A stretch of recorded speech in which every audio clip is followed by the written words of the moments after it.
from the night till the morning.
From the night till the morning.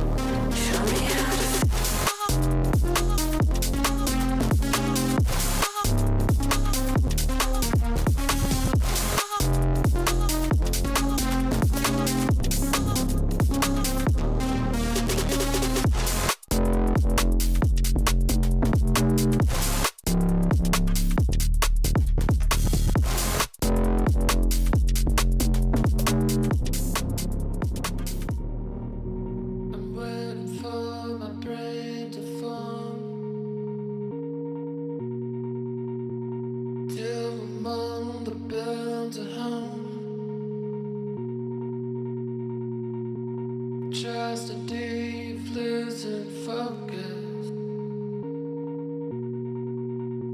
A dopamine when I'm in motion. 'Cause I'm stuck in a hole and I can't get out. It's up and down, wasting time on a sunken couch.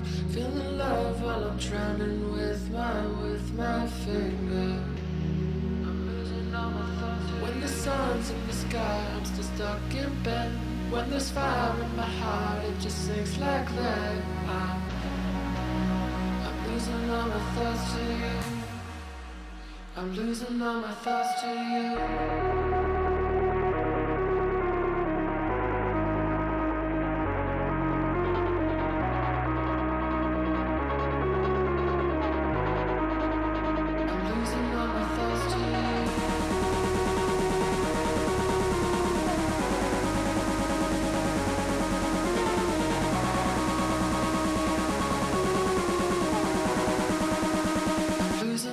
Thoughts to you.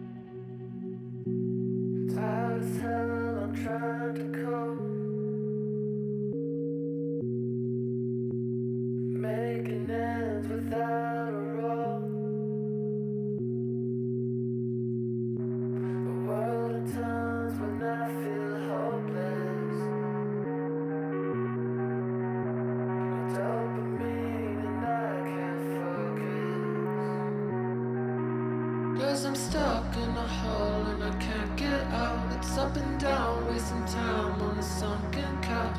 Feeling love while I'm drowning with my finger. When the sun's in the sky, I'm still stuck in bed. When there's fire in my heart, it just sinks like that. I'm losing all my thoughts to you. I'm losing all my thoughts to you.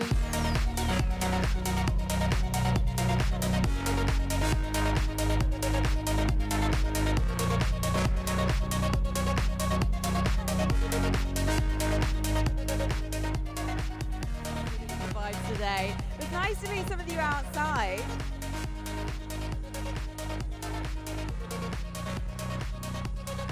Place to be. How many of you guys are excited for our opening matchup? It's Leviathan versus Team HyperX. Yes. I've seen lots of jerseys outside. I've seen lots of the Lev signs. I've seen quite a few of those in the last week. And also some Team HyperX signs as well. So let's see who is here for who. So if you're here for Leviathan, they can hear you because they're warming up right now. Make some noise. Nice. I know that enthusiasm is going to grow. What about the Team HyperX fans? Yeah. I've seen some of my new friends. They might be in the pre-show. Watch out for you guys. So yeah, thank you so much for joining us today. Very quickly, before we get into the show, we love having you here. I say this every day. Like, you are the sixth member for these teams. Cheer them on in their greatest moments. Stick with them during their worst. And know that they appreciate every single one of you for turning up today. And so do we. It's been so exciting to spend like the last week in London. This is my home city, so getting to actually hang out with fans here is the coolest job in the world. I'm incredibly lucky. So we're going to do our best to make sure you guys have some fun today as well. If you come on your own, talk to the person next to you, say hello, introduce yourselves. If you haven't come on your own, turn to the person next to you, introduce yourselves, bond over signs, all that kind of stuff. We've got about 20 seconds. So, 30 seconds, they give me an extra 10 seconds, guys. So, let's just see if we can all make the loudest noise together, get everyone excited for the day that we're about to have. Especially as my friend Golden Boy has come all the way from America to be your desk host today. It's his first day. I've told him all about you guys. So I need you to make some noise for him so he knows that I've done a good job of warming you up, okay? So London in 3, 2, 1, make some noise!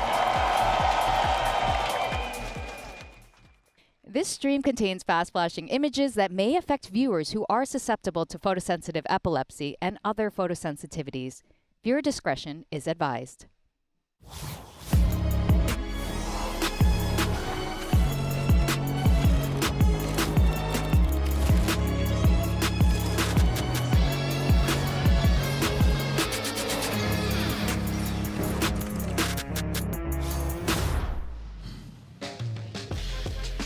Today, our top 8 becomes a top 6, and we've got back-to-back elimination matches, and 2 squads are going to be seeing their dreams of lifting a Masters trophy slip away from their hands. Hello, everyone, and welcome to day numero 8 of Masters London. Oh, wait, different place that we're in. We're live from the Copper Box Arena. Do it British. That's right, I got to do it British style. Maybe don't. I'll figure it out later. Hi, everyone. I'm Golden Boy, the host for today. You got Mimi, you got Billy. We're going to be yapping about some Valorant today, and it's so damn good to be here in London, England. Thank you so much for coming out today. You guys are incredible.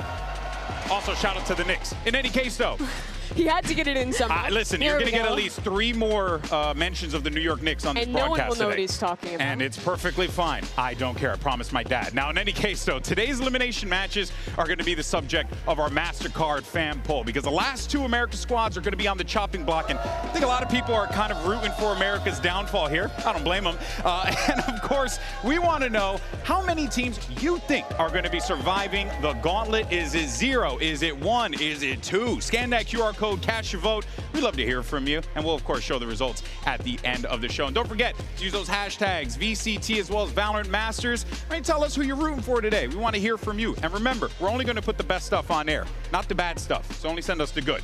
Okay, so let's go ahead and check in with my main lady, Frankie, the GOAT, one of my favorites, who's outside the Copper Box Arena with some Heretics fans and get their thoughts ahead of today. It could be a very sad day for the Heretics fans, or it could be a great day. All we know is Benji Fisher is going to be on the stage. He's representing the UK, and it's a very important match for him. Guys, do you think that they've got a chance against Leviathan today? I think we've got the experience over Lev. We've been to many tournaments before. They've got a completely new roster, so hopefully, if the map pool goes our way, I think we've got the experience over over Lev. Sorry, I think we've got a good chance. Come on, Heretics! Heretics have won on a LAN, but they've never won a Masters. That is true. They have never won a Masters. We have come second in a Masters, so we have to break that curse and we have to finally win one. Yeah, and I love this artwork. I'm guessing Benji might be your favourite member. Yeah, definitely. Do you think that Benji's got what it takes to succeed in front of his home crowd? I mean, he's the GOAT, so like, he can do whatever he wants to. Yeah, and you know what, Benji? You know you got the crowd on your side today.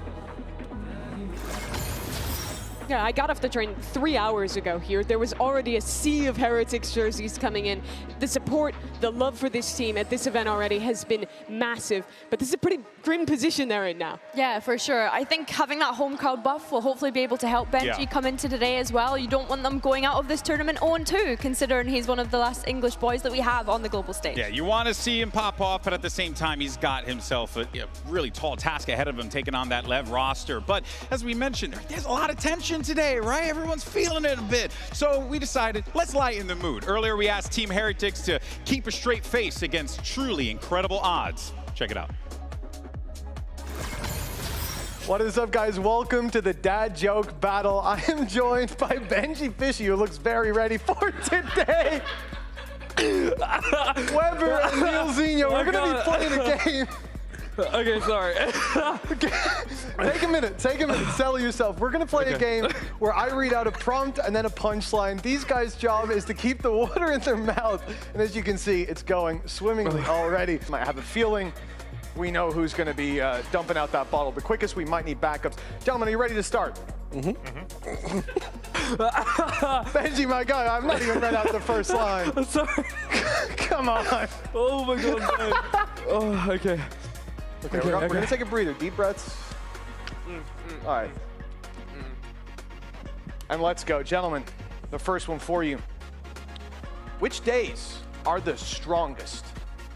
And of course, it will be Saturday and Sunday. The rest are weekdays.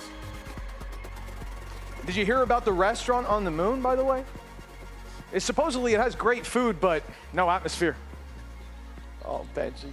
Hold in there, man. I'm rooting for you. What's the difference between a bad joke and a dad joke? The first letter. That's right, folks. Come on, Benji. You're not going to laugh at these. 2 antennas got married, by the way. You know this? The ceremony was okay, but apparently the reception was terrible.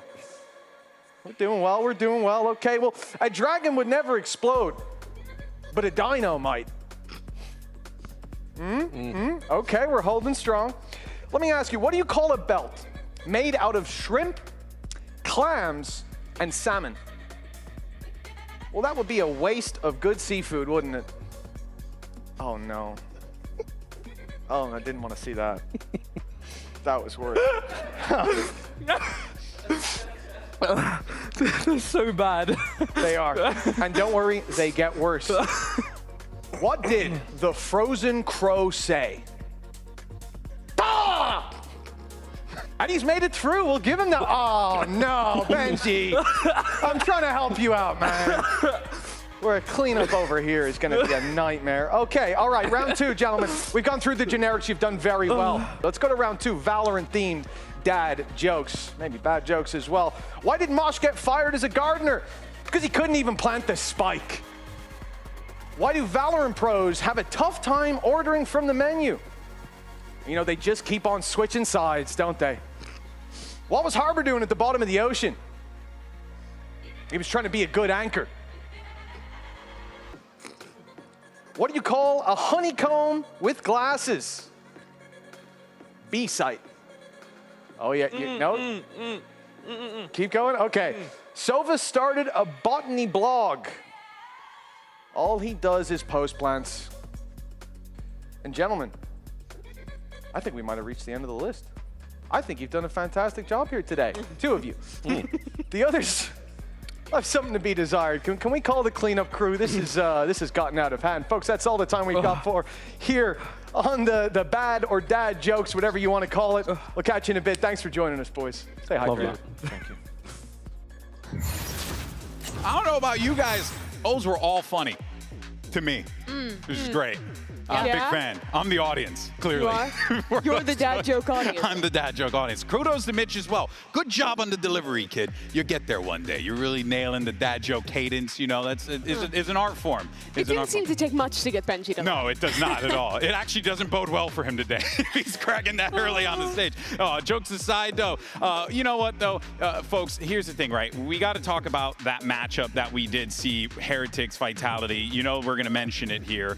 It was not the situation that Heretics would have wanted. I mean, I came into this matchup, obviously regional battle. There's always going to be that familiarity there. I just didn't expect Vitality to come out with such force like that. Yeah, I think on the Breeze particularly, we have to speak about Team Heretics. For me, it didn't feel like a lot changed from that EMEA Grand Finals coming into this event, which I'm kind of disappointed with, in all honesty, and frustrated with, because they had extra time coming into this event as the first seed, and yet we were seeing them get overwhelmed time and time again. Vitality having the read that wherever Boot and Woot were was often the weakest side of the map, and we see the adjustments come in from Vitality as well, being able to use that attack operator to their strength, to a point where Team Heretics got too scared to push out on the defense, and it kind of killed their game plan off a little bit, I think is fair to say, Mimi. Yeah, I think the way that they were anchoring as well on that first map was pretty rough. It was the same issues that manifested in the match, in the finals that they played against Vitality, where they're overcommitting to anchoring on site, especially backside A, losing the fights to the split from the Harbor,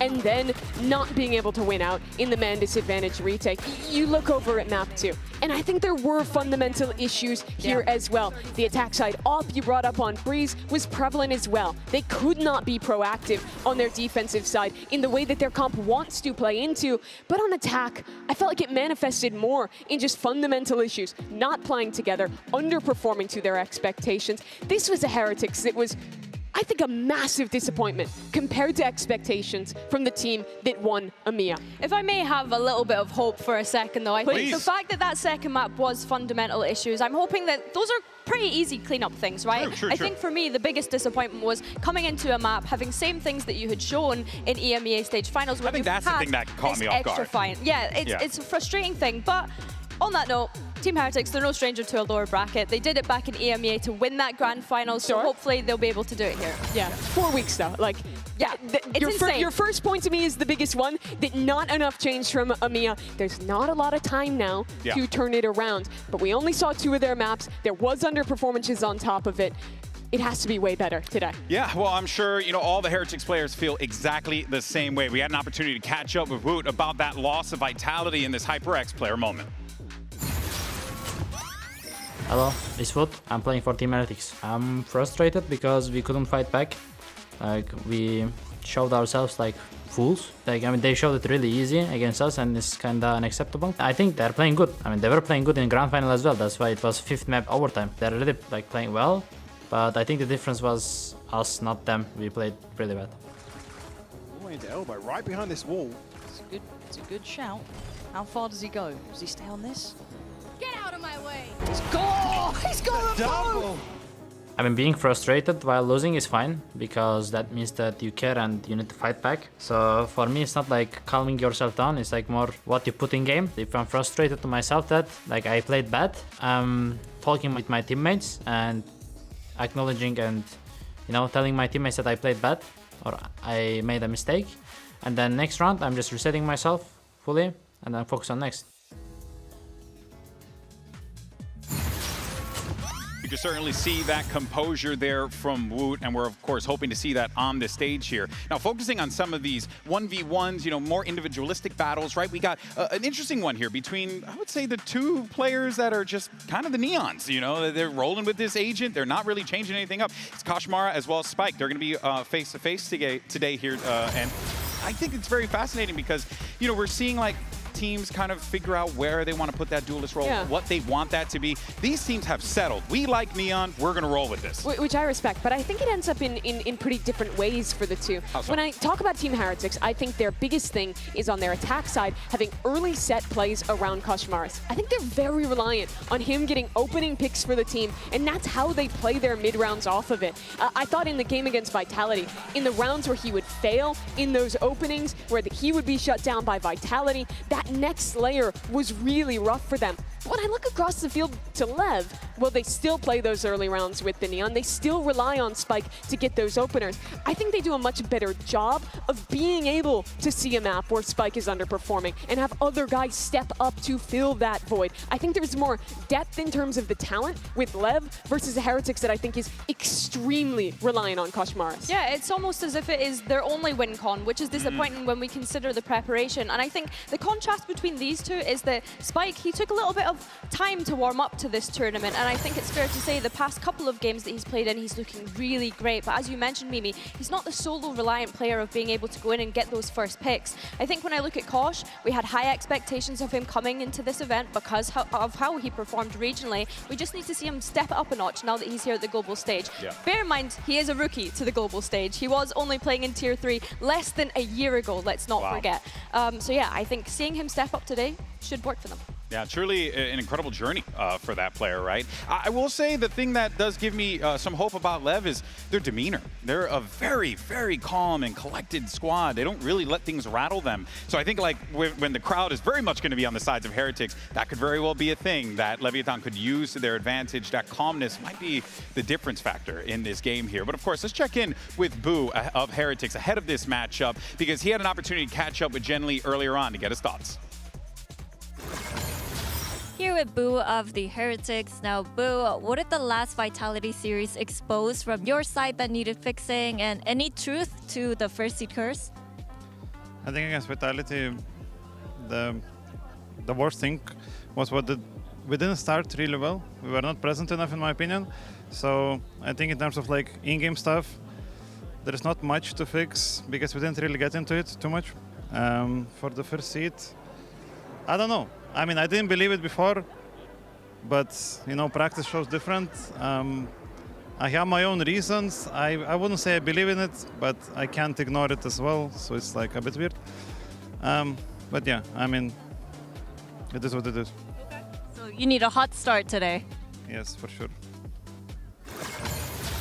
Seeing Boo become little by little superstitious in real time, that's quite fascinating. Sounded like he was spiraling into believing it in that interview. Wait a minute, is this real? Now, of course, so Leviathan, they managed to pick up dubs in their first 2 Swiss matches, but they got a massive wake-up call when they faced off against the juggernaut of Pacific. You had HyperX. They took them out 13-1 in that first map loss. Yeah, they were able to recover a little bit, Mimi, but it was really just HyperX. Yeah, I'll start with map 1. I think that Lev came in with a plan that HyperX absolutely destroyed. HyperX on defense had great answers to get aggressive, to disrupt Lev's style. Their anchoring was absolutely on point. They got smacked.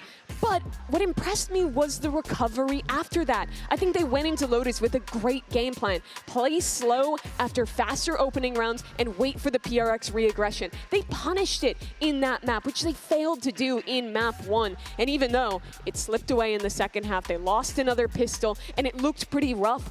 I walk away from this game not having my expectations shifted downwards for Leviathan. That's just how highly I think of PRX. Yeah, and I think that that's completely fair because, of course, Lev came into this as the 2-0 team when we think back to the Swiss stage. They've gone up against, I guess, we've dipped as the tournament favourites in HyperX. So I agree with you, Mimi. I think, if anything, that was a great challenge for them to go back to the drawing board and figure out what were their weaknesses, especially going up against such a strong opponent such as HyperX. I do want to see a Lev that can prove they can adapt earlier. I didn't love how long Owner waited to take timeouts in that series. I didn't love how slow they were to find any game plan on Ascent. I mean, they never found a solution on Ascent, to be clear. Yeah. So there were some worrying signs, but I'm not particularly perturbed by a loss to the best team at this tournament. Perturbed. That's word of the day. I like that one. But let's go ahead and send it back over to Jen. She had an opportunity to catch up with the IGL of Leviathan.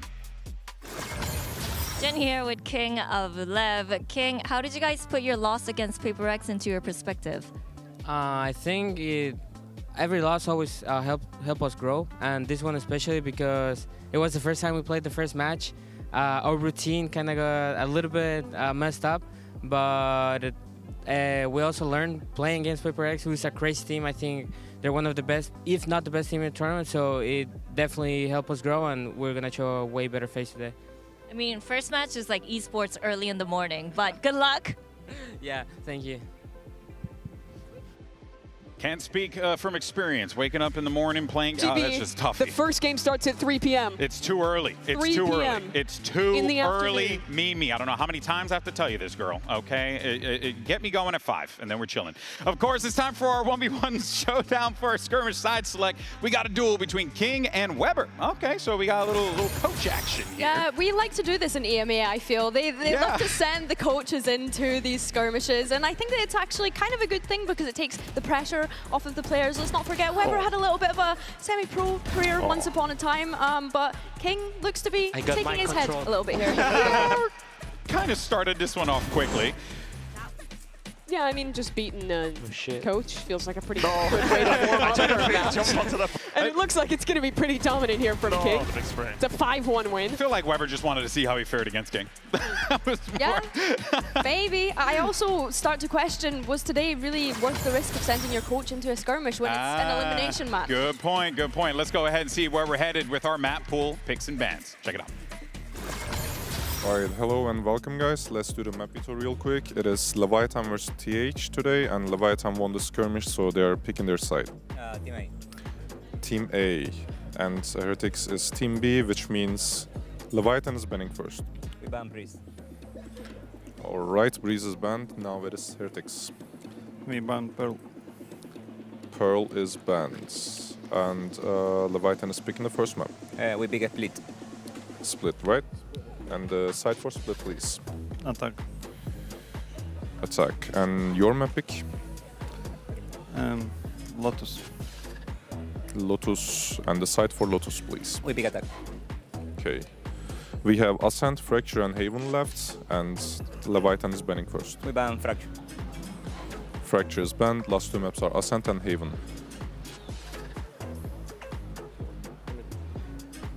No problem. Ban Haven. Haven is banned. Last map is Ascent. Leviathan is picking the side. Defense. Alright, let me give you a quick recap. We start with Split, Heretics attacks. Then we have Lotus, Leviathan attacks. And if we go to the decider map, which is Ascent, Leviathan defense. Everything correct? Yeah. Alright, good luck guys. We asked the community what you think is going to happen as far as the Americas teams goes. No love for the Americas region. They think both teams are going to be eliminated here today. And honestly, I could see that maybe being the case. Both teams looking really good on the EMEA side. It's going to be an absolute slobber knocker. One you want to watch, you don't want to miss. Because today, top 6 is on the line. 2 teams are getting the chop. Day 8 of Masters London is going to start right now.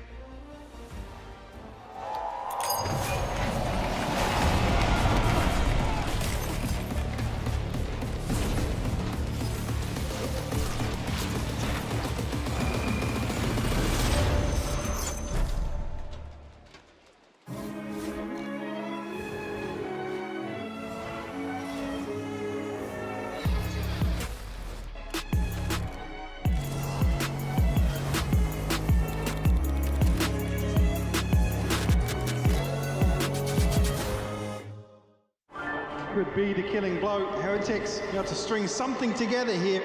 I mean, being frustrated while losing is fine, because that means that you care and you need to fight back. Heretics, for me, a little disappointed, I've got to say it.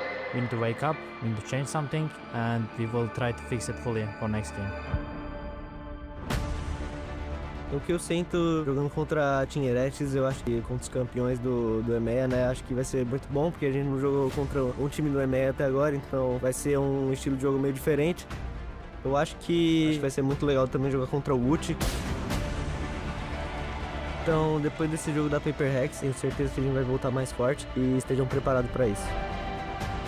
There are 4 rookies, 1 veteran, same as us in 2024. All of them look strong, same as us. We have to win.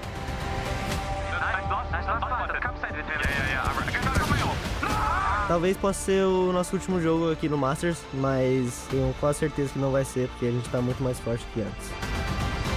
Leviathan. Whenever we see each other, we always teach you Turkish words. Today's word is iyi uçuşlar. Have a safe flight.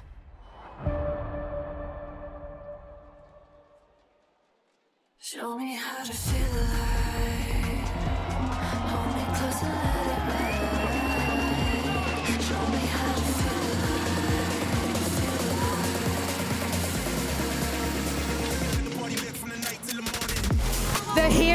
of Europe, and the dark horse of America are ready to duel. London, please welcome Team HyperX versus Leviathan.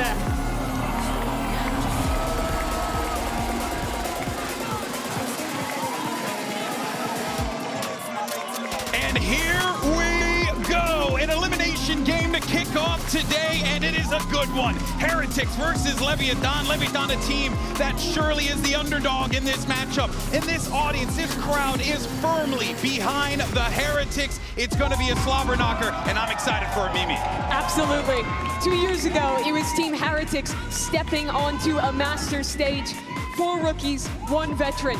They made it all the way to the finals in that tournament. Now they've turned around, had to fight their way back against the Leviathan, who today are in the very same boat. This rookie team trying to live up to the lofty expectations that they earned in Swiss. And when I look at the individuals, on one side, Benji, that hometown hero, but Sato on the other side, he has been the showman of this tournament. He's been incredible. Looking at this map, Vito, though, I'm almost frustrated at Team Heretics selecting Lotus. I wish they would have gone for a fracture. They looked so great on it regionally. Obviously, looking at the results that they had the other day, maybe feeling as though it was just those fundamentals that they had to clean up that you highlighted earlier, Mimi.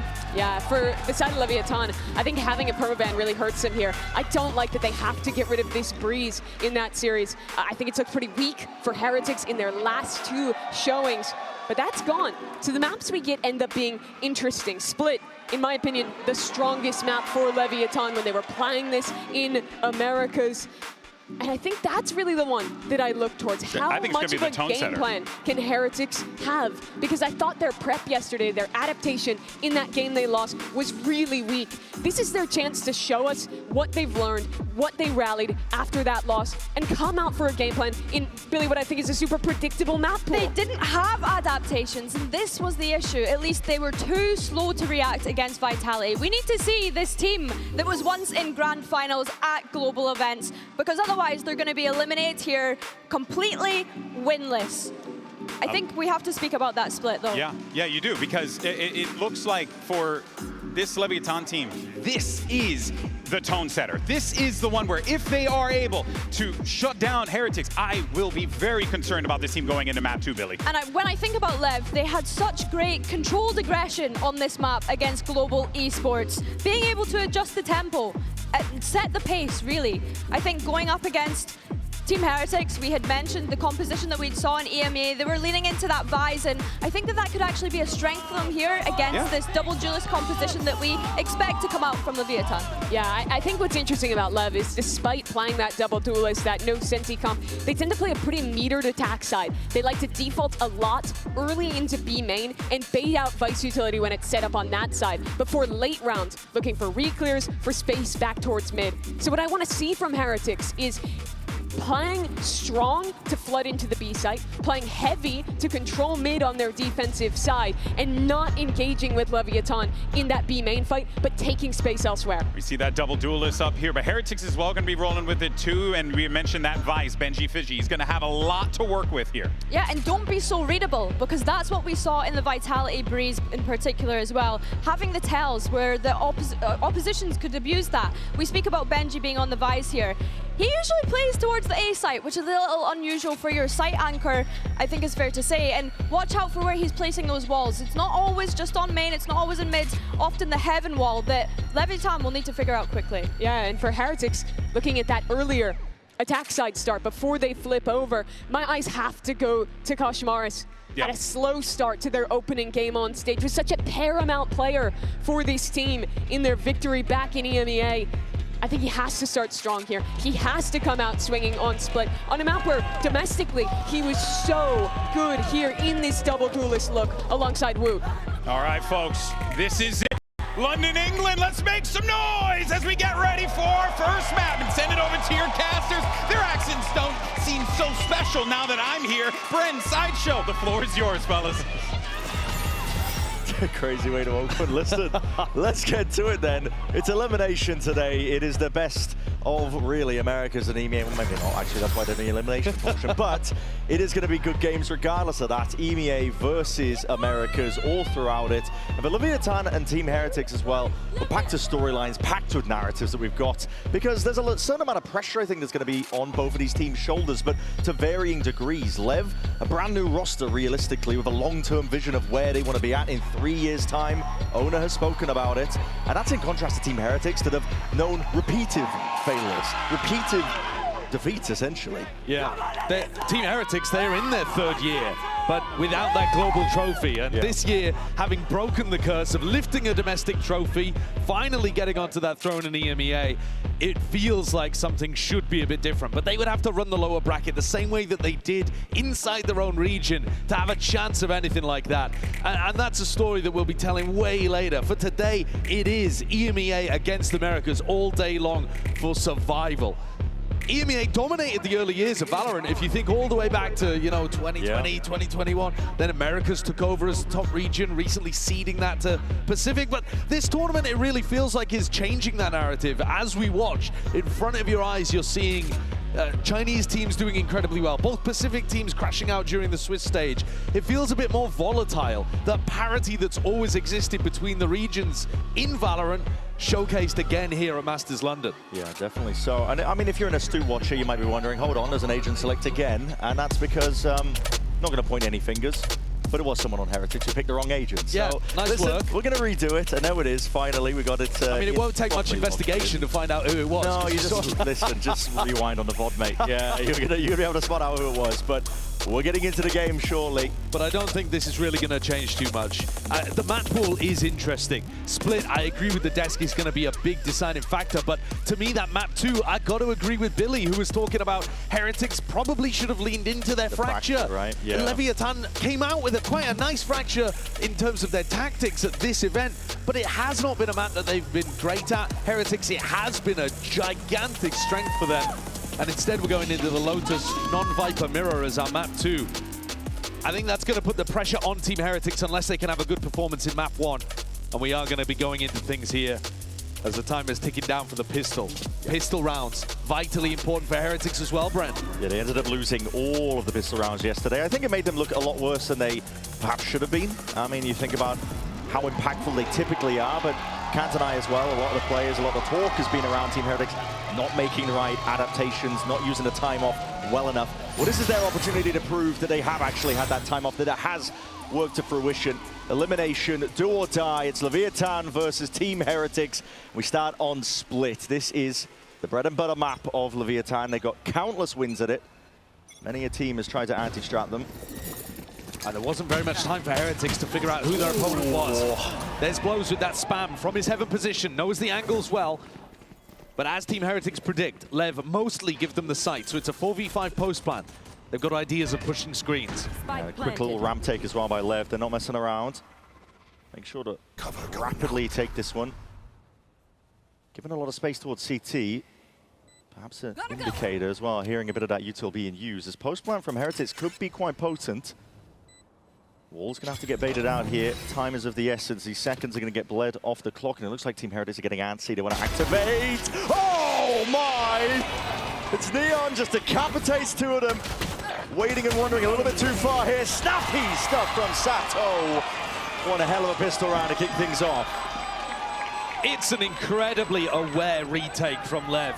Neon's positioning throws the smoke for his players to go for the ramp retake and holds with immaculate patience. It's not the patience of a rookie player, but that's what you're seeing from him over and over again on many different agents. It really feels like he's a special talent that they found. He can do it all. Yeah. He's got that aggression. You'll see that on Lotus with the Jet. But they're such a crucial part of the puzzle. And good game plans from both teams too. Heretics knowing they'll get a free A site. I like the Vice Wall from Benji. I like the screens push, the proactivity. There are many teams that have played well on Split against Lev, and Lev just played better. There's a reason why this has been their home territory map. Countless times. Neon is going to be tasked of anchoring here against this Eco that's going to be running him straight down here. Koshimara's looking to see if he can lead the charge all the way forwards, but peeled back and away with the guns in hands. Lev have got players ready and waiting for every possibility. That is flawless. Leading it forwards. Very clean. One away from the ult. Yeah, one away. I mean, he might have wanted an extra little tussle in the middle there because it was so clean from Lev. He wasn't actually allowed to generate his ult online, but as you're saying, he's super quick. Another 2K from Team Heretics players whose spacing is too tight. Strange to see it twice in a row. Sato may well get his ult online for a retake scenario in the midst of this round. A must-win round here for Team Heretics. You've got the guns in your hands. It's all about which direction you take it now. Mid-control looks to be the name of the game. Bit of spam into the doorway. King's got to be careful here. Orbs up, but Instinctual really knew the timing was coming his way. Koshimaris, immediate take towards it. Good util. Judge in hand, Spike. Willing to hold this one all the way down. That is brave by Woot. Still forwards. This is disjointed. And Blows is just mopping them all up. No coordination. Team Heretics rushing into the maw. It's still a bit of patience is played, and Koshimaris will catch Blows. Team Heretics were not ready for the pace of Lev, but good patience towards the end, anticipating that final player. Many layers of bait and switch setups going on, and Heretics come out on top. It's going to be incredibly tough for Neon. 4-0 currently, but with only a Bulldog and no great awareness of where Team Heretics are, should be a chance for the EMEA team to get on the board early. Shadows traveling. And Wall's going to be triggered. It gives away his position. Not much Neon can do here. TP to obfuscate. Hide where he could be, perhaps, but this is pure discipline being played, and there's guns to be reclaimed. It's a name here for Neon. Is just going to be looking to save for the next. Plays for the stat line. Yeah. I mean, all plays for the gun. Team Heretics will be fairly happy about this one. There was a bit of a mess going down there. Yeah. They dealt actually very aggressively, very decisively with Spike's judge. I can't believe that Woot challenged that. I know, it's ridiculously brave, but then out. They scrambled it afterwards. As soon as they killed the second player, they're thinking, surely there's not a third. They'd already dealt with King. Then to find a second judge layer to it, you just don't think about the extra player being down here in Vet, but this is the speed that Lev will show you. If you remember back, this is why HyperX picked them, because they wanted to play against a team that was that aggressive, that was going to get in their face, because they're comfortable playing that kind of tempo. And Lev did get spanked in that opener. Had a hard time with it on Ascent. Almost able to pull it back on Lotus, but not enough. That's why they're here. Now, Neon being tested in terms of his anchoring. A lot of util being pulled out of him early. That's just from the Astra util. No one is actually home over towards B main. It's a full evacuation. It forced out the ult from Sato, and he's even looking to see if he can reclaim a bit of space, but peeled all the way back. That ult was going to be running out of juice soon enough. Another mid-take here by Heretics. A lot of pivoting around the map here, but now looking for the refight forwards. They realize that Boo is going to be caught out of sorts, and C's on top of it. And forwards again, Spike with the wall up, and nobody accounting for the corner. Sato just cleaning them up. Lack of awareness again on display here from Heretics. They look to see if they can pick up the pieces, but they're in a 3v5. Spike, sharp is his form. No slowing down, immediate disengage. Doesn't want to give away his life for free. This is where you see, Brent, the value of the Neon. He's going to take contact again here. He's everywhere. Place. Yeah, he's actually all over the place right now. Prowler sees it swing. Immediate to Benji's dismay. I mean, this is just brutality. You're seeing the individuals reigning here. What a brilliant round from Spike. The decision-making to go and take this fight after a Prowler detected Boo is brilliant. Yeah. And also showcases you why they've stuck to the Neon. Neon is still getting decent pick rate in this tournament, still winning a lot. These are two teams that have absolutely stuck to that identity. Spike versus Koshimaris.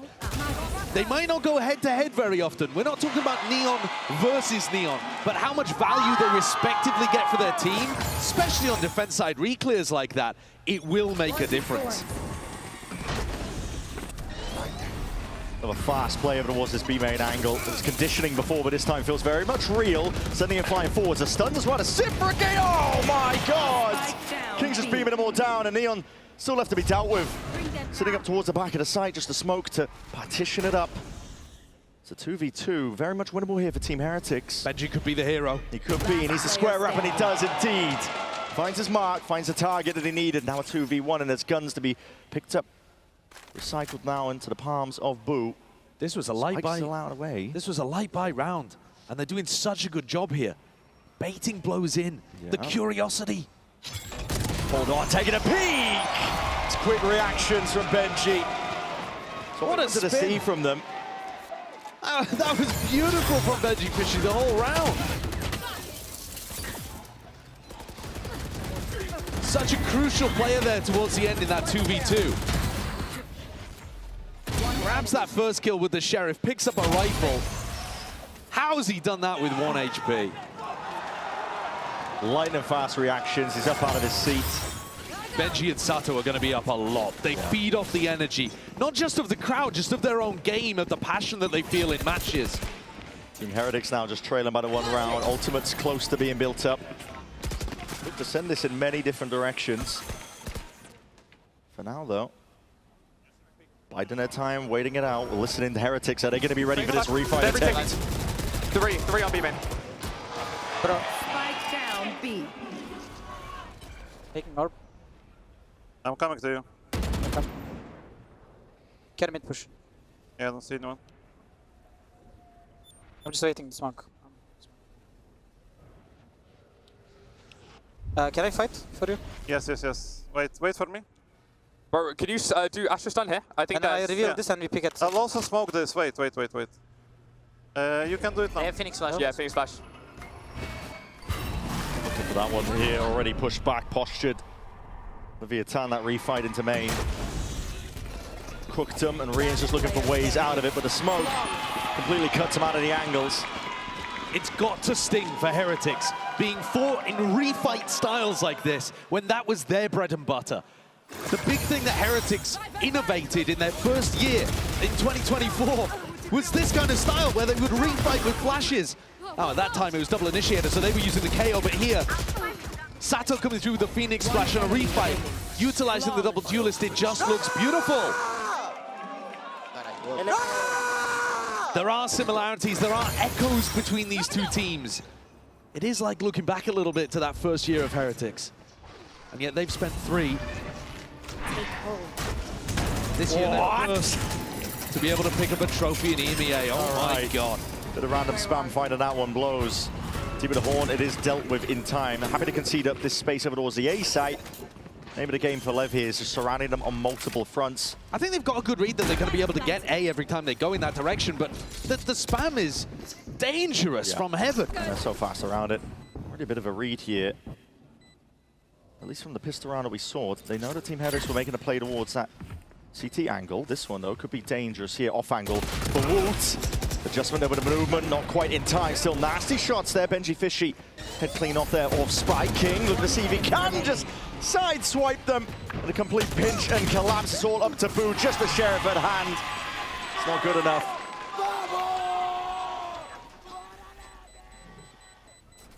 The Lev fans didn't get a chance to be able to see their team at San Diego. Lev instead, left on the outside. Playing scrims, turning up to media events, getting some decent experience against teams like HyperX. And this is what it's for. Turning up in a lower bracket game. This next round is going to be everything, and that's why Team Heretics have hit the panic button, or at least the mild adjustment button. Yeah. Because there are huge amounts of ultimates in play here. It is also another big eco swing round. I think there's a couple of ways that you could play this, but if we're going to talk about a Coinbase win condition, Heretics might be thinking we're getting the A site fairly easily. However, there is always a player up towards heaven, often blows, who's going to be trying to spam either the A main line or up towards heaven. I'd like to see Team Heretics go for an A ramp fake, so you throw just one prowler, a stun, something like that up towards A ramp, but you actually pop through A. I think that's going to pull Blow's attention towards A ramp, allow them into sight for free, let them play some kind of post plan. And with the ults online, it will then get very crazy. I mean, at that point, it's just how you play the ult status. Exactly right. But with the raise in the comp, I feel like they can win that. Yeah, I mean, a showstopper that Woods builds up, surely. It's going to be a key tool into a round like this. Whichever way they choose to take it, looks like they're leaning over towards either B main or mid. It's a mid round, but they've got the showstopper away from them at the beginning. If Lev forced this early fight towards mid, Woot won't be able to have that level of impact early on. Yeah. What are the Team Heretics coaches cooked up? So the idea is towards it. Looks like a boom bot taking out the main control. Spike's all the way up here. That's an immediate. Oh, this is a fast, rapid takeover towards that heaven angle. But King and Sato just holding down the ground over towards it. And Spike was just sat tight. No idea at all. Showstopper's going to be unleashed, offloaded, but nobody is home. It was mid-control to name of the game, and Lev were happy to just punch back. Yeah, now you've lost the Steel Garden availability from Benji Fishy too.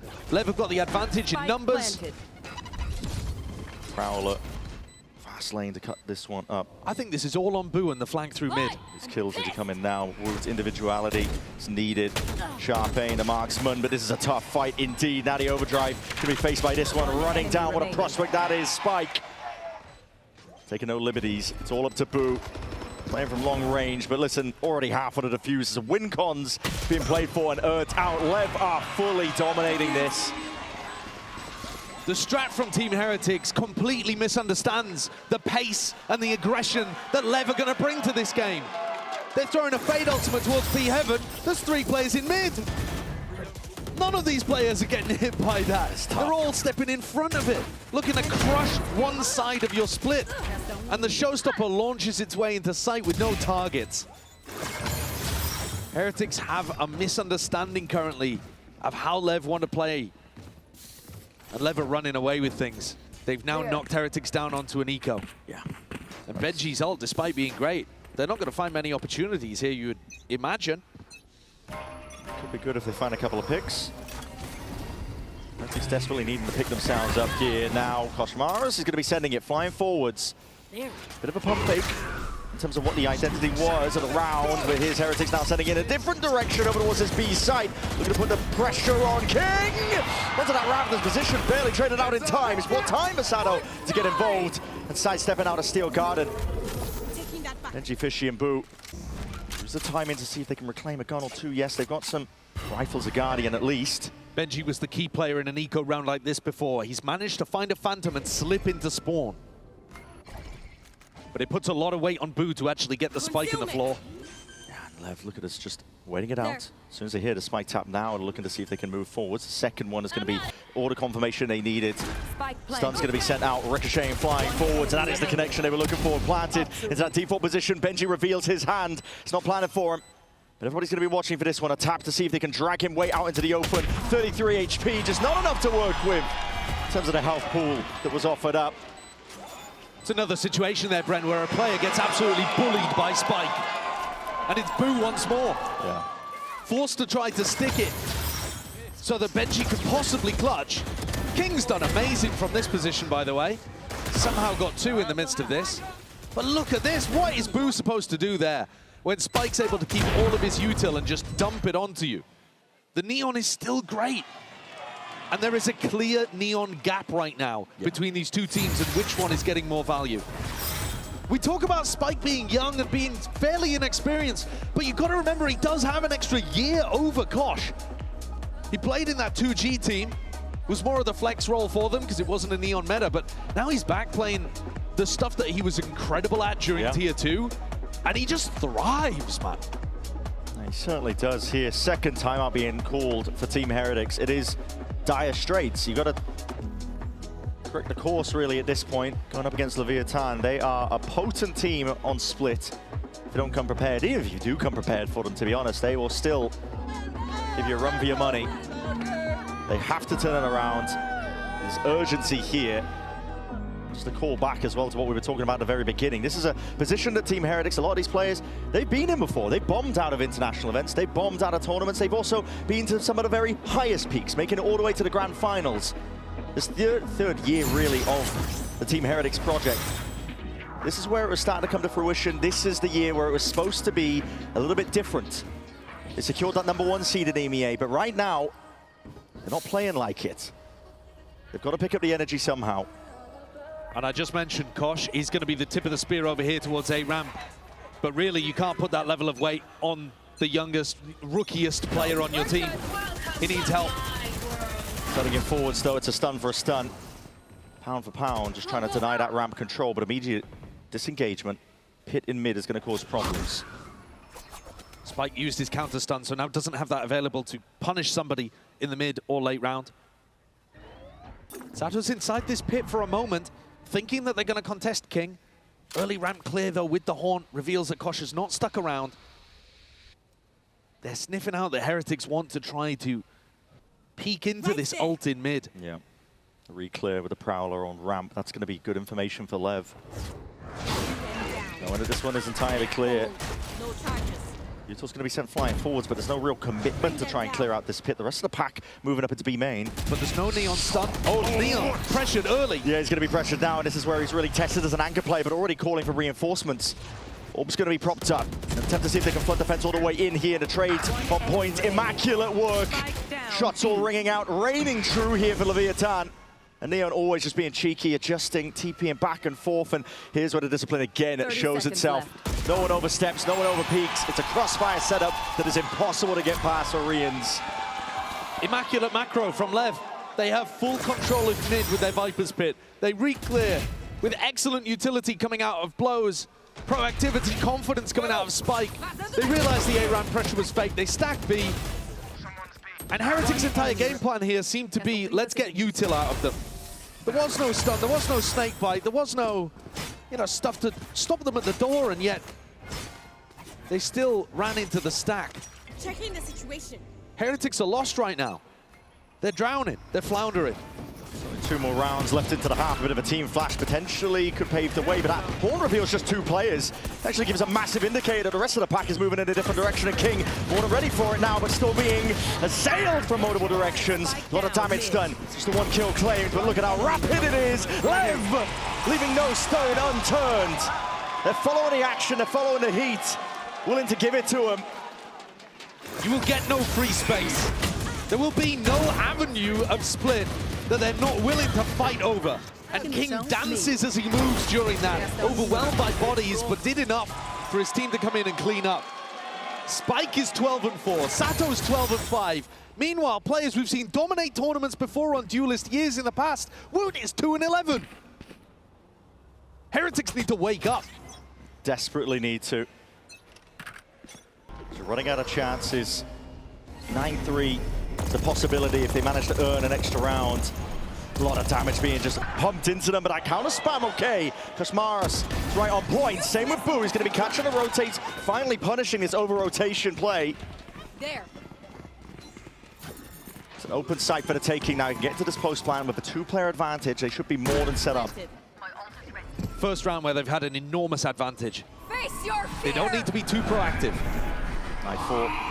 Confirmation at least. 1 or 2 players potentially getting tagged. Sato with the ult. It's going to pop this one off now with a run it back, and Woodham is going to be able to handle this one. More than set up now for this 3rd round that Team Heretics desperately needed for Lev. Finding their time holding it down, still looking for more opportunities. As they're dropping, all it takes is players are swinging together. Heretics are able to put that 3rd on the board. It's a small piece of driftwood for a drowning man. They managed to pick up that final round of the half, but it is in no way the performance that they were looking for, Team Heretics, in this first half. And you're going into an attack side from Lev that have torn people apart before. This was Lev's pick. This is a map that they're dominant on. Heretics need to find that self-belief, though, that Benji's showing you there. He's bringing it. The energy is sky high from Benji. They understand the importance of all of it. For now, we're going to be sending it down to the floor. Frankie is standing by on the stage with Jake and one of some of Rian's and Koshimaras' former teammates. Take it away. I'm joined by Jake, and we've also got Waddle with me. And these two actually played with Rians when he was a stand-in on Heat in 2022. Is it impressive, Jake, to see him on stage now in London? Yeah, it's amazing. I always imagined he'd get somewhere like this. Like, he was one of the most amazing players on our team, and we always saw the potential. And look at him now, he's doing great. Yeah, it only took him 3 years. Sorry, what was that? It only took him 3 years, but now he's doing it. Yeah, I mean, I'm so proud of Rians. Like, he was so talented. Like, we instantly knew from, like, the first day that we played with him that he was going to be amazing. And, like, yeah, I mean, you can see him, he's always making internationals and he's playing well every single time. Not at the moment, but they won the last round, so I'm happy for that. And hopefully Heretics can like spur on some momentum now with that. Yeah, Waddle, why do you think they're not finding the momentum so far? They knew that Lev were going to play fast. Yeah, I mean, it seems like Wu and Kosh are getting shut down very early in the round, so hopefully now that they're on defense, they can start getting some entries and feel the game a bit more, and yeah, that should be fine. But you have also played with Kosh Maris very quickly. You played with him just a few months ago. Yeah, Kosh is really insane. He's like one of the most, he's probably the best like space-taking duelist that I've ever played with. And it's just a pleasure to see him. And he has so much fun playing on the Neon, and you can just see it on the server. Well, hopefully they can take space quicker in this second half. Thanks, guys. Let's get back into it. Some decent analysis of the issues facing Team Heretics there. They only managed to rack up 3 of those first kills. It might end up being easier for them on the defense side. But the focus on Rians, I think, it really is critical to talk about these players who are legitimately great. And Rians, he might be one of the greatest players ever to not lift one of these VCT Global trophies. He deserves one at this point in his career, but that's not how it works. You have to earn it together as a squad. And at the moment, they are up against the ropes, and they need players like Rians to go huge here in this defense half to bring things back.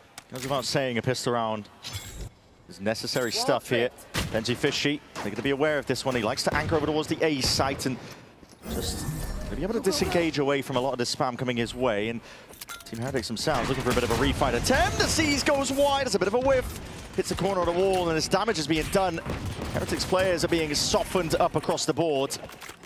They are, however, expecting a bit of a retreat from Lev. And so they've read this fairly decently. Woot and Rians will have another opportunity to cause some chaos, but the pack that's approaching them outnumbers them enormously. Uh-oh, here we go. Heretics exploring, but that damage done earlier. Didn't take the most precision out of Neon, but he's still going to fell them nevertheless. Just hoping that was an A re-hit and they get in some good retake positions. The pistol rounds, a brutal story for Heretics in their game prior. Rearing its head again. Tapestry keeps going, doesn't it, with this one? It looks to be another pistol round going away of Leviathan for Benji. 50 HP in a dream.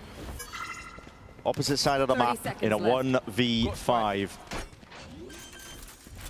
And this big into Masters London is not how Benji saw the tournament going. Individually, doing fine. Top of the scoreboard. But struggling as a team to be able to find that potential that they showcased in the EMEA. You need divine intervention, I think. Just going to be trying to play to the most of his outside step with a stun, anticipating as that re-clear.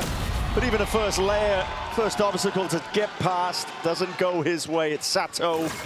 Claims his life, 10-3, another pistol. Added up here for Leviathan. The way in which both teams are going to have to play in the next map, Bren, very aggressive, double duelist comp mirrors. And I'm starting to get concerned that Heretics are going to be out of it mentally because of how much these players that are going to need to fight, people like Kosh, people like Woot, are just getting trampled on in this game. Yeah.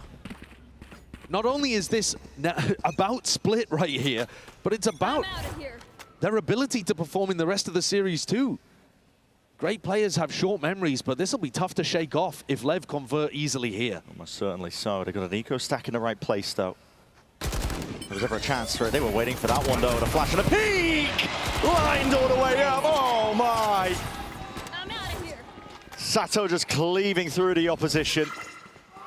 Consolation prize is picked up, but that's all you're going to get. The Heretics players are being toppled like Skittles. Third or fourth time we've seen them lined up, and a Lev player easily knocks them down. They were incredibly ready for Boo. And you know, the same could be said on the other side. I think Heretics were extremely aware that Neon was going to be playing in that same spot, but they just never found the punish. No. Their ideas didn't convert into clinical execution in the same way we're seeing from Lev. Real struggle. Bonus round here for Leviathan, and Sato now earned up that ult from prior. They're going to be keeping it simple. 4-1 setup on the attack side default. King's going to have his watchful eye on the other side of the map, but the rest of them posturing like they want to go towards his B side. A bit of spam, though. Don't pay off here. It's a good kill to claim, especially on Sato. No ult to earn out, but Spike is willing to see if he can even out the scoreline. Bit of spam into the corner. Here's a lot of damage being done, but not really the right gun for the job. DTP still the hardcore middle. Blows! How How was he managing this? Oh, that's absolutely outrageous. Pulls it back from the brink. Team Heretics should have had complete control of it. And now Koshmaris, 3 and 13. They've walked in and straight to his own demise. It's King who mops him up now, 12-2-3. It's pure domination. Leviathan on cloud 9. That Team Heretics forced to eat that humble pie. Having lost Sato at that early, and then still be able to turn that into a B walkout behind his wall. Look at the reaction from the guy. I believe it. Get him in a co-streamer booth. He might have the time after this one. It's tough, man. It's tough for Heretics. Gotta feel for him, man. Rough going. Spam. Hunting for the opportunity. Boo being brought down to single digits here. Deep Prowler jump spot. King gets the acknowledged when he was looking for there. Ensued the vulnerability. Okay, Cosmaris will pick him up. That's going to cause a speed up now. Leviathan looks to make moves forwards, but a Hawk not dealt with, and that's just going to be picture perfect. It points out the position of the players. No way to get it past that one. Team Heretics now have to play the retake 4v4, but they don't really have the best guns for it. Swapping it around. Spike decided not to go for that push into heaven because Sato's already on the wraparound. Leb's job is just to delay. Must win for Heretics themselves, but they are facing so many obstacles. On forwards, Utah going to be broken. Satchling forwards on top of it, spraying around. Shorty doing the work in the final blows. Boo's the last one left, and not for much longer.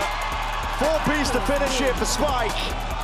Brutal beginning for Team Heretics, but for Leviathan, brimming with confidence and looking for a little bit more as we head deeper into the series.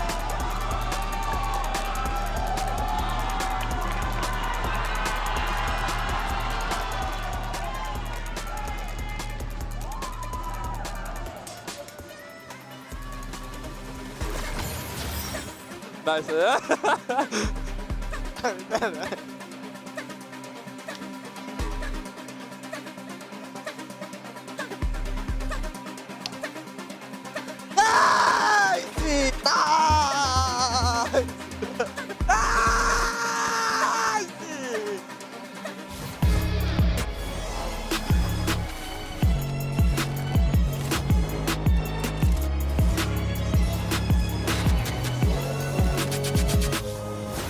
Tired of off-season blues once Champs is over? Fear not, because Valorant is coming to the Esports Nations Cup, where players split from their clubs and compete for national pride.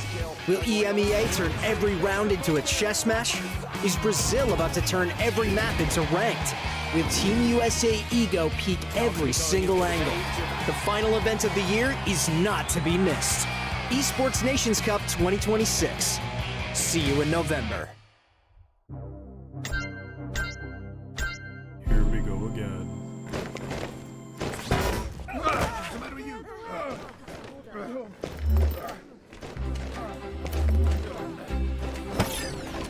Wrong way. I gotta be me.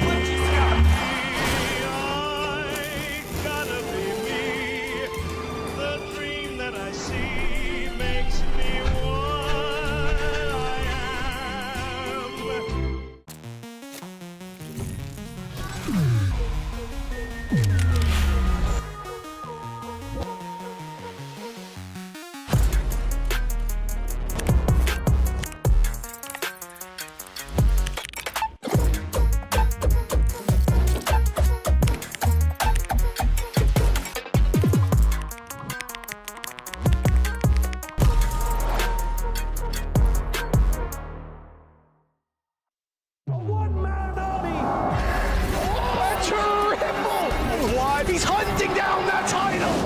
The time to write the next chapter in the esports history books is finally here. And they fold it in his hands yet again! He steps up to the plate, and he could knock this one out of the park! Now they shall be engraved alongside the greats!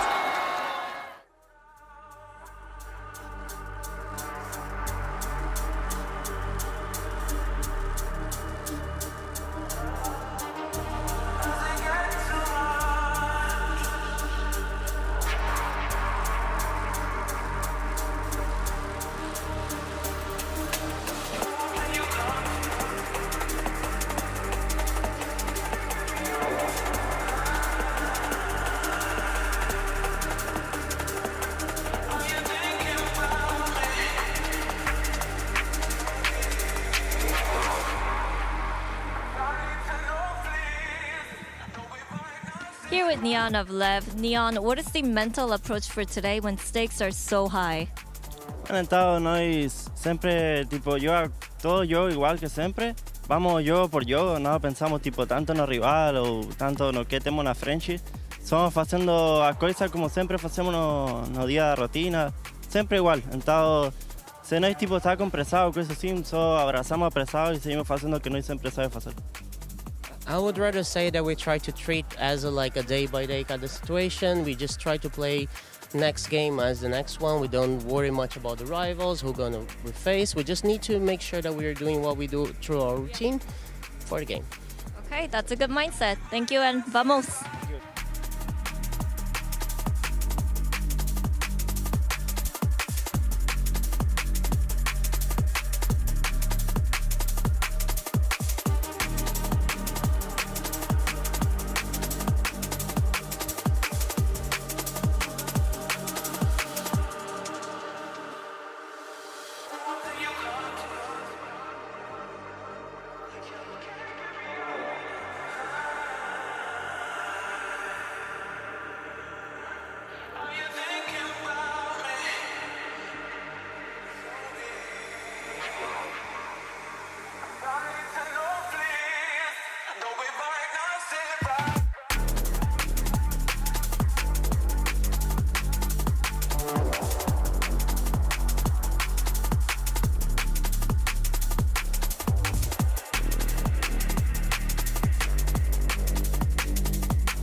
Dominant map won by Lev. Owner, how is everyone able to step up to the occasion with elimination on the line? I think it's like the whole tournament is like a new experience for us. Every series is like we learn something new. The communication against VRX was too high. We are trying to keep the same energy with more clean communications. We are achieving it. Maybe it's going to be enough, who knows? All right, you guys are growing into a scarier team. Oh man, Leviathan pick up a massive win on their map pick of Split, 13-3. Oof. And of course, Leviathan fans in attendance, super pumped about that. But for our Heretics fandom, you know there is a lot of disappointment out there. And now, of course, folks, before we head into map 2, and if you're enjoying yourself here in Masters London, a little QR code's gonna pop up here in a minute because you should join us for the VCT EMEA Stage 2 Finals. And they're gonna be in Barcelona, August 28th to the 30th. So again, scan that QR code on the screen, get your tickets now. There it is. Scan the QR code. Get the tickets now. You got it. Do your thing. All right. And hopefully we'll see you out there. I won't be there, but who knows? Maybe I might try and sneak in. It'll be one a fun way or time. another. It'll be a fun time. I'll sneak in the back. Yeah. You know, and that's Oh, good. You could just typically buy what I a do. ticket. No, I prefer the sneaking strategy. I'll buy a ticket to support the cause, but then the sneak. Sure. Yeah, you always got to have the sneak. Now, of course, let's take a look at the HyperX Reflex moment of the match, and it's Leviathan. Shocker here, but it's the re-clears that we're hyping up here, Mimi, because honestly, Leviathan looked brilliant in these. Refighting is a key piece of Lev's defense, especially on this map of Split, and I think Heretics got caught by it a lot. Here they're going for a heavy play in towards mid, feeling that pressure. The Ramps players get this Prowler to spot out Boo, and immediately have a great reaction to pinch in. You see the Fade on the other side as well. But I love what they do from here. You see Heretics Root isn't expecting Sato to be rotating in already from CT, and with this space up, they do a great job of refighting in, punishing the individual fights at Heretics, give them and cleanly win this round. But Billy, it wasn't just this one, it was the same towards B main in this round as This play well. was gorgeous. Heretics kept getting caught out by these reclear plays. Yeah, and it's Sato with the flash there. It just completely wipes out all of the Team Heretics players, just not even expecting Lev to be putting up these kind of plays. And I think right now, looking at Team Heretics, this is unforgivable, in my opinion. We look at the players and the individual performance that they had throughout that map, almost multiple, hitting a pie there, which is, you know, disappointing. But I think for me, they've used that energy to be able to get to London, to get onto this global stage. Where's the hunger? Where's the passion that we saw from Team Heretics back in EMEA to be able to make it to this place in the first place? Yeah, that's a great question here. Let's find out from Coach Nilzinho as he's standing by with Jen ahead of map 2. Here with Coach Nilzinho of Team Heretics now. Nilzinho, what issues do you see repeating themselves in the server? Honestly, I think that game is one of the rare occasions where I've not been able to question our mentality or our desire to win. We just got completely outclassed and ran over. They were shooting so hard, and every chance they got, they took. We made some really bad mistakes, and a team like that, when they're that individually skilled, they capitalized on it really well. So yeah, we need to go into our map pick now and come back fighting, because that was, yeah, they absolutely destroyed us. Thank you so much, and should be able to flip the script because Lotus is coming up next. Something that really stood out to me there was when he was saying when they saw the chances, they took it. That was Leviathan's whole game plan, and they really did take advantage of that because Heretics were giving him the space. They absolutely did. He's bringing up Lotus as a way to bounce back in this series, but frankly, I'm worried about Heretics. I think in their last match on their defensive side, they have a composition that doesn't play with the Viper, that's into this double duelist. They were very reliant on being aggressive on extremities and looking for fights, and I thought against Vitality, they did an excellent job of punishing any of those aggressive plays.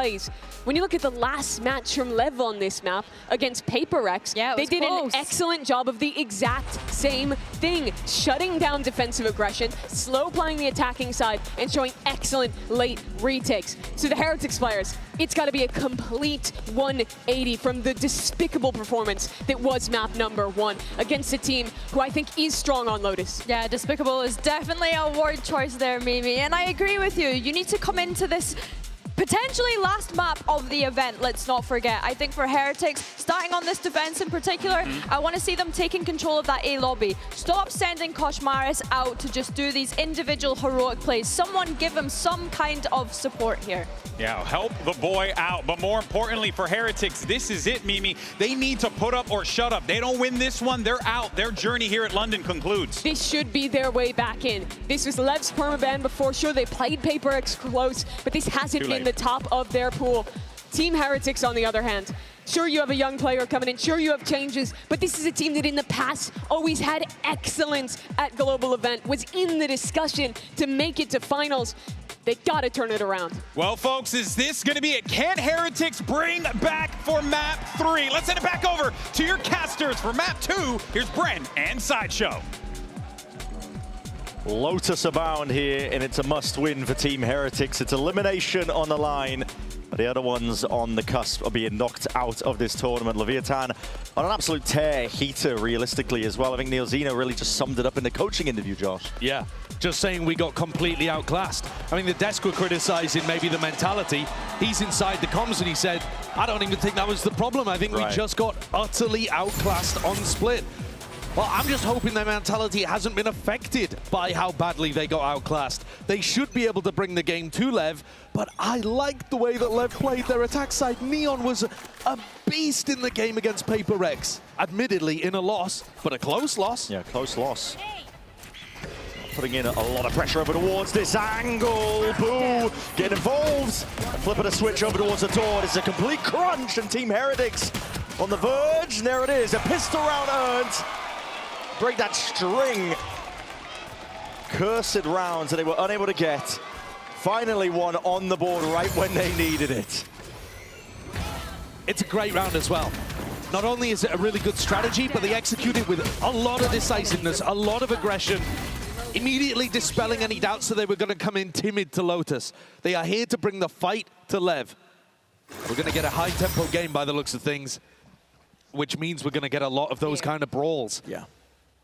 And Team Heretics has got to be able to shoot back, got to be able to be in sync with each other in a way that they weren't on Split. Yeah, the pace that Lev were playing at on Split was a little bit too much for Team Heretics to handle. It's good to see them immediately take in proactivity, decisive with the play. Got to be careful of this one though. Neon is straight up and over, but Benji has got his back.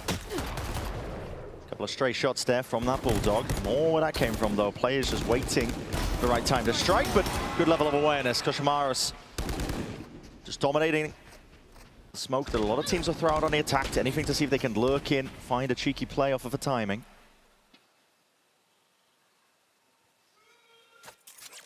Team Heretics have got quite a few players here that would love to be able to snap up these kills, get their ult going. Looking towards Woot in particular, actually, but he's on the other side of the map. Hiding away from the Prowler, but Koshimaris is not going to be pushed back off that line. Chops off the head of blows. Looking for a few more here. It's very cautious here by Lev. These slow mid-rounds are a really important way that Lev like to play. They're fast early on, then they slow things down a lot. You didn't get to see it on Split because we barely watched them play on their attack side. But if Team Heretics can dominate these fast early fights, the skirmishes towards Mound, Rubble, and stunt any attempts at this kind of stuff where they go for the slow walk-in afterwards, 1 enemy. 30 seconds left. they'll have proven why they went to Lotus. Let's go, come on, let's go. Oh, we do that one. All good. Already. I mean, Sada was left hanging horribly earlier in the tournament, so really I'm not going to read into that too much. No, this is all good, honestly. Compared to what we're used to currently, Team Heretics have a pretty healthy bonus going into this one. It was flawless on the last round. A bit of spam, though. Got to be careful of this one. A boo. Might be overstaying it. Yep. He's going to get spammed down into the corner. So, it's a kill claimed here by Leviathan. Spotted entirely. That position's so dangerous. When you get spammed, you actually leave a little mark on the wall, and they just know that he's there.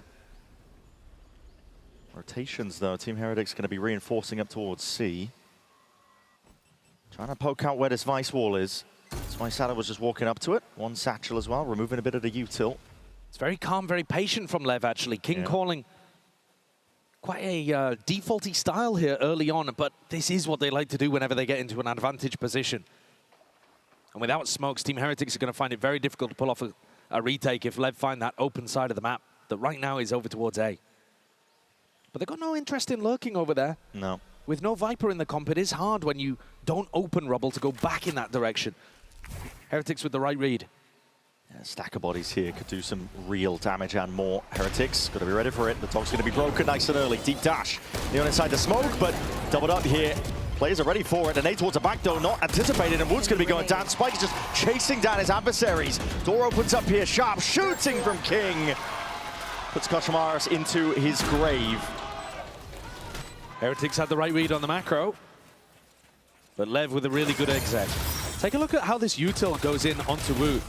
There's that spam that you see killing Boo early on. But Woot is getting flashed, he's getting thorns, he's getting naded.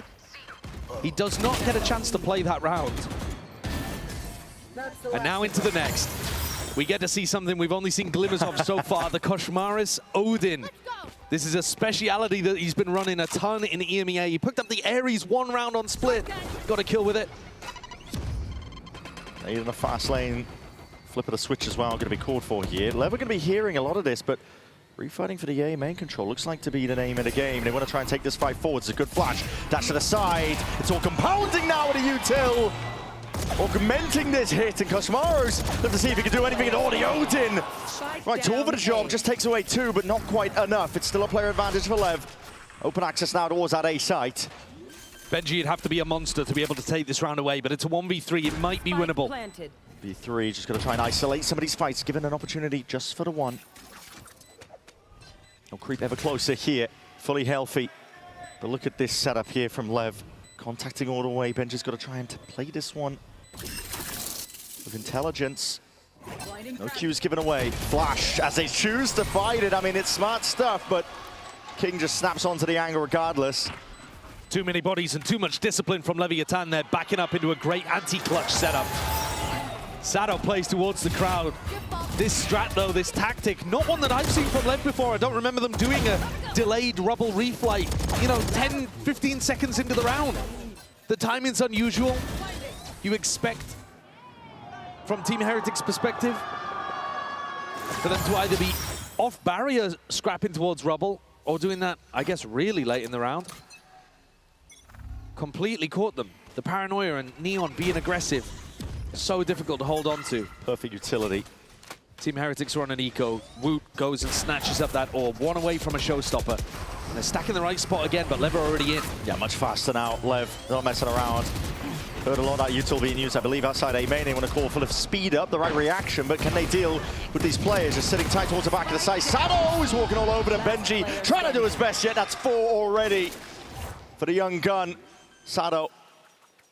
If it wasn't close to the orb before, he definitely is now. We're seeing Koshmaris with best intentions, but only the shorty. Overdrive's going to be popped off, but the crossfire setup just completely obliterates his chances.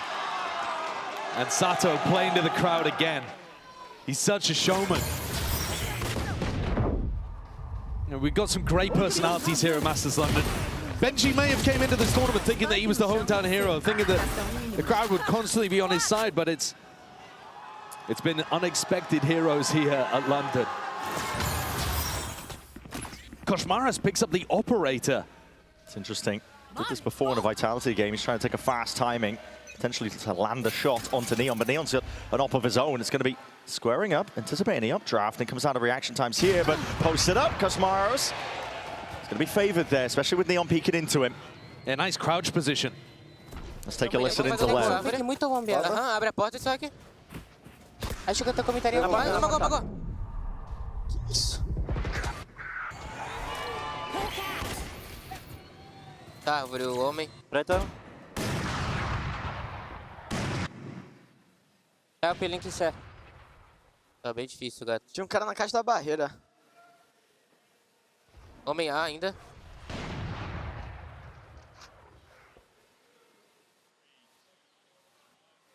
Well, I can't lie, every time we do a listening, feels like the team's cursed to lose the round. But all good. King and Blows will do their best in a position like this. Team Heretics, though, not willing to let it slip. I think if Lev can even apply pressure to draw out the showstopper, that would be a win in a round like this. 2v5. Blows considering it, at least with the flash. Forwards, gets a connection. Nods one there, showstopper. Tries to place it up close here, but Woot just takes him out. I think that's a silver lining, Brent. Yeah, it really is. I don't think that's bad for Lev in that spot. 2v5 and you're pulling ults out. Heretics, though, they put quite a lot of pressure on as if they were going to be over towards Rubble, and I think that just threw off what Lev's idea was for the round. King the IGL, the last one left standing, he's going to look to try to save this gun. 10 seconds left. Nobody on Team Heretics has money in the bank. Not worth trying to take a challenge against the guy. But Heretics will be happy about that one, even if it did cost him an arm and a leg. At least you've got showstoppers expended on both sides, you know? Yeah. It's not the worst situation to be in. Still staying competitive. It's nice work by Boo. Right in the middle of the listening when we were paying attention to this one, but the util was perfect. One enemy remaining. Plays off his own paranoia well. 3-3 here. Heretics looking like they don't want a hard fight over towards this A Rubble control, but they might go for the C's nade. Doing that a lot. They've got that util primed and ready. We'll see if they get any catches. Boo's also just shown himself on A and now moves over to C. Just mixing up where that paranoia is going to be. What an ult towards the back. Okay, He's going to stick it. Cuts us up over towards the staircase. Hold on, this player's way out to the open. Neon's the one to deal with it. Still these anchoring spots and positions. It's Rian's backs against the wall alongside Boone. He needs a bit of a bailout now because he is way out into the open. There's no form of help arriving. Not right now. This is fast and loose. Boo, an attempt at a timing. He just gets the one. What a trade is in sight once more. Again, Team Heretics are left in a player disadvantage retake spot. Benji's got an ult in hand. He's had this for a while, but there's just no opportunity to invest it. What chances do you have? They're going to have to call this one off. Koshmaris with the op does not want to risk it. He's a player with no money.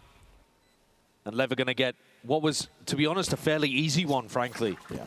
Spike's ultimate just put Woot in such an uncomfortable position. He was guaranteed to go down either way, but I think it is a bit worrying that players of Woot's caliber, they're struggling to take one with them in situations like this. I'm not saying that he's favored. He really isn't. But when you have players of this caliber who've been winning in EMEA, they literally lifted a trophy just a couple weeks back. You expect them sometimes to do the unexpected, to pull the miracle out. A lot of pressure that was being placed on him. Yeah, I mean, it's an insanely tough shot to hit. Seeker's in the front, OMEN ult in the back. And Neon's movement, he's always jumping as he takes an engagement to throw off the crosshair placement. It's crazy how good this guy is on such a large range of agents. Yeah. He's known for the chamber. You haven't even seen that yet. We haven't. It's unbelievable flexibility that's demanded of him as a player, yet he performs every single time. This is Team Heretics of a timeout. They need a pause into the round, I think. Coinbase win condition for them, looking forwards, because Lev have already been making the right adjustments, I have to say. As soon as they realize previous round, Neon dies to the operator, they speed it up over towards A. They realize, wait a minute, okay, Koshmaris isn't playing here. Let's just make him play retake. Force the fight into the sights. I think it's pretty tough for Team Heretics. They look like they're getting a little bit of input from the coaches here rather than Boo having a chat with the team about what they want to do moving forwards. But they need to stabilize in this half, and I think need to come out to, you know, a good half for them. They finally won a pistol, the first pistol that they've put together at Masters London, and then haven't really been able to capitalize on anything else. Boo had a big round off of Paranoia. That's it. That is it. That's the biggest issue when you run up against a team like Lev. I think their ideas that they have that they come into maps with, always going to be fleshed out. Well prepped, well versed. They have a ton of ideas off the barrier. They put the preparation in as well when it comes to their opponents that they play against, but then you also have to get past the hurdle of the individual aimers. Lev, they got hitters in every single role. It's the kind of thing we used to say about Team Heretics, but I think the game has just got better and better and better in terms of the talent and how mechanically good they are. Yeah. So we see backside of the Team Heretics timeout. It's actually Lev that want to take this one all the way over towards the B site. Completely open here, just a bits and pieces of util. The Thorns that would lay it down to see if they can delay this take all the way forwards. What a shot by Sato, still overwhelmed now by that util. Still Guardian going to be finding a multitude of value forwards, and that shorty not good enough. Just pointing towards the toes. Can't do much about that. Still, big player advantage. And this, who's thinking about it? Neon, he's just slipped it all the way through. Takes the path through heaven, and now it's going to be assailed again from multiple directions. But the movement, oh my goodness! How is he getting away with this? He is unbelievable. What on earth are Team Heretics doing running at him like that as well? They knew he was there. Just giving away so many sound cues, making it easy for him to hold the angle. And he's on it again for Riens. Sharp as anything. It's pure filth. Made manifest, I was just talking about it. Yes. If you get past the ideas, the elements that they might be going for, they had a very nice protocol, Team Heretics here. Ultimates to use when that B hit came through. But the individuality, they couldn't get past Neon. He's already by far and away our Rookie of the Year candidate in Americas. I challenge you to find a better rookie that's playing like this year. No one's coming close. Who are you looking at? Sayonara maybe from Vitality? Maybe Team Heretics' job at this tournament is just to get whacked by rookies. Apparently. Retrieving flash. Got to get in control of the game somehow, and a forced fight over towards it. Koshmaris is not set up with any form of util. Just hoping that the sharp shooting of the Sheriff might pay off. Benji tries to help out. He's traded, though. 3v3, you can't scoff at it. Team Heretics have wins and ways to get back into a round like this. Lev, though, they're just going to pump the brakes. They're going to make it so difficult for Team Heretics to figure out where they're going. Boo's position is good, and Lev don't have the easiest answers to go in there and push him around, but Boo is also one of the weaker individual players. I'm not sure if they go and challenge him, Boo's going to be able to come up with the double kill, triple kill to win the round. They are kind of relying on things going into Woot and Riens. Just holding for now, though, pinging out the weaponry. They would be guessing correctly too, Heretics. Yes. They had a round like this earlier, though, and Lev's execute was too good. This time, no duelist available. Now it's going to be harder. Bit of clearance into the corner here. DTP a spike. Csto's going to be stopping in his tracks and just need a bit of bailout and help from the rest of the team. The Glumba's going to be committed. That's an ult from them. Okay, Nightfall's going to be used towards the back of the side. It's Woot quickly overwhelmed. Spike matters into his own hands here, and Riens twisting, turning, wondering which direction to look in. Does cut away the sound cues for the fast rotate, and Boo, and accounted for, up onto that flank here with a Sheriff. It's Riens just really trying to keep a steady hand, steady aim in the moment. Not good enough. Spike's movement just offsetting where those shots were going. A plan into backside is going to make it all the more difficult now. Budo does pick up the weapon. Rifle in hand is going to make the most of it. He's also got a flash if he finds out where these left players are positioned. But I think it's really tough here. Cover going out. And Heretics need this. They need something. Again, he's going to reveal his position now with a paranoid that sent flying forwards. Time is going to start to tick rapidly at this point. He realizes he's going to make a go for it now. No messing around, fully running around inside the smokes. It's good, adjusting forward, the pre-fire not quite. 1 HP. Defuse now, stuck half, all the way. Boo, boo, boo. He's making the play. And that is outrageous stuff. Well, that there is experience versus mechanics, isn't it? Dropped down to 1 HP. I don't know if he misunderstood where the spike was planted or deliberately threw that just to make it more difficult, chop up certain angles, but he's trying to stick that with no smoke on the spike as well. Nope. But he just full sticks it through. Heretics needed a miracle. And some divine intercession has landed right in their lap, courtesy of Boo. Woot now picks up the op instead of Koshmaris, but he's on the opposite side of the map. Lev have been opening C a lot. Sending it rapidly over towards this area. Flashes up and over towards the top there alongside that nade. It's a much deeper vice ward. It's going to be delaying potentially forward towards the back of the side. It's a flood defend. Benji stands a test. He's put under a tremendous amount of pressure, yet still coming up with the goods. It's a 3-piece for him in a round. Many more bodies, but that came from 2. Team Heretics have complete control over towards C. They have stunted the hit of Lev. Benji's been the one player for Heretics who's actually been able to find value whenever he's been contested. But Lev haven't gone into him very often. He'll be relishing more moments like that, begging for him. Yeah, bringing the fight to him. His individual form has not been lacking. Lev are dangerous in 2v4 spots if you give them anything. They definitely are. That's what we saw. I mean, Heretics were committing ults in the 2v5 earlier. That's how much pressure this Lev team do exert. Yeah, that will make it a little bit nicer. Blows handed an uneasy task, an impossible one at that now. 5-5. Heretics clawing their way back in. 2 enormous rounds could not have landed at a better time for Heretics. Benji with 3, the adjustment on Spike, glorious. And it may well have saved this half for them. Lev is still going to have some money to be able to work with here. Rest of the half looks all right. Here's a timeout, though. Yeah. Tag timeout taken kind of late, actually, there in the day from Leviathan. There's 2 rounds left to play for in the half. OMEN wants to adjust something. They've been opening Mound a lot, which is an unusual way of playing non-Viper compositions. So a Coinbase win condition here that OMEN might have come up with is to opt into faster A rounds. Or maybe even that A reclear, because the more that Boo gets pushed up on those deeper rubble lines, the more that A reclear is going to work. But they haven't actually been exploring towards A late when they open towards Mound. You don't have the luxury with no Viper. No, but that also means they don't know what the late round A setup looks like. Yeah. They haven't gone and explored there. So we've seen it, but they haven't really interacted with it. They know that Woot was there last round with an op. That's about it. But if you allow Team Heretics to go and dominate rubble this round, Woot will also have a showstopper. So I think it does seem likely to me that Lev would want the troops to be headed over towards A. Let's see what they've come up with, though. Lev were fairly firmly in control here on Lotus up until these final 2 rounds, courtesy of a ridiculous clutch from Boo with ice in his veins and defense from Benji, the 2 at the top of the scoreboard.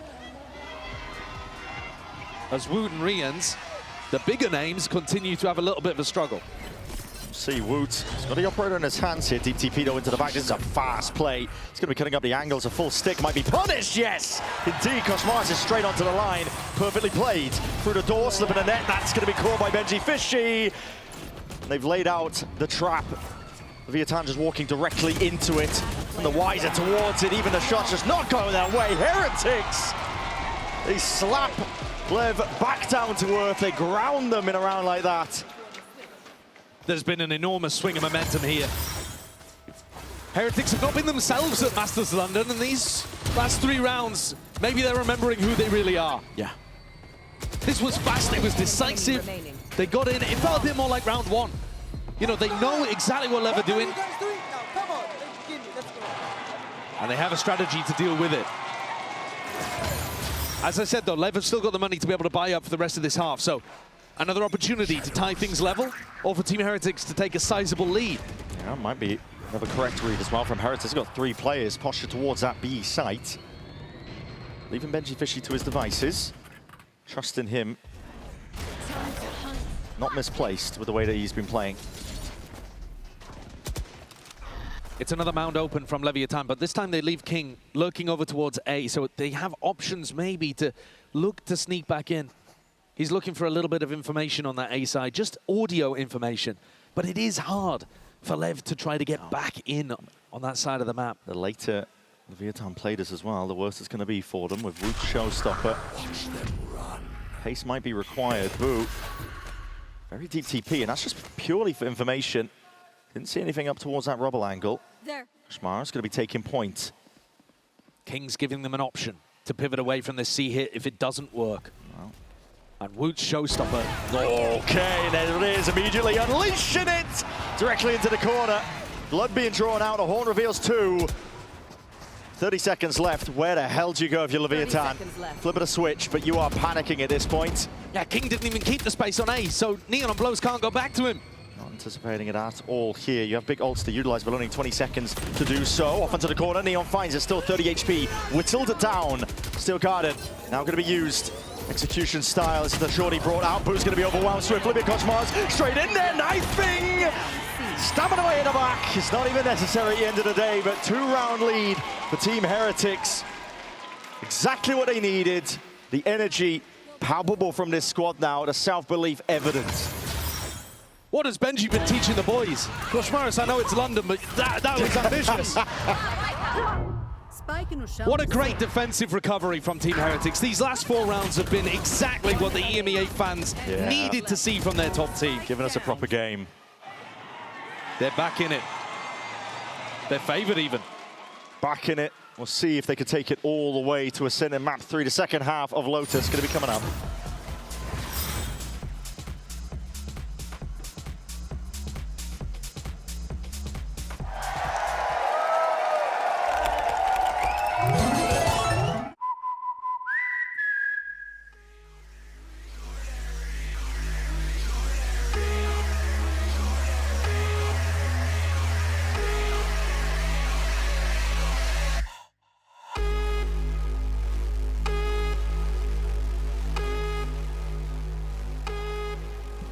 Here with Rians of the Heretics. Rians, what will be the key for you guys to survive left today?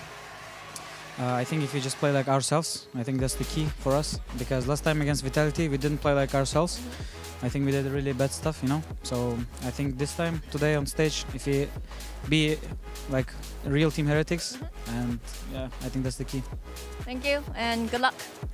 The real Heretics.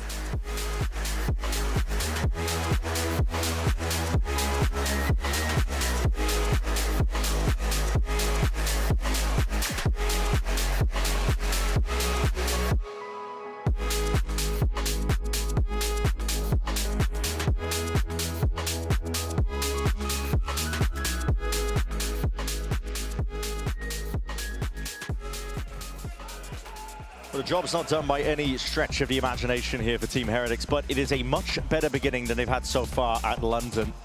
7-5.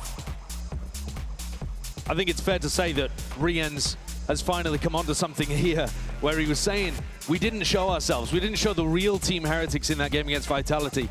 I'm not sure they really showed it during Split or even there were glimmers of it. Okay, round 1, yeah, okay, but all of the rifle rounds that came after in this first half were rough up until that final spurt of rounds towards the end. Those last 4 were what Team Heretics has to promise. If they could win another pistol here, they'd be feeling great about their chances, but the way things have been going in London, it's not looking pretty. It's been tough. Losing out in that fashion here. Heretics going to be taking over a bit of a split approach. Shmara's just seeing if he can get a bit of information, but the one-way looms up, denies him of that chance.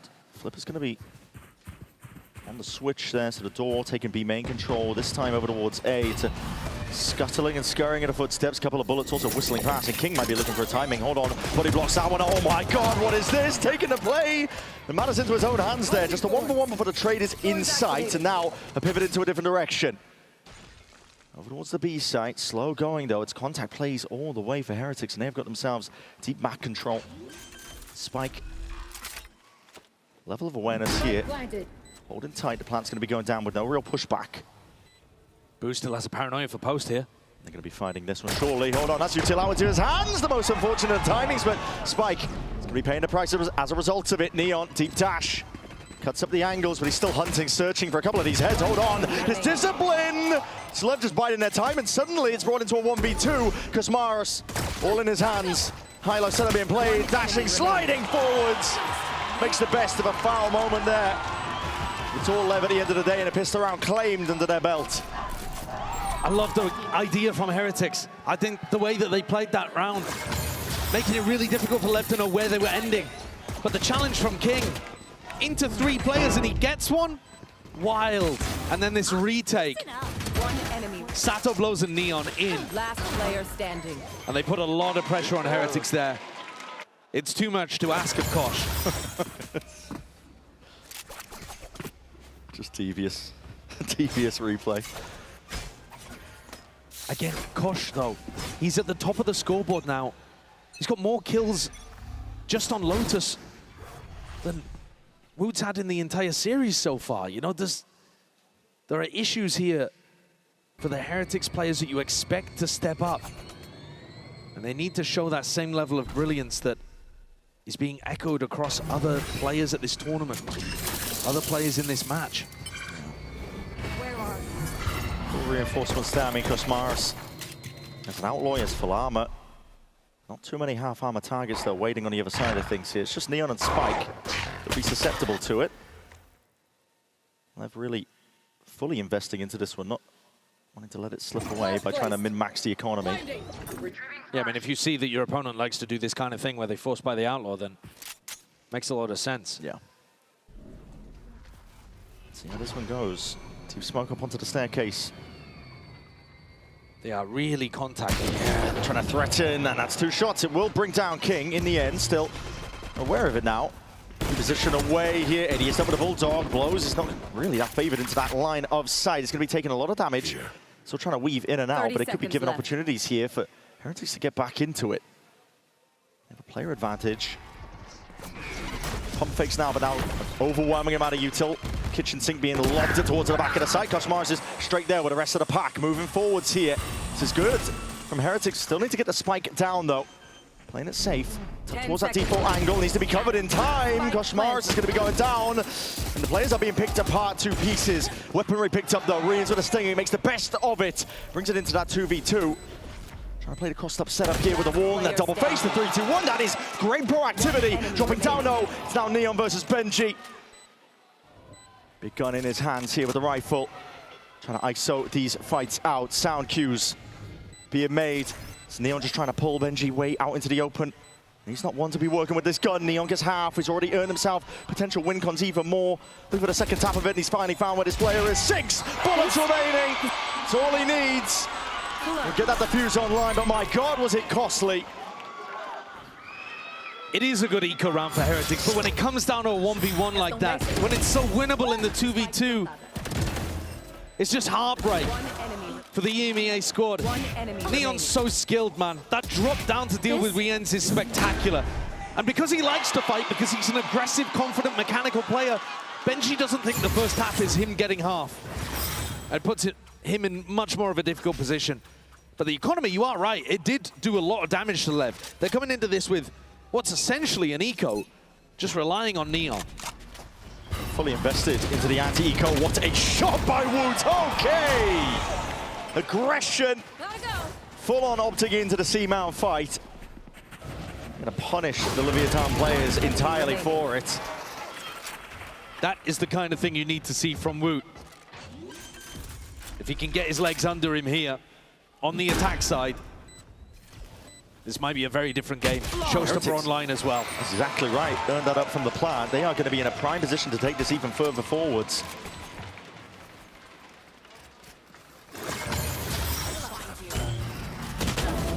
might sound crazy, but I think that might be the first fight that Woot has won against Neon. They've fought against each other a ton in this series so far. He's been struggling to have impact. But now he's got the showstopper, and he is the playmaker moving forwards into this round. He can crush the Lev economy here. With a good game plan from Boo and a good ult from Woot. Opted in to the A fight, perhaps. Heretics could catapult themselves into the lead. I took them. Nade, flash, haunt up and overhead. Doesn't ping out any of the players, the opposition. Leviathan just going to peel all the way back. Fading like they're fighting. Neither side seems to be too interested in it. Boo's going to be still holding on to a lot of this space. Rians wants to really sell this one. I think the path would still be remaining around this A site. Boo's calling so far has been lovely as well. He's given them zero opportunity to find out where they are around the map. It's been extremely quiet. And they've been testing the very limits of where Lev are holding. Lev are going to have to start adjusting and looking to re-challenge, re-fight into some areas. The kind of stuff that was working really well for them on Split. Trailblazer goes out and grabs him a bit of information here on A. And that's going to allow King to lean over with Neon. But they still don't know that this pop is about to hit. Yeah, and here it is. Nightfall, flash forwards, going to be dodged in time. Thorns to potentially play around. Neon's trying to really square up, draw blood out of them. Koshmaris, though, so they slipped all the way into that back of sight. Showstopper, extra element going to be thrown into the mix, and a bit of a pre-fire into the corner. Guessing game, still gets the job done. Full side control into the post plant. Your Thorns are going to be layered down on top of it. Heretics in a great position here. Lever just contacting all the way in, not using any util. They haven't even revealed that they've already walked all the way forwards. It's a double flash in through the back of the site. Sato adjusting his aim in time forwards again, but that's going to be the overdrive. Pops off Woods. What a time to activate! He can be the difference maker in this game. If Woot decides that this is a match he wants to win, a tournament he wants to stay alive in, he can make all the difference here, at least on Lotus. Neon struggled to find that first engagement that they were looking for. Koshmaris up through the back. And Woot cleans house. Boo's done a good job as well in both of these post plants at saving his paranoia. Great piece of utility to use. Lev's economy mangled. Neon, though, one away from getting a Blade Storm online. So they're going to try to push Heretics out early here. All in fight again towards that A main space. TTP cuts it up, cross to the side, and not accounted for. Boo's just straight there. All was picked up in the midst of all of this, so Neon does have the Blade Storm to use, but... Okay, looking for round two. Flash forwards, updraft to see if he could catch any stragglers. What is that? My God. Slimmest of margins. Rian's just going to be decapitated. Hold on, Koshmaris is up next. This is getting a little bit testy now. I mean, Benji has possibly won the round for you with this lurk, and yet Neon has still found 2 targets over towards Rubble. It's going to hand over a couple of guns, isn't it?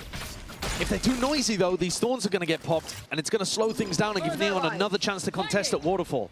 Detted it, but I don't think they're going to realize that Benji has worked all the way into the back of sight. Cover going out. It's a good smoke. Control over towards C, it is. Blocks off the Waterfall angle. Boo's going to commit to the plant. Planted. Everyone has their job to do, though, on Team Heretics' side. It's the guns that have been dropped as well. Yeah. Now picked up by spikes and blows. One of the biggest problems, 2 shots going wide there from the Outlaw. That could have been paying absolutely everything. Slicing and dicing his way through, just 1 blade left. He's not going to get that reset in time, but players are toppling. It's all up to Boo now. That rifle handed over could just be spelling defeat and doom. What is that? Unreal work from Neon. Just when you thought that Team Heretics are going to have a chance to run away with one of these maps, gain a sizable lead, it's Lev who answers straight back. Heretics have done the hard part, getting themselves into this situation. What is that shot? That's just ridiculous. I mean, you could also argue, why are Team Heretics challenging this? You know that he's got the knives, he's the danger player, but also look at the quality of the shots that he's hitting. Yeah, I mean, Neon has been given the slimmest of margins to hit those shots, and he's delivered. They are a dangerous team, and a Mastercard Thrifty has just brought them back. Within sniffing distance here on Lotus, 8-9. Heretics, they've been opening towards A the majority of these rounds. Now, looking towards a fast C-pop. TTP, who's going to be cancelling that one? Didn't feel like it was safe enough to hard commit into it, but he does clear that backside control, so it lets Team Heretics work their way all the way in. How do you win a post plant here against Sato's Showstopper? Heretics are going to have to be aggressive somewhere. Yeah, Fighting aggro might have to be the name of the game. Waterfall control. Posturing like they wanted to take some level of it. They're going to threaten like they were pushing Waterfall, but actually just leave that deep wall there. Really nice, really intelligent, but they still haven't got an advantage prior to Sato going for the retake. Not going to be broken. Nade rebounds into the corner. Spike. Paranoia is going to be ready now, and it's going to be sending it flying forwards. Here it is, Showstopper. Rapids right into the corner. The collateral damage might have almost been done. Softened up the opposition. It's a good trade, though, by Woot, and he is on a sliver of HP. Moving forward steadily at that. The team is just trying to take this one with as much coordination as possibly can. Lev, the shooters this time not hitting. It is all Heretics. Holding it down into the post. The 2-round lead still theirs. Benji, the blood sacrifice for Heretics to hold on. Important kills there towards the end as well. There's a smoke down on the spike. There's pressure in constantly. The early peaks made all the difference. And Boo comes up with 2, unfavored in the final fight, but King could not find it in the IGL battle. Pressure is back onto Leviathan and their economy. Sato's bringing a Guardian into this round. I think Team Heretics, Boo, they're doing a much better job at giving themselves options to pivot around, creating pressure in multiple areas around the map. But Lev are not buying it this time. Not quite. Very quick in terms of Trailblazers going to be used to re-clear that B main control. King's going to be spotted out here. Prowler forwards and just walking up, using the fast lane as a bit of coverage fire. King might not even anticipate the backside control. He's already lost it. Still, he sees the traces, spoils it out. Guardian spam right away, just couldn't reset it in time, and it's Team Heretics. Again, they swarm the opposition, and the attempt at a flood defense is dismantled. I love how fearless Koshmaris is playing in this map too. Found his feet here. Hold on, what is this? Showstopper rip, just in case Neon and Spike were here. It's an all expended. They're just trying to get the plant down. Yeah, just trying to see if they can earn themselves a bit of space. Wrapping around the side. Yeah, that rocket's not going to be finding its mark, but quite telling, I think, of the mentality of Heretics. They are feel like they have to use everything. Yeah, a bit of fear there. Just to keep a foothold, a handhold into this map. Just want to get out. Neon still alive and active, and that means that anything is possible. Planning towards the back. He's already earned himself the 1 kill. Trade is there. Rapid, though. Spike still on top of it all. Looking to see if he can earn himself half. A bit of spam, though. Will solve the issue momentarily. 11 rounds now for Team Heretics. Kosh deserves a lot of credit for the way that Team Heretics are playing here. You heard his former teammates hyping him up in that previous map. Even when he was getting destroyed, even when they were getting horrendously outplayed, in Neil's own words. But here now in more comfortable territory, he's playing really intelligently too. For a rookie player that's coming in. Let's go! Let's go! Come on! Let's go, baby. The way that Boo's asking him to mix in these faster rounds with some of the slower tempo contact plays, they get ready for a C-pop, they wall up, he walks in. Yeah. No sound cues. Makes it incredibly difficult for King to figure out where he's going to be getting pinched from and the timings involved. Not giving away the game at all. Making it really awkward as well to try and hold down, like you're saying, with the anchoring setups here. It's forced the timeout out of Lev. They're down a tremendous amount of rounds now. It's taken a lot of sheer heroics, that individuality that we keep referencing, keep talking about, that you have to get past to beat a team like Leviathan. They are being dismantled now. Team Heretics have found that confidence again. Distant memory of them being top dog team this year. We keep harkening back to it, but it's supposed to be different this year. As the #1 seed at EMEA. Should have been an opportunity for them to right the wrongs of the past when they've attended these globals and been met with disappointment. And now they're finally playing like it. And this whole day is EMEA versus Americas. Oh yeah. America's landing a big blow early with that 13-3 on split, but Heretics have still got that dog in them. Lev, they won that Mastercard Thrifty earlier on because Neon was able to get his Bladestorm online. This one, there's Guardians abound, but Neon's not one of those players with one in hand. It's a classic idea. A lot of teams run it when they not going up against the Viper, but the smoke will cut off the line of sight regardless, and now we pivot into the B side. In through the blue room, that's going to be a Nightfall. Going to give you peace of mind that a lot of this is clear, but Spike sidesteps the Prowler, sidesteps the ult. He's only got a Guardian though. Spam is not going to be called for here. Couple of straight shots into the corner. It's making it awkward, making it testy here. Rian's not feeling safe that he can get this plant down, but finally now hard committing. The nade's going to be sailing up and overhead, a lot of damage done, and that's softened up target. Koshmar's going to be brought down to heal in the back pocket. Neon brought back up to 100. Pressure onto the flanks is going to be mounting too. This push and pull Lev. Pretty amazing when it comes to these B retakes, even with the weaker weaponry now, but they just need to find these shots and the target still landing them forwards. The rifles into the hands of Wood this time, making it sing. Nailed rebound, Sado pushing forwards. The Justic still, and that is just ridiculous! How has that happened? Sado's died to a nade from a player that expired moments ago. And Benji wins what should have been a 1v2. The Red Bull clutch. Take a look at this again. Lev had done such a good job, actually, of applying pressure to this. Sado sits inside the nade, trying to play patiently. Not wanting to step into Benji Fish's sightline, but also not realizing that nade was rolling down the stairs underneath his toes. Not long for the world there. Brought it into the 1v1. Benji good enough to play off the back of it. Brings Team Heretics up to 12 on the cusp now, sending it all the way to Ascent. Dash, it's going to be primed here. Neon is under that pressure! Oh my! Just skewers the opposition and a flick of the wrist, why not? Fancy stuff all around and quick shooting. On point from Neon. It's not going to make it that easy for Team Heretics. They get up to map point, and Neon shows you that you still got to fight. Koshmaris and Riens turned into a kebab. Yeah. Absolutely brutal. The amount of times we've seen that from Team Heretics, where their spacing is just a bit too good. They're right on top of each other, lining up. Kosh is going for the Ares.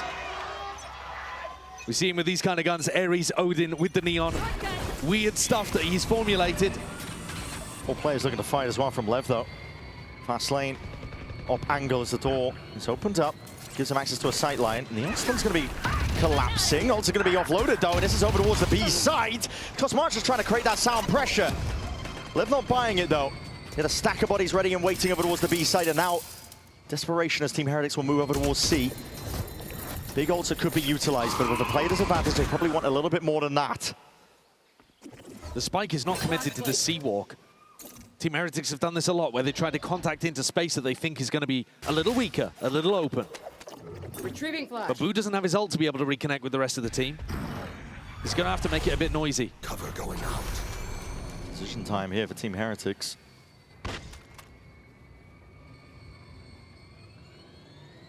Go for this one here. Lever finding themselves bunched up a little bit passive, the positions, but they're going to be in a good spot to retake towards C as soon as the confirmation comes in. 3v5 is going to be opted into here. The plan goes down. So I'm not finding too much. Still a 3v5 though. This Horn fly forwards. It is dealt with. Broken in time. Smokes to cut off the angles. Deep flash confirms nobody is backside here. The rest of Team Heretics is going to be playing this one shoulder to shoulder. It's going to come down to seeing how sharp are their shots. Neon, hold on, slicing through them. Playstorm in hands, making it awfully tricky. Squaring up though, Riens leaves it into the hands of Boo. Can't get it done, but my God, do they pressure them. Riens almost delivers it on a platter for Team Heretics. That's a second opportunity at closing out Lotus. And Lev come through with the goods. This vice wall that King had put over towards B really ruined what Heretics were going for here. They were trying to make it fake, feel like a rubble fight, pop into B. That's a disaster, but we won't speak about it. Where did Riens get the 3K from? That's ridiculous. It's incredible stuff. Unreal spray control. What a pity that Boo couldn't convert. Because now Team Heretics have no weapons to work with. Yeah, that's why I was talking about it. I was surprised. Well, they could have made the decision to save those guns. It's forced out a timeout from Team Heretics here. They don't have the money to work with in terms of a buy. They have plenty of ults. Overdrive and Koshmaris, maybe you can piece something together, but it's all going to be most likely settled on round 24. I think that what we can definitively say at this point is that the Heretics players are starting to come online. Yeah. You are getting big rounds, big moments coming out of Woot and Riens, who were struggling a little bit map 1. Koshmaris was getting neon diffed, frankly, on split, and now he's playing great up towards the top of the scoreboard. In fact, clearly at the top of the scoreboard here on Lotus, on his team at least. You're getting good moments out of everyone on Heretics, and that's why they're in a winning position on their map pick. But it hasn't been enough in the final 2 rounds, or the most recent 2 rounds, let's say. The final 2, yet to play. It is a full ult bank, though. Yeah. I don't really care about the state of the weaponry, to be honest, because when I see Overdrive, Showstopper, like you said, full kit, in terms of the war chest being filled to the brim of ults, there's always ways for Team Heretics to win. Always ways for them to convert and bring it all the way to Ascent. But of course, the worst case scenario would be they think it's winnable, expend the ult bank, and then go into round 24. Always the risk is a balancing act. It's up to them to piece it together to see what they can get. With the spam into the corner, Woot is way up into the sky. Shot down like a clay pigeon. Sato, though, surely going to be going down here. Yes, Util's good alongside that Overdrive. Kosmaris going to be mopping up a couple of pieces of the opposition forwards, though. That is insanity by Spike. Insane with the reaction times. Prowler forwards, anticipating the re-swing. Lev, they can't be stopped. They've mowed down Team Heretics here again. 3 rounds in a row. But the silver lining is, for the EMEA squad, they didn't invest those important ultimates. It was only Kosmaris on an eco round, using the Neon ult. Very reasonable. Very economical. And still more than a few opportunities now in this round coming up to convert it, prevent it from going to OT.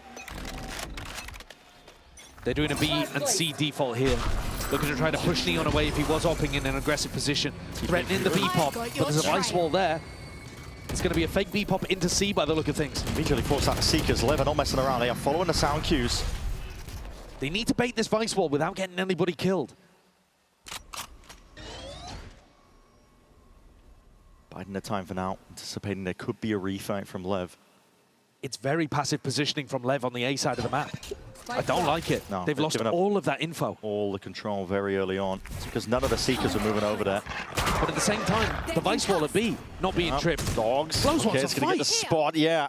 He's trying to square up. I think he realized that Boo was potentially isolated, but he's going to play a bit more patiently now. And back towards the A side. Heretics getting the right read. What a round to go and re-explore A. It's so difficult, and yet this is the 1 round Lever nowhere near. Yeah, and has pulled all these players away with 40 seconds remaining, but they may have realized, hold on, we may have over-rotated. Now they're hard committing. Playing all the way around towards it. Boo, what a masterclass. It's being sold by the smokes. The door being flipped. That's Kosmaris as well. This is fully saying that there's a presence over towards A. It has evacuated the C site. Extra layer on top though with Nightfall. Just so they're not second-guessing themselves alongside the Showstopper 2. Neon, he's posted that forwards! How is he hitting that? Didn't even look like he was aiming towards that point, yet still he takes Woot out. Benji's ultimate, absolutely critical here. Biggest tool to save Heretics. He's going to be waiting for the util to be used here to just delay, bleed some extra seconds off the clock, and there it is. Utilized now, it causes that full evacuation out. Lev, not going to have their weapons taken away. Rapidly looking to reassert themselves here with their player advantage situation. Heretics trying to play up close here.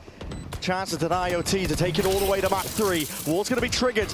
Thorn's already deaded. It's so damn awkward already here, but Heretics, they can just pluck them to pieces, pick them apart with the rifles in hands, the time ticking. It's forcing the play into their hands right now. For Leviathan, they need more. They need absolute brilliance, and it's just not on display. For Heretics, they take control and they send it all the way. We are going to Ascent.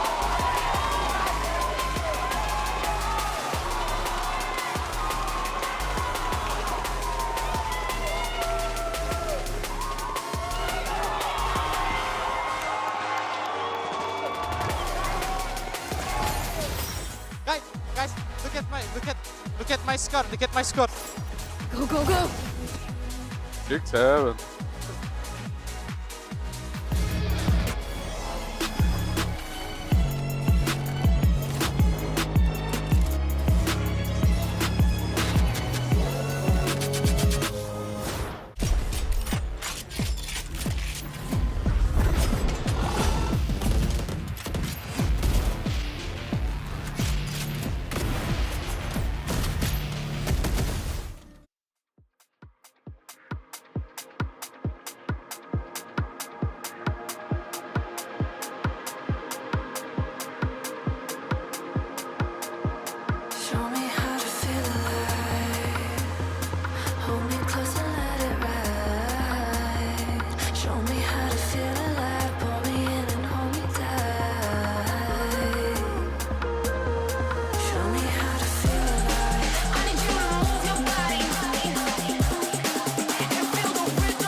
Welcome back, everyone. And you go into map 3, you know what that means. We had to come out to the crowd, hang out with the people. Ain't that the truth?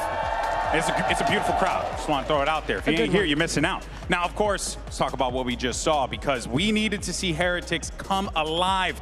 Billy, you were talking about it. You were like, this team, what they showed us in map 1 simply wasn't it. But who would have thunk it would have been a clutch defuse from Boo? That would have been what the doctor ordered. Yeah, more passion. That's what I wanted to see coming out from Team Heretics. And I think that clutch that Boo was able to get, for me, at least in this map, was the pivotal moment for Team Heretics to find that hunger and passion back when we consider how the map started off for them. It wasn't looking too hot, but then Boo got away with this play.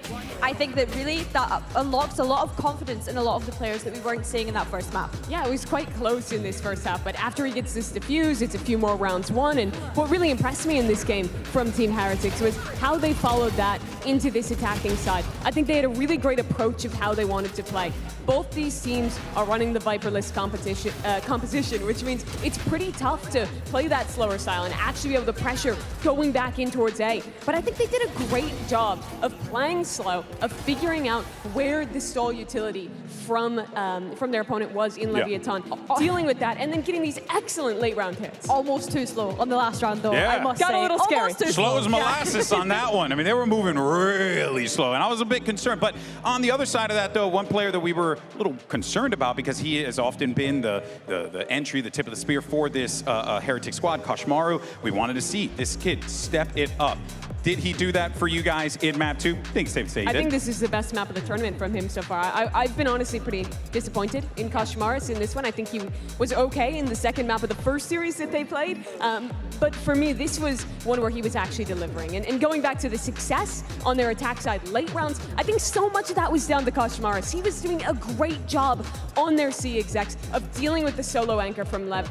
Map 1 was a complete individual diff. No one could hit a shot. No one could Let's kill just forget about map literally 1. a single player on Lev. We don't got to think about map 1. That's why it's so important that he turned it around and played like he did on this second Even the coaching staff said this so as well, right? We heard it from Neil. It very much felt like a GG, go next. We just forget that the first map even happened. And I'd expect the calibers of these players to be able to GG, go next. Yeah, and that's exactly what they did. But now we set our sights forward toward Ascent. That'll be the battleground for that final clash between Leviathan and Team Heretics. One player, though, that we've been really questioning, where is he? Has been Rians. Yes. Rians has kind of just been chilling in the shadows until the end of this game. Kid really came online. Now they're really going to need rely on him, I would imagine, in Ascent. Yeah, for sure. When I think of Ascent, I think of Rians. Yeah. When I'm thinking about EMEA in particular. And I think, as you mentioned, those last kind of rounds for them to be able to close out the map came down to him. We're looking at Koshmaris being able to step up. Let's not forget he's a rookie to this global stage. Then I look at the rest of Team Heretics and the experience that they have going up against Lev, who are fearless, have nothing really to lose when you consider how far they've been able to come in this competition so far. Yeah, I think there's big questions on the other side as well going into this map for Lev. This is the map that they got absolutely dumpstered by HyperX. It was a 13-1 loss on that as they debuted a composition similar to their other stuff with the double duelist with the Phoenix. I don't feel like they have a terrible Ascent. I think they just had a really slow start to that series. I think in particular, what HyperX did well was show aggressive problems on the defensive side. They were constantly re-pushing into mid getting picks, re-pushing into extremities and getting picks. And I felt like Lev was far too passive. This map, I want to see a Leviathan who's showing more what they showed in this series so far and is taking the initiative to go for these very heavy early fights into extremities, to prioritize getting orbs to their Phoenix, and be willing to be the team taking that initiative again. And I guess we're looking at Neon on the chamber here to be able to take those fights and take that aggression to Team Heretics. Team Heretics at times have been struggling with keeping up with the tempo, the aggression, the pace that we're seeing coming out from this left side. What I will say for Team Heretics though is this is a flawless map for them in EMEA. 4 wins, 0 losses. And it was a crutch for them in playoffs, I will say, for them to be able to go off and have that lower bracket run and be able to make it to this event. So honestly, I feel like this last map is going to be a gigabanger. Yeah, I mean, it has to be, right? We made it to map 3. Heretics managed to force things as well and bring this to that point. It's a lot of pressure on these players on stage here. But yeah, I've been following Benji's career for years. Kid's used to the pressure. He can shine in those moments. So I have no doubt that he's going to be bringing that energy with this squad. And these players have been here before. #1 EMEA seeded team. This is a brilliant squad that is really just 1 or 2 solutions from picking up the dub here. You know what I mean? They're only one player different from that team that in Yeah. 2024 did that, made it to 2 back-to-back finals. It's 2 years ago now. It's been slower for Team Heretics, but this is their home event. This is Benji finally in front of an English crowd and Benji's trying in to the show pond. up in a way that he didn't earlier in this tournament. Looked good on map 2. Going down to the Cypher here as well, I think he's great, and he's one of the players that I want to highlight, especially on attack, to be that extremity player. Yeah. Dealing with Lev's aggression, especially once they have the op online. Oh, 100%. I'm looking at Heretics here and getting a little worried that they haven't steered away from that composition. Hoping that doesn't mean that they're going to rely on old habits and fall into things and not see anything new from them, like I had kind of highlighted at the very start of the day. Lev, though, starting on this defense, we mentioned the aggression and the pushing out mids that we are expecting from this roster, especially with a composition such as this. Yeah, for Leviathan, this is where you have to show up. You had a great Swiss stage, looked like the best team out of those groups, but now they're in the playoffs. They dominated map 1, but slipped away on that second. It's a team of 4 rookies, only 1 veteran player here, and very high expectations. This is where they have to show that they can bounce back, that they can live up to those expectations on the global stage. And to that point, Mimi, they've not really had to suffer any losses so far. When we think about their run regionally, making it all the way to that grand final through the upper bracket, yes, it was a devastating grand final loss, but here, this could be it. Folks, we're going to map 3, and you know what that means? You gotta make some noise as we get ready for a clash between 2 phenomenal squads. Let's hear it for your casters and take it away. Hotly anticipated as map 3 is between these 2 squads, and they are fighting for their lifeline here at Masters London in the Copperbox Arena. Going tooth for nail, blow for blow here on that last map, but it's all going to get decided on ascent. And there's a lot of questions that we have up in the air immediately about what kind of form we're going to be seeing from these teams from the last time that Lev played this map. And for Heretics now, do they have it in them to be able to battle back? Both of these teams came into Masters London looking like 2 of our best on ascent. Lev, incredible performances individually inside of Americas. Team Heretics 4-0 with this Jet Neon comp in EMEA. And yet Lev got spanked by HyperX on this map, which they might have legitimately thought they were the best in the world coming into the tournament. And they found out. They found out early. How much have they learned, and how much can Team Heretics play in a similar way to put that pressure on? Well, it feels like a bit of a hard read here. Team Heretics fully contacting all the way up until they get towards the doorstep. A site completely open. They're sort of taking it. Did use a bit of util, bits and pieces. The dart was committed, but it's going to be a plan into the back of the site and a full retake played for. They actually still have really good post-plant util. Neon stun, paranoia. Yeah. Budo not really in a position to use it from hell. He's going to be holding in main, so we'll see how this gets used. Shorty posted up. Stun as well to peel away the Lev players. They're going to look to fight They're going to try and fight this into door. Yeah, they are. The Paranoia already sweeps his way forwards, but not expecting this one already. Distractions being played for. What is that flash? Everybody blinded up, and King, what a play to make. His team happy to capitalize. They swarm on the opposition. Smelling that blood in the water. It's a full defuse from blows. He's got safety in numbers. He knows that his team has got his back. Pistol round. Squared away. Heretics are trying to come up with ideas, trying to create some pressure over there. But they just didn't anticipate the right positioning of these retakers. They thought they'd be right next to the door, all in tree. Instead, they're tucked back. Pretty safe spots, actually. Yeah. Being played by Neon and King there. And the counter paranoia does so much work. Here's that strategy again from Team Heretics on their attack side. Full armor with an outlaw, allowing Koshmaras to roam around the map and see if he can generate any kind of opening for them. They should be ready for this setup. This is something that Lev do a lot on Ascent in terms of their defensive anti-eco protocols. King with a judge in A main, Sato just jiggling with the Molly and Cat. They've done their homework. They're going to know how Lev want to play this round. The judge is a bit of a nightmare if you give it over. And boost smoke. Cut in the gap. Might be baiting King in. Yeah, I mean, it's good for the judge, obviously, but it's also good for Heretics if they can know. swarm in. Yeah, they're pretty aware, I think.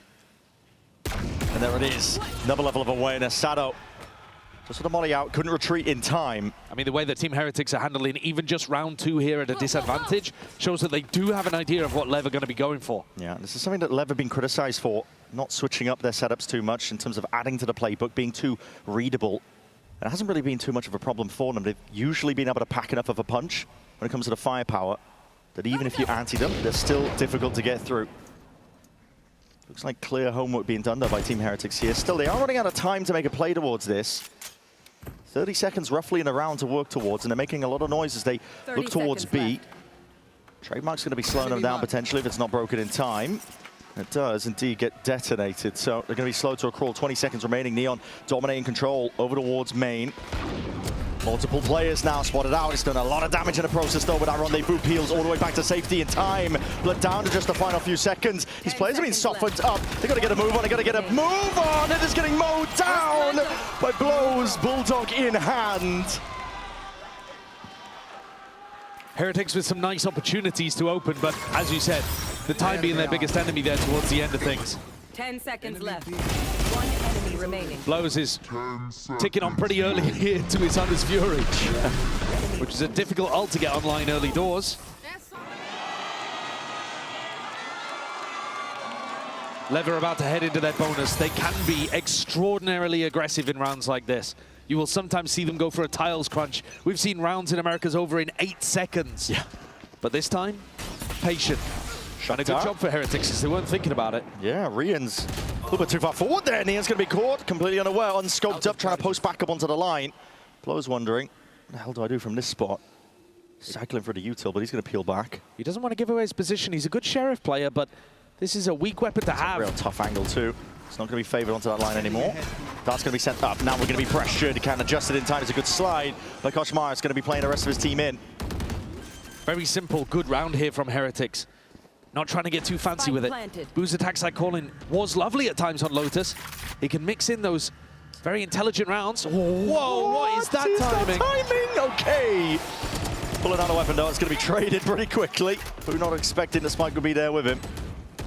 Shouldn't matter too much in the grand scheme of things here. Team Heretics, massive player advantage. Post-plant looks pretty sublime. Any damage, though, is good damage. The attackers are not going to take a lot of rounds usually on Ascent. So if you can put pressure on the economy by playing for exits, it normally pays off in the long run. And that's going to be on Spike. Let's see if he can do as much damage as possible, just the one. Yeah, good updraft from Woot. Yeah. Enables Team Heretics to take 3 weapons forwards into the next round.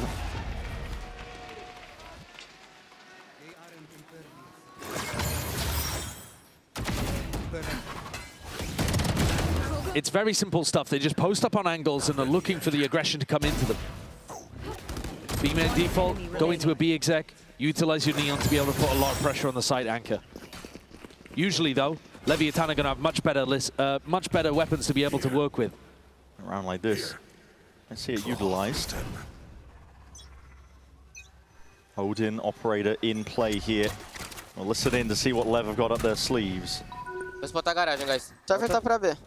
Tinha OMEN, tá? Vamos voltar? Saiam.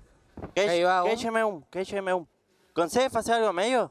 Eu tenho garagem, guys. Tamo standard, Bruno. Agora é macro. É macro, agora. Câmera do Cypher. Quebrar a câmera, Domínio A, né? Passar a vinha. Calma, tô indo no meio, calma. Cuidado na King, eu Se tenho eu a B. contato, eu vou bangar e vou abrir, Bruno. Se tiver close minion. Tô perto do A, tá, King? O cara tá perto. Vamos indo pra lá. Dá o Vou dar uns tiros. Varanda. Tome varanda, 2. There's constant information being delivered out. Commands rattled, I think, from some of the sound cues that are being heard. They're about to walk into Neon. Neon's right there, though. Unanticipated onto that angle. The slide is the second layer to this plan. Trap might be sprung, but how the hell do you get past all of this now?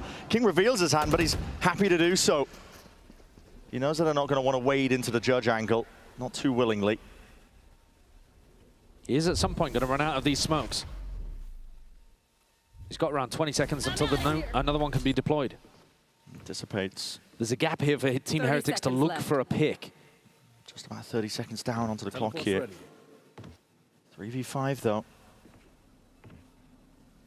Economy's going to be pressed if Team Heretics end up losing this one and giving away the guns, but they're going to contact in as much as they possibly can. It's a good swing. Rians rips away 2.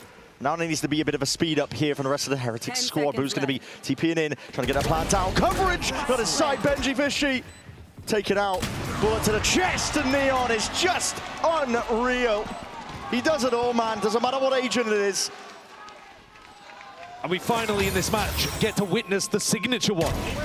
The chamber. He showed you early doors his Omen, then his Jet, and now the chamber that he's been absolutely destroying people with in Americas and in the Swiss stage. Yeah. Heretics seem like they're in two minds of whether to commit to that, but when Rians delivers you two beauties on a swing out A, you've got to at least fight for the round. You have to. But it did destroy their economy. So now they're on a half buy. And it's going to be weak here, and it looks like A main is going to be pressured. Paranoia primed, ready. Crazy to do this on an anti-eco. Yeah, he's letting it loose anyway. Alongside the stun, the molly's going to be burning him to crisps. Oh my! It's doing all sorts of damage now, and to highlight the delayed dart is that cherry on top. Heretics trying to really make it go a bit. Hold on, the judge not going to be good at that angle. Woot. Let's try and get involved. Now Rians limping away from this engagement in a 1v3. Spike is irretrievable. What a risk to take for Leviathan. Going for one of their aggressive tactical plays into the eco. Yeah. Usually you don't want to play things like that, but sometimes teams will come in with game plans where they want to take the riskier option when they have a big advantage with weapons, just for the conditioning factor, just so that Heretics start thinking that that's a possibility. Because it is going to make the attack side slower to go and take A main, slower to go and take B main, if you're worried. It's a gorgeous tactic. It really is. Delayed down on top as well. They are excellent with these tactical plays. This is what Lev were throwing in that made them such a threat, I think. A lot of teams talking about who are the best in the world when it comes to Ascent. Santa looking bored. Elimination game, by the way. I mean, he's such a showman. He really is. He's peering over at the Team Heretics players as they take their tack time out. Like, guys, you really want to break? We've got all the momentum here.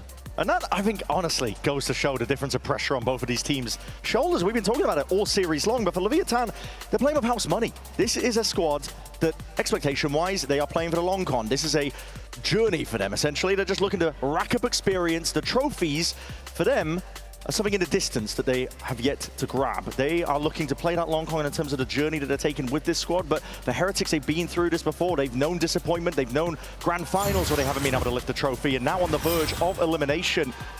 This is where the pressure gets made manifest, I think. Completely agree. And much like your chances of lifting trophies in Valorant, the opportunities, they are few and far between. Yeah. You can't afford to let them slip. And here, on the attack side of Ascent, you have similar situations. You're not expected to win a lot of rounds, so if you get into winnable positions, you've got to be able to convert.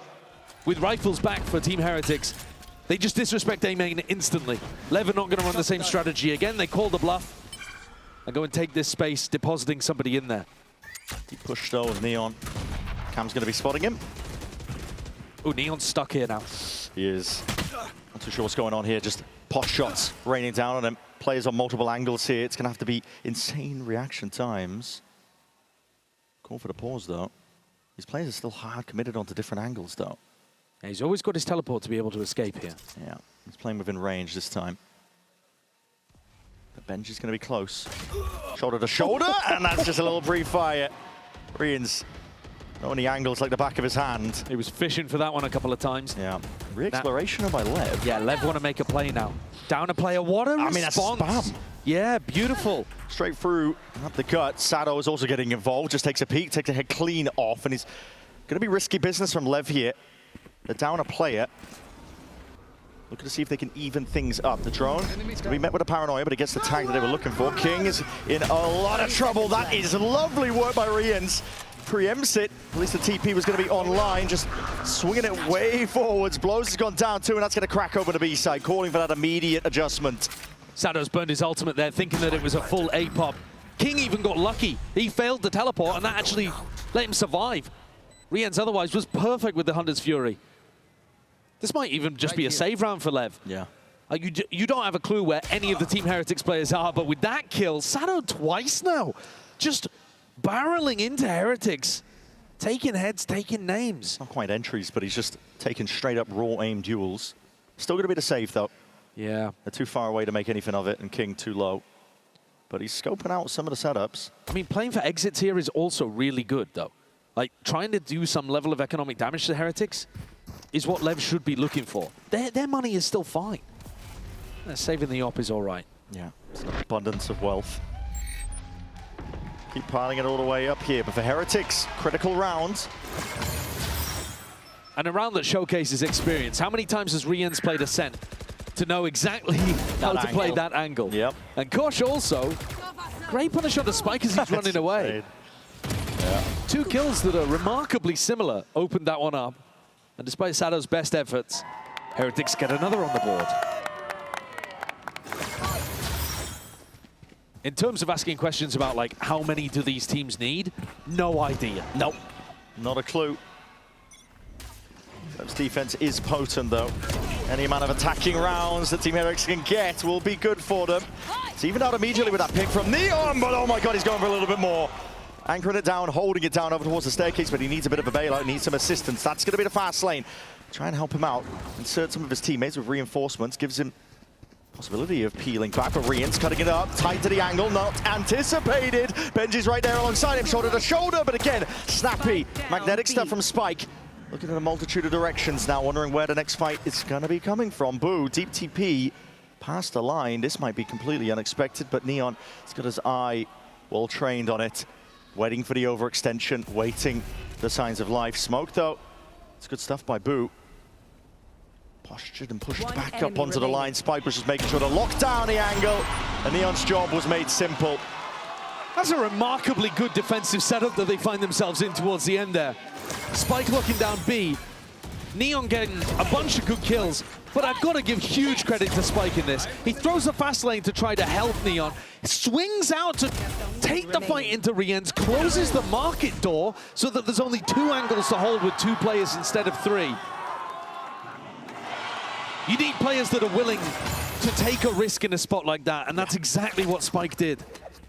Money pushed down again. Koshmaras picks up the Ares again. That's a preemptive shock dart looking to try to stop a drone that might be coming through mid. Ring's going to be allowed full clearance here with a drone. Neon wants to post up potentially here. The dart actually not triggering onto the one side of things, but level of awareness now with the re-clear. Drone of their own going to be used. It does force the dash out. Woot wants nothing to do with it. They're looking into a different spot. Straight through mid. Trip's going to be heard. Broken by Benji. Taking risks in a spot like this, but it's going to be spotted out by Spike. The stun is good with that connection. Sado's going to be low as anything. Hunter's Fury is used preemptively. This is just to peel away and help him out. This is the other side of the map. Just out of range, I think, from a couple of tags. Getting active and online, a jump spot. They realize they've lost control over towards mid. It's up to Benji to see if he can do anything from this pressure. Calling for reaction back over towards B, but Neon is ever closer now. Works his way in, bites his time, and that shot! But they are put into the blender regardless. They've always got a beautiful setup to play off Neon as he escapes. Whether it's Spike dashing in or whether it's blows on the line with the Odin, bro. They've just got these defensive setups down pat. You think Neon's the threat. You deal with him with the updraft. Pressure him off the line, but don't get the kill, and suddenly there's another one way. One enemy. It's an anti-eco. It's a round that Heretics are expected to lose. But they need to start putting rounds on the board here. We are getting into the final 4 rounds of the half. Running out of chances. Woot with the Blade Storm. He's 1-7. It felt like he'd woken up halfway through Lotus. Need to see it from him. Big play, big performance, especially when he's leading the charge. The rest of his team there. Cutting it up. They spotted out where Neon is. The Paranoid's going to be sliding and gliding forwards. Another reflash and a play. That is good. Fighting out deeper towards Tree. It's going to be putting the squeeze on the anchor plays. Rosado still looking for the re-clearance. Benji right on top of it. Koshmaras as well. Inserts himself into the conversation. Adds another one to the tally.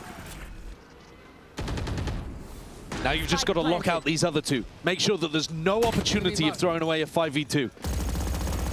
This has to be a round that Heretics secure. They're going to pressure out these players with more expensive weapons. And they're going to look to go and save. It's another opportunity, Bren, where I think, you know, they could start to chip away at Heretics, but we're getting towards the end of the half here. 3 rounds remaining, and Heretics feeling good about this one. Woot even got to upgrade. Big round from Heretics, big pace increase up through mid. Taking it in multiple different directions. There were chances, I think. Hot shots from Lev where they could have potentially come away with a kill or two, but it was lack of hesitation, I think, that's the name of the game. Yep. I mean, that's part of the reason why Leviathan throw in those early fights. Yeah. You know, the tiles crunch, the game 8 fight that we saw. They don't want the attackers to feel confident going for fast-paced hits like this. Normally, in more usual standard comps in days past, you would have a KO knife to deal with this kind of stuff. Now you have to rely on that conditioning, and Lev thought they'd done enough. In reality, Heretics are calling their bluff, and Lev haven't quite played as aggro on defense as they've shown at times in Americas. This round, though, they're very set for it. Yeah. Wood's positioning here is almost begging for them to do something aggressive through B main. For the deep B push. TPs from Boo as well. He's going to get a lot of clearance up through mid, and it's attempted a punish, I think, of where Spike likes to play. Roaming and floating around the map. He loves the jump spot off the fountain. Yeah, if Neon was tucked in that position towards close mid as well, maybe they could have got an early pick. He's doing it now. Will Boo get the punish? No. A couple of bullets, yeah. Just sails past. Sada with the same setup. Molly in his hand, looking to send this one flying forwards, but that is the benefit of the Neon. You can skip straight past, you can disrespect it entirely! Koshmaris does not care at all. King, 2 for his trouble, traded out by Benji. Damage already being done. Pace being set by Koshmaris. Now we're seeing blows again. I'm going to play full retake here. Shocked up might get a bit of damage done, a bit of work. Koshmaris up towards the top, and he could play spoiler, punishing this one when the drone comes out, swinging wide. They're not expecting it. Forwards, blows, snaps to it. There's a couple of bullets left remaining. This is a 2v2 and the Spike is still not down. Heretics, we've got to make a play for this. They full commit this time. They successfully get themselves into the post plant. Still danger though, especially with this Odin spam. Just never know, you might just get beamed down at a moment's notice, but the double up is called for. Team Heretics playing crossfire setup, holding each other's backs. Deep dart. No tags, and the shot just going wide here. Benji Fishy alternating his position, now tucking in and calling for that 3-2-1 swing. Oh my! That a little bit too close for comfort, but at the end of the day, it is a round added up here. 11 health points separating Team Heretics from losing that one. But Benji happy about it, amps up the crowd towards the end. Cautious done amazing, by the way. Yeah. This 2K is fabulous from him.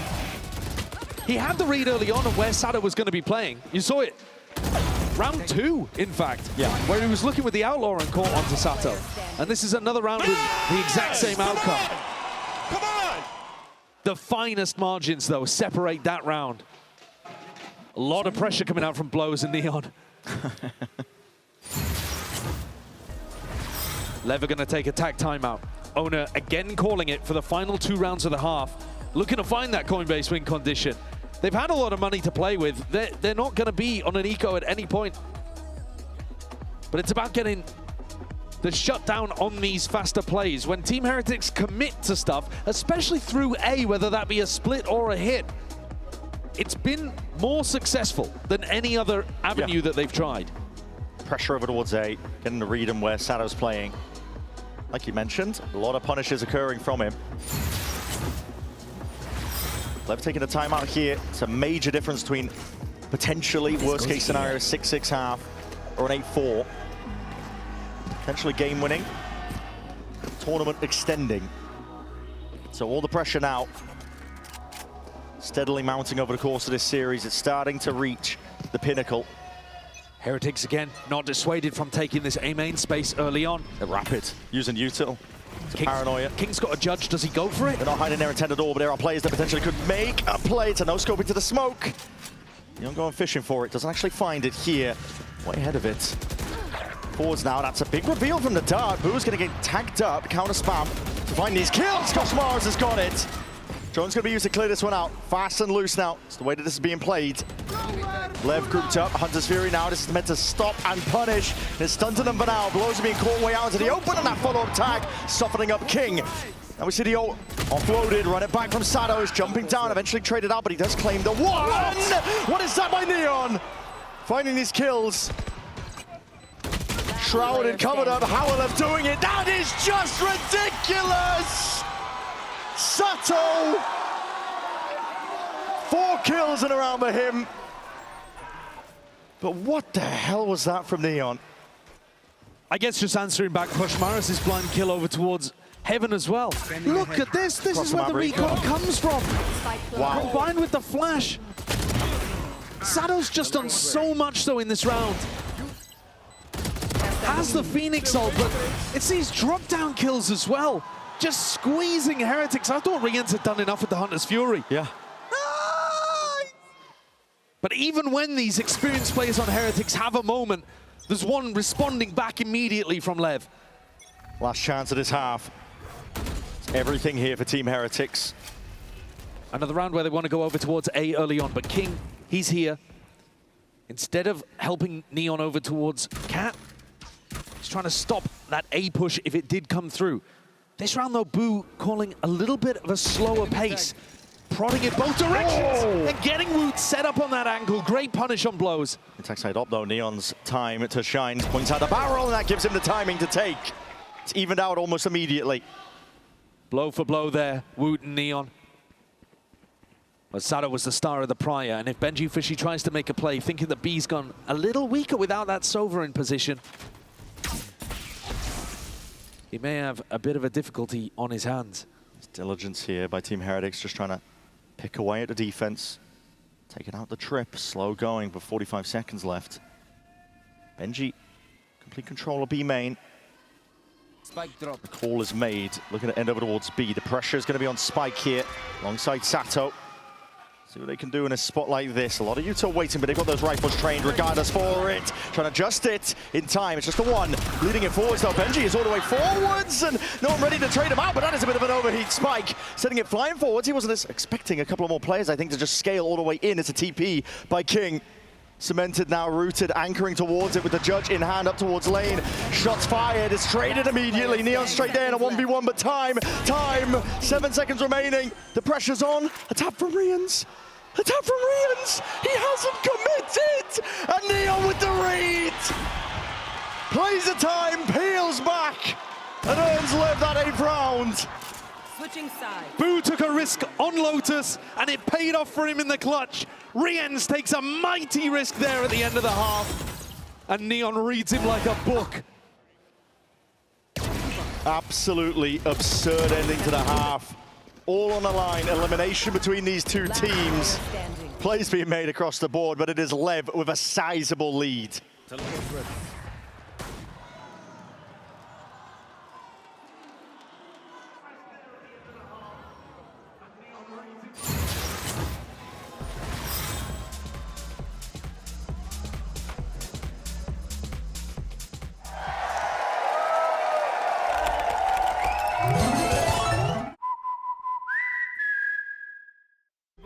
In esports, legendary moments demand speed, scale, and soul.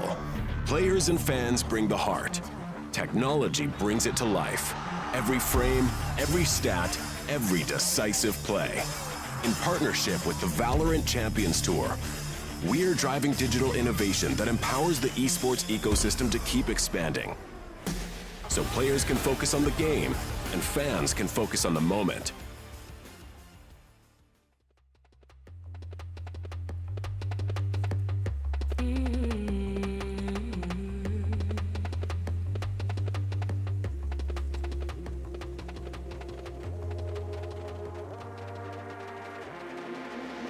I should know better than to run right back to you. Losing my mind over how you knew I met her. I know I didn't think it through.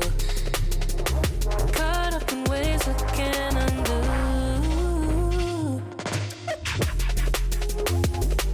We're so perfect on paper.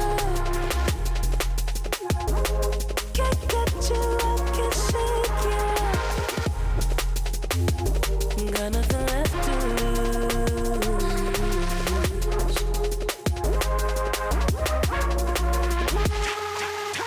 Have a little faith, have a little game. I don't wanna play. If you stay, then I take it 8-4 half.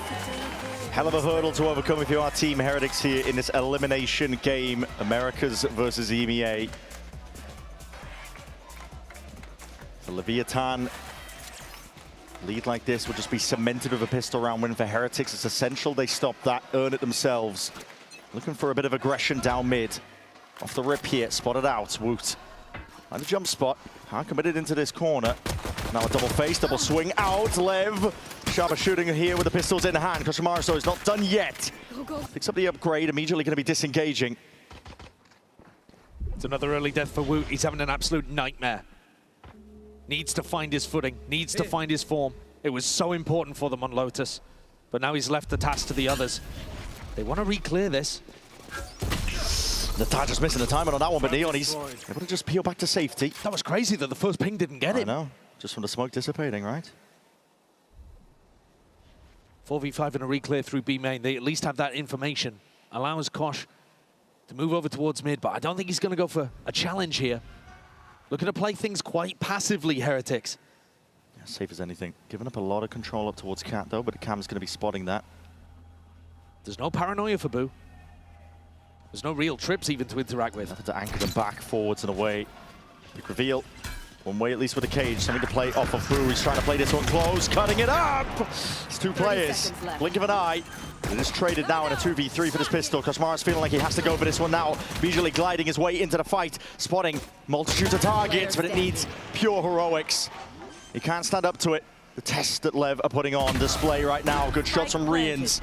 Shock darts at the ready.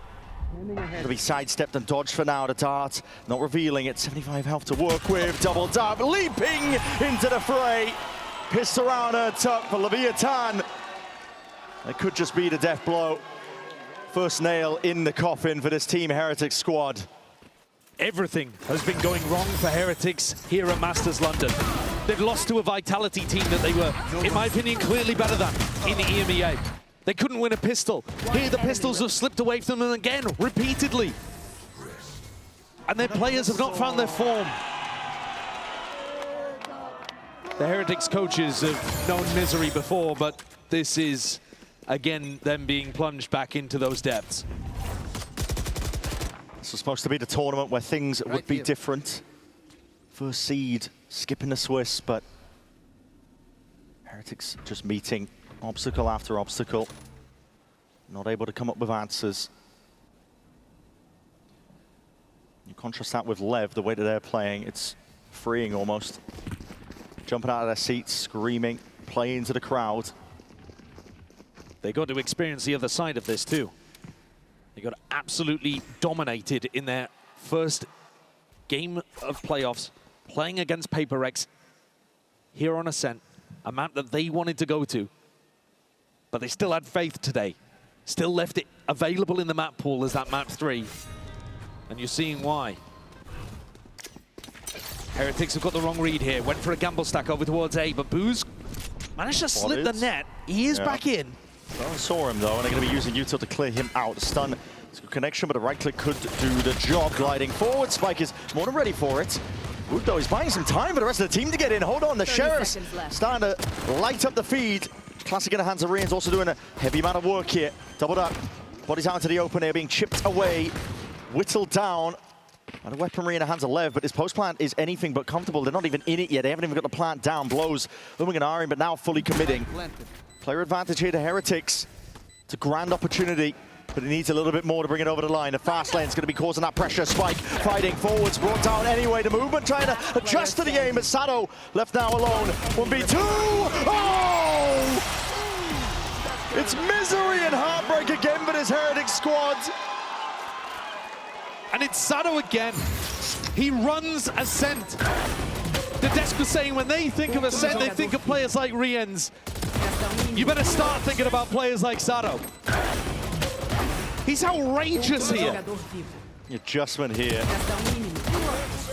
Small reset of the recoil. And he's 17-7. Takeover game. Incredible in Swiss. Brings it through with a Red Bull clutch. And that could have been a lifeline for Heretics. Really could have. Instead, they're rudderless. Fight's not over yet. They've managed to get a couple of guns. Silver lining being they did damage to the Lev economy.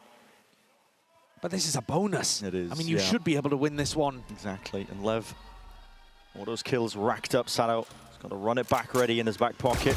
Rifle in his hands. Woods tucked himself into a position where he has to be good for it. And he's been struggling. I'm out of here. Another head with the dart, flash. Smoke is up. Paranoia is good to try and play this one all the way back in. Spike's in a bit of trouble. It's an ult immediately dissipated. There's Woods blindly firing. The refight though over towards Cat, a little bit overzealous. Dash, Woods. He's not out of the picture here. He's caught in a corner, waiting for the game to try and come to him. The cloud burst to play off of. It's pure brilliance in the moment. Unique idea to get away from this dodgy situation. Spike now being dropped down into their laps. It's a huge round from the Team Heretics duelists. They've got themselves into funky positions, but Neon's dealt with. Watching all of it now. Sado gets cleaned up. I love that re-clear. You know, that's something that we were talking about so heavily on Split. Less so on Lotus because the game ended up being quite contacty, hard for the defenders to figure out where the attackers were going. But here, Kosh knows that they've taken tree.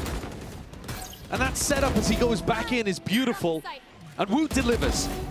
If we're going to be critical, we've got to be positive too when he actually does turn up. That 2K in A main is exactly what Heretics needed. They still trail by 5 rounds, and that was only a bonus that they managed to dismiss. Here comes the real deal. Wide face into mid. Like you said, here comes the real deal. It's money. Guns, weaponry in the hands of these Lev players. 5 rounds being the difference for Heretics. They're going to have to claw it back 1 round at a time. Woot is looking to try to get aggressive. Fighting, he's dashed forwards. Taking a fight straight to them. That's crazy. Not sure if that's a misstep or what, but... Must have been a misinput. No way you're dashing forward solo in Gelato there. Just maybe the nerves getting to him a little. Tucks himself back into wine with no exit strategy. He's got no dash, no cloudburst. Crazy position to play. Try and fight his way out if the fight comes to him. Smoke up, bit of spam. It's going to go both ways here. Looking hunting for the kill. Sado almost on the mark. It's the same defensive setup. If you go tree, Kosh and Boo are going to whack you with the paranoia and stun. But they've seen it once, so Lev pivot. Other direction. Low's drone in towards B indicates this is going to be a B split. Dart sent flying by Reen is looking to cancel that drone out. Keep Lev guessing as they go into this B split now. It's onto the anchoring players. Benji Fishy, Rian's going to do a lot from this spot. It might be getting some backup as well arriving. 30 seconds remaining. They're calling for a pivot. A space taken by King. He's calling for the pack to move over. They have 24 seconds left. They don't have A main control. Sado is looking for a kill here. Out into the open. The utils are being held. It's a game of timings, and right now Lev might be winning it. But the insurance policy potentially played for. Hold on, kills collected. It's all on Woot. A-main being watched for now. Pings out for the potential plan position, but it's a safe plan, and it's being watched for in the main smoke.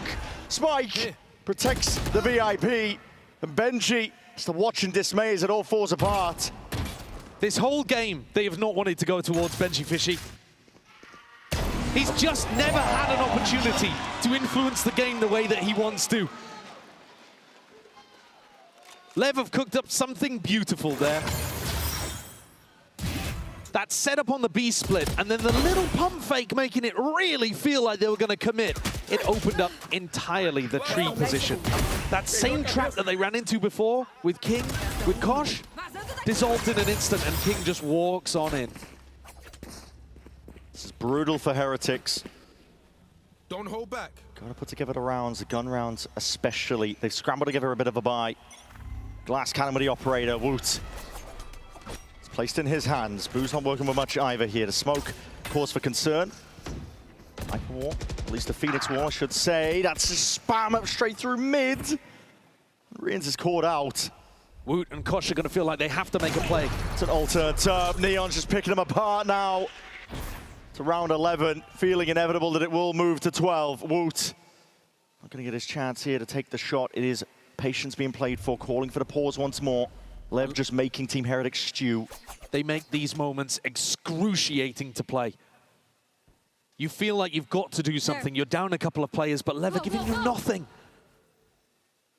No information around the map. You're scared to peek any angle. You don't know where you can try to generate that return position.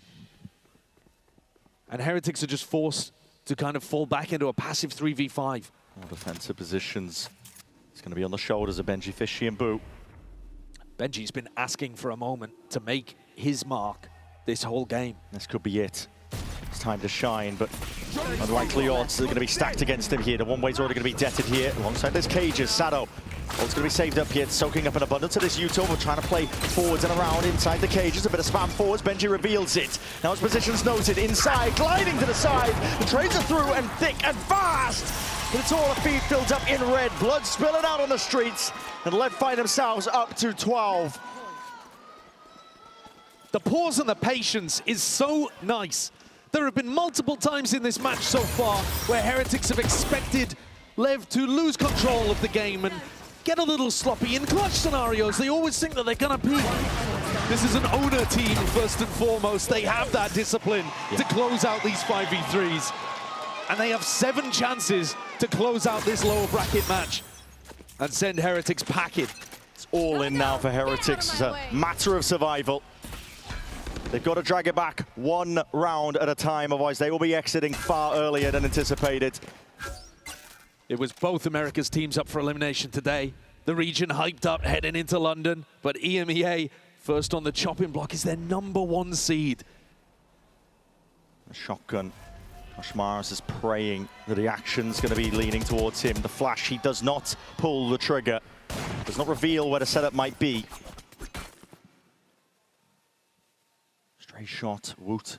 Jump spotting for the information here. Slow round being called here by King, just wants to work the map. Remember last time they went for that B-split fake and he walked in through tree. Fast now, it's rapid onto the approach, but Fishy almost getting caught out into the open. Heretics certain themselves playing more anchoring positions, but the Molly's going to be cancelling that drone out. He's not able to look for the information he was hunting for here. Heroics players need to step up. And it's Kosh. They're wondering where to step up to. This paranoia is good, but hold on, the TP to TP. Fake play. Pulls out these players out into the open. There's 30 seconds remaining. Hunter's Fury is picture perfect. Kosh is trying to divide of where the site is. Slicing and dicing, going back over towards B because that is where Sadow's been inserted this entire time. It feels inevitable. It's on the anchoring players once more. Benji and Rians, what can they do? Weak weaponry in hands, 13 seconds remaining. Time might be theirs to play for. Rapid plays all around. Rians might have just done it to save them. But King's doing the damage, is all on to Boo. Backside, all to play for. He's gotta survive, he's gotta live. And he's bored of that lifeline. 1 round more. With only a second on the clock, all he has to do is live. And Lev could not quite hunt him down. Riens, he delivered them a triple on Lotus and it wasn't enough. Yet they still pulled through. Here it delivers them a triple with a Spectre of all weapons. Unbelievable. And it's just enough. Neon there probably getting punished by the shorty nerf coming into this tournament. A couple months back, Lev have probably already won the game. Yeah. Here's a tiles crunch. Trying to make a play for it. Woot's going to be punished almost immediately, but Neon is position completely accounted for! And just like that blink of an eye, it's all gone so damn wrong. Leviathan, not eliminated today. The protagonists in this story, in this tale, their tournament run will continue. After being picked by HyperX, you knew it was going to be a difficult run for whoever lost that game. And they got battered on Ascent. Here they strike back a 13-6 victory against another team known for their ability on this map. A 4-0 record in EMEA, not enough to save Heretics. Lev showcased excellence in form, in resilience, in discipline. And Heretics just couldn't find themselves here at London. Really couldn't. Bitter defeat for Benji Fishy in front of his home crowd. What was meant to be quite a beautiful moment for this squad here. They take a bow. This event, it just could not be. The Leviathan, they get more chances to show what they've got up their sleeves. Deeper and deeper into the tournament. It's going to be a tough road for this young squad full of rookies, but they got the right mentality for it. The energy. You can just feel it off this squad, man, what they give out. It's incredible that they have so much energy, so much playmaking potential, and yet they found such a great balance between going for it and not overheating. I'm always impressed. I'm always impressed when I watch them recently. King's calling as well towards the end there. Beautiful. He's put in a complete squeeze. They are the sharks in the lower bracket that you do not want to run into right now. Desperately trying to avoid them. The Heretics, they will have to watch from the sidelines as the rest of the tournament continues on without them. Leviathan, though, we called them a dark horse. Like you said, they are the sharks in that lower bracket. Dangerous team. You don't want to run into them. You never know what kind of form they're going to be on a given day, but it's usually going to be top form. And they've showcased as well that they've got a map pool that's completely capable of being able to take down these bigger squads. Heretics have got years more experience, but they could not handle them on maps where Lev felt confident. Yeah. That map 1 and 3, they weren't really close. With that being said, we're going to send it down to the floor momentarily. Frankie is standing by, one of the star players of Leviathan. Take it away for the Verizon post-match interview. Neon, you are an international rookie. So how are you managing to look like a veteran on this stage? Então, Neon, tecnicamente você é rookie em campeonatos internacionais. Como você se sente como se fosse veterano aqui agora? Não, estou muito feliz porque eu estou vivendo literalmente meu sonho. É algo que eu queria faz muito tempo já estar nesse stage, vivir essa experiência, então estou muito feliz. I am really happy to be here in such a stage, like realizing one of my dreams, because I've been willing to be in such a place and have this experience for such a long time. I'm really happy. Well, you're not used to playing against European teams. You've not had that experience before. How did you manage to adjust to win this match? Então, levando em consideração que você não tem tanta experiência jogando com times europeus, vocês se adaptaram muito bem. Como é que foi isso? Não, nós sempre se vai preparando partido a partido do que temos na frente e sempre tentamos fazer nosso próprio playstyle.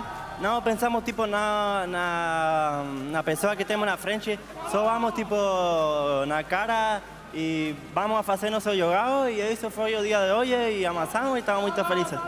I'm really happy because in the end of the day we just try to take a game after game, trying to put our gameplay on the day.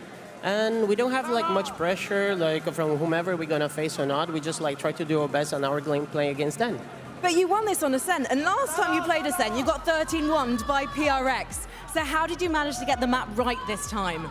Então, a gente veio de 13 a 1-2 da PRX, né? E agora vocês conseguiram resultado desse tipo. Como isso foi possível? Não, são coisas que acontecem, num partido desse nível, todos os times são muito bons.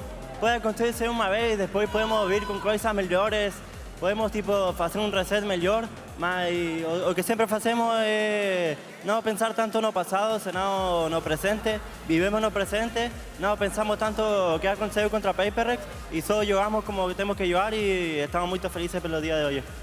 Well, in the end of the day, we don't have to think much about the past. We don't think much about what we happened with PRX. We just try to go day by day and focus on what we have to do, because it can happen. We can have a great series, we can lose here, we can come up with something better. So I'm really happy that we were able to get this result here. We're so happy to see you. Stick around in London for us. One very, very quick question for you though. What's it like meeting the fans? Então, a gente está muito feliz de você estar aqui em Londres. Como é que está sendo isso com os fãs aqui? Alguma mensagem para os fãs? Não, na verdade, eu estou muito feliz pelo fã que tenho, tanto para o fã de outro time também, não só para tanto fã que temos nós, mas você vibrar tanto, gritar todas as rodadas, é algo muito, muito bom para nós. Eu estava jogando e já escutava uma canção da Leviathan de atrás, então sempre eu estou muito feliz pela oportunidade que eu tenho. I am really happy with all the support, with all the fans that not only personally for me, for the whole team, they are here shouting for us. When I was playing, and I could actually hear people calling Leviathan, chanting for us, and that was really happy moment for me, and that helps us a lot on stage. Well, obrigada. Congratulations. Thank you so much, Neon. I'll let you go and meet more of those fans. As for the rest of you guys, will Leviathan be the only American team remaining in this competition? You'll find out with our next game as D2 go up against FUT. Thank you so much for that, Frankie. And we are joined by King, the man himself. Good to see you, buddy. Thank you, man. Congratulations on the win. Hard fought. Heretics is an incredible team. Yeah. But I want to go back to the beginning because it really did feel like you guys were not just playing with a confidence at that start, but a dominance as well. You guys felt like you were unstoppable in map 1. Yeah, I mean, honestly, we had a very good read on their map, on their split.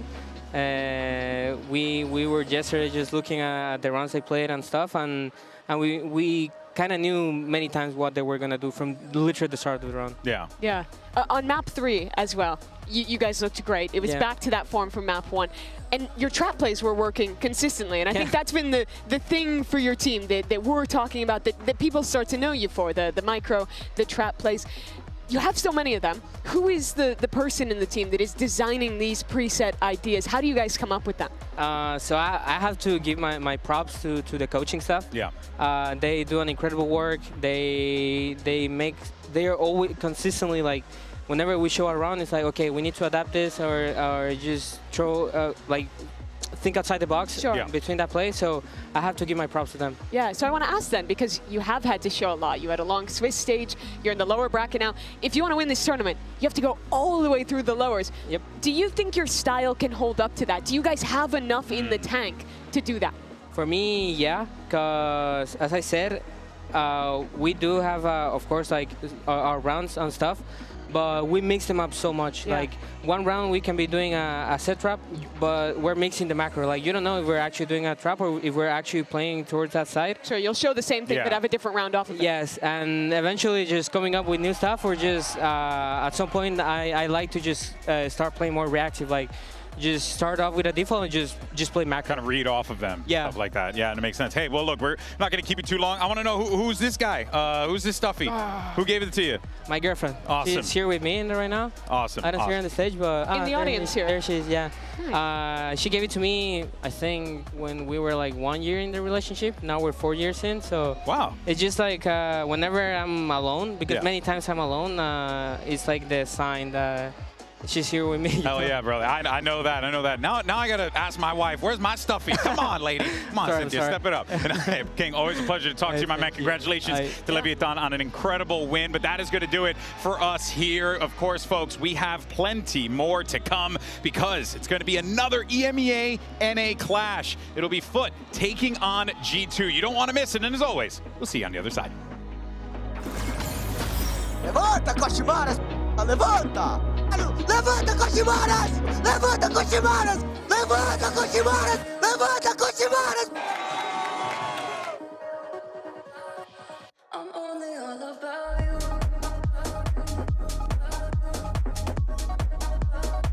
I'm only all about you.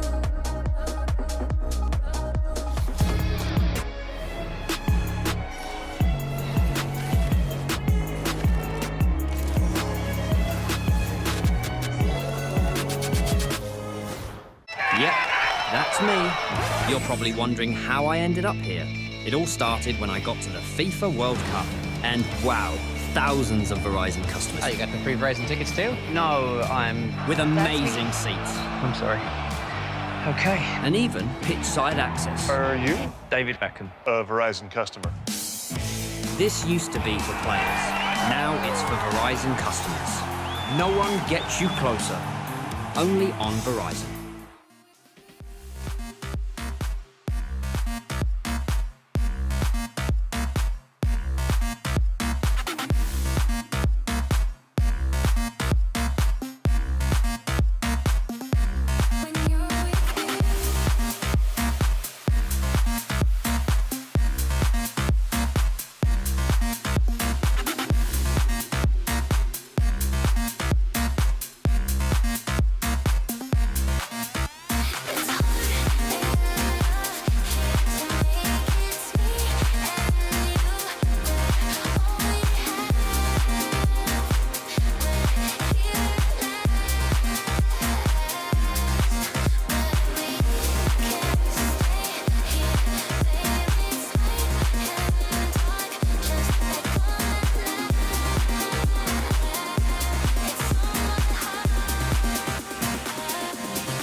Welcome back to Masters London, and it's time for our second elimination match of the day. It's going to be Foot Esports taking on G2 Esports. Of course, Golden Boy here back on the desk. We got Mimi, we got Billy. We're going to yap about some EMEA NA clashes because, you know, that's the theme of the day today. You love to see it. But man, a quick reflection, Billy, from you on that matchup. A great game between Leviathan and Heretics. Yeah, I think so. I definitely think that Lev had Team Heretics' number. I think that Team Heretics maybe weren't expecting the aggression that Lev were able to come out with. And yeah, very happy for them. They were my dark horse kind of coming into the tournament, and it's nice to see them put up such a dominant performance here. Yeah, of course. So shifting gears to our next NA-EU clash is going to be Foot, and they're looking to stay in this bracket, keep themselves alive, make that lower bracket run.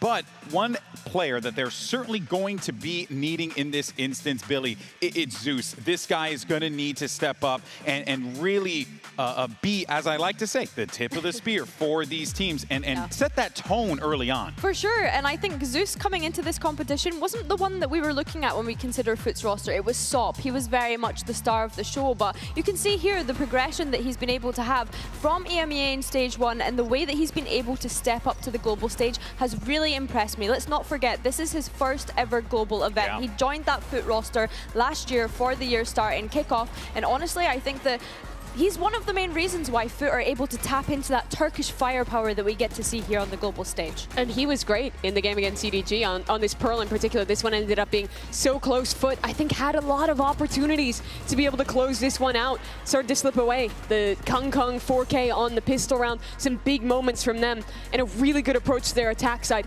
Sent it to a map 3, and that's where Foot absolutely crumbled. It was a dominant win from EDG. It looked like they could do absolutely no wrong in that one.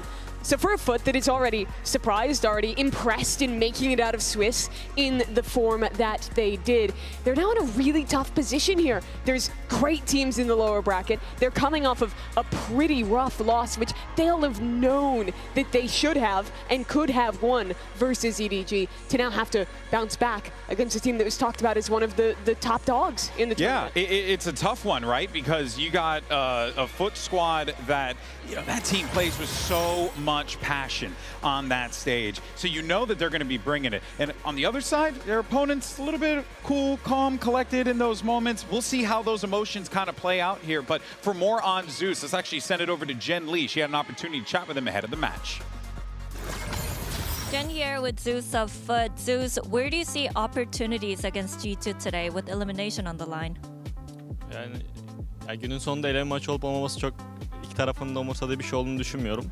İki taraf da bence %100 ile oynayacak. Yani kazanır mıyız, kaybeder miyiz hakkında çok bir şey söylemek istemiyorum. Ama kazanacağımızı düşünmesem zaten burada olmazdım. Bakalım, iyi olan kazansın günün sonunda. I don't think either team cares all that much about whether this is an elimination match or not. Either team will definitely give 100%. I don't know if we're going to be eliminated or not, but I definitely wouldn't be here if I thought we would get eliminated, so the best team will win. Okay, well, that's a good mentality. Thank you so much. I mean, we are most definitely expecting a clash here because on the other side of the stage, G2 Esports, I don't think thought that they were going to be in this position. They thought that this was a rather winnable moment, so much so that they posted a clip of them celebrating the fact that they got to pick XLG, and then disaster struck. Mimi, XLG made them learn today. You do not disrespect the Chinese teams because they will find a way to pull off a dub. Yeah, they've beaten this team twice before, eliminated them in 2 events, but this was different. I think this is one of the worst games that I've ever seen from G2. The first map looked excellent from them, but then we went into this Ascent where I thought their attack side was so extremely inactive. They let XLG go for aggressive plays. They struggled to actually find any clear game plan to me, when normally I feel like you watch this team and they play with such purpose. You look even later into that series on Split, where it felt like in rounds Jaws just getting sent in to die. The team's not scaling together. This was a G2 absolutely out of sorts against XLG. Let's not forget, they got first pick in that draw show. Yeah, and I that's remember. who they decided to go for. And I guess that's the way the cookie crumbles. As you mentioned, it kind of fell back in their face in that performance that we saw yesterday. Yeah, and the reality is here at the global events, it doesn't matter what region it is. You got to take your opponent seriously. They are here for a reason, folks, and we just saw exactly why. Now, for more on that loss, let's actually send it over to Baby Bay. He had an opportunity to catch up with Jen earlier today. Here with Baby Bay of G2. Hello, friendly old man. Yo, what up? What areas of Foot demands the most attention from you today? Oh, I mean, Sop. You know, I can't let him do what he did to Cruz. You know, I gotta kind of get back for Cruz. You know, the unkness. So, hopefully, this guy's not updraft dashing onto me and doing that stuff. I gotta shut that down. Yeah, hopefully the Overwatch aim prevails. You know. All right, sounds like a plan.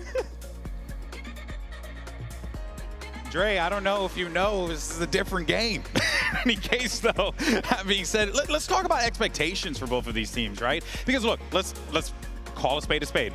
Coming into this event, everyone's like, G2 Esports are going to win. They have the favorite bracket. Oh, my God. Maybe you are. I don't know if I was. Okay, that's true. But on the other side for Foot is another team that always has expectations because they always are a squad that believes in themselves. So let's talk about that. What are these teams expecting? Yeah, I think for Foot, they've already gone beyond the expectations that external factors had of them coming into this event, which is why I think we've been so impressed with them. Of course, last year was the first year that Foot missed out on all of the global events. They usually guaranteed make a Masters or a Champs, but we've been talking about how this is the new era of Foot. I think for G2, definitely missing the mark, but I'm also kind of curious to get your thoughts on this, Mimi, if you think that maybe we set the expectations too high for G2 coming into this tournament, because I think coming into today, it's a question of whoever can reset quickest. No, I think expectations were reasonable for G2. I do think they had a very favorable side of the bracket. I think they were exactly where they wanted to be. They were in the position they needed to be in. That's why they celebrated. And I think after winning map 1, they underestimated XLG.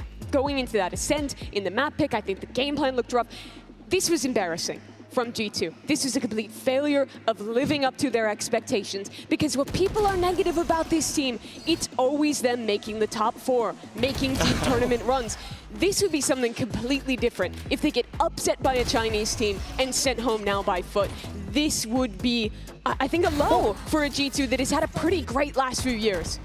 I guess my question then is, do you think that this quick turnaround time works in anyone's favor? Because I'm kind of Team Foot in that aspect, in the sense that they've already warmed up to the stage. They've come into this as the underdogs, whereas G2, they have so much pressure on their back. Yeah, I do think it is. It is the pressure for G2. I think it's a lot heavy on their shoulders here. So it's going to be awesome. I know. Look, folks, this matchup, it's going to be a brawl. There's no other way around it. Let's go ahead and check out the maps, picks, and bans and see where we're going for this clash. Alright, welcome guys. Let's do the map veto for Foot versus G2. G2 won the skirmish, so they're picking their side. B. Alright, G2 picked B side, which means Foot is picking banning the first map. Ban Breeze. Breeze is banned and G2 is banning. Ban Haven. Alright, Haven is banned and Foot is picking the first map. Pick Ascent. Ascent it is. And side for Ascent, please, G2. Defense. Defense. And your map pick? Lotus. Lotus. And what is your side on Lotus, Foot? Defense. Okay, defense. We have Fracture, Pearl, and Split left, and Foot is banning first. Fracture, Pearl, and Split. Ban Pearl. Okay, Pearl is banned. Last 2 maps are Fracture and Split. G2 is banning. Yeah.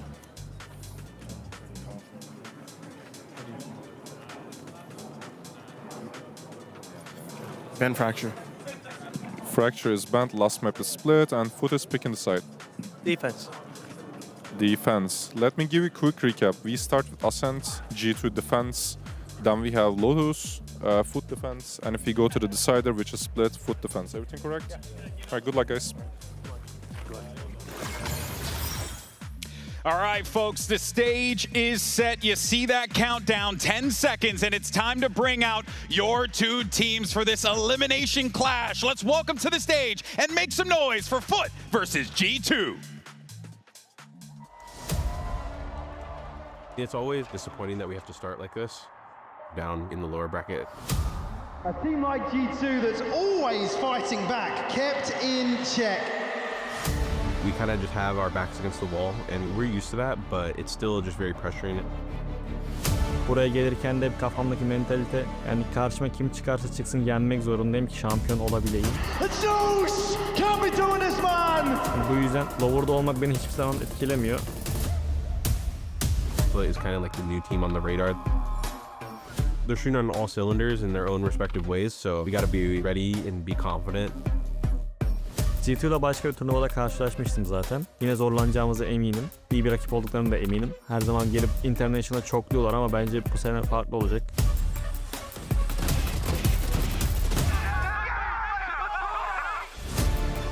We don't want to leave. We want to prove that we're better than all of them and make it all the way through the lower bracket. Hala tam potansiyelinde değilim. Burada kendimi tanıttıracağım. Beni yakında çok iyi tanıyacaksınız.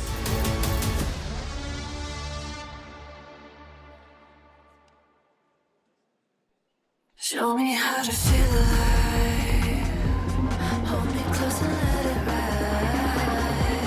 Show me how to feel alive.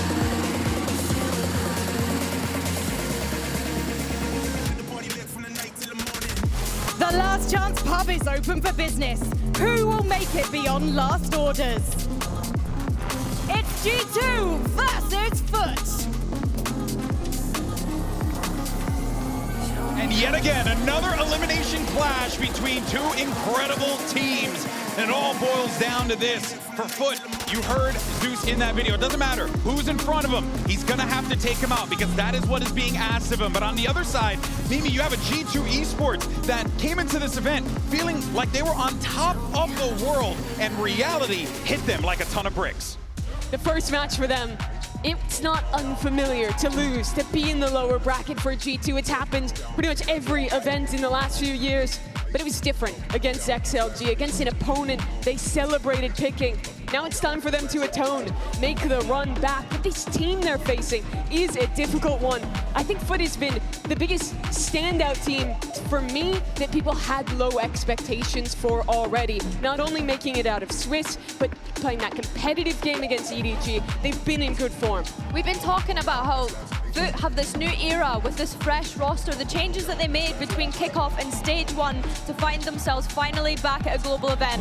But looking at this map, Vito, selecting Ascent, we've not seen that from them this event just yet. So I'm hoping that they've got a trick up their sleeve to go and ahead and pick that. Yeah, who do you think ended up winning on this map picks and bans here, Billy? Ooh, honestly, looking at that, I think G2 have come out pretty good. I think that you can definitely see the lessons that they would have been able to learn. I think when we get to that Lotus, I'm looking at the great site anchors in Baby Bay, in Leaf, and how incredible they were on that map.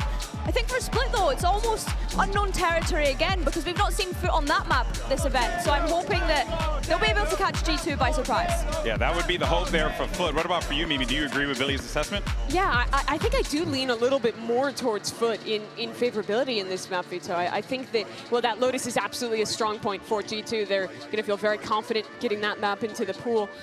The split, to me, has been a little bit rocky for G2 when we were watching that one both regionally and in the last game they played against XLG. That map 3 was grim, especially their approach to the attack side. I think that they played into too many of these late, faster rounds where I think Jaw was just kind of getting sacrificed. They struggled to get any space on that map. But it's something they'll have had a magnifying glass on after that loss. You can expect this team to have taken that loss hard, to focus up.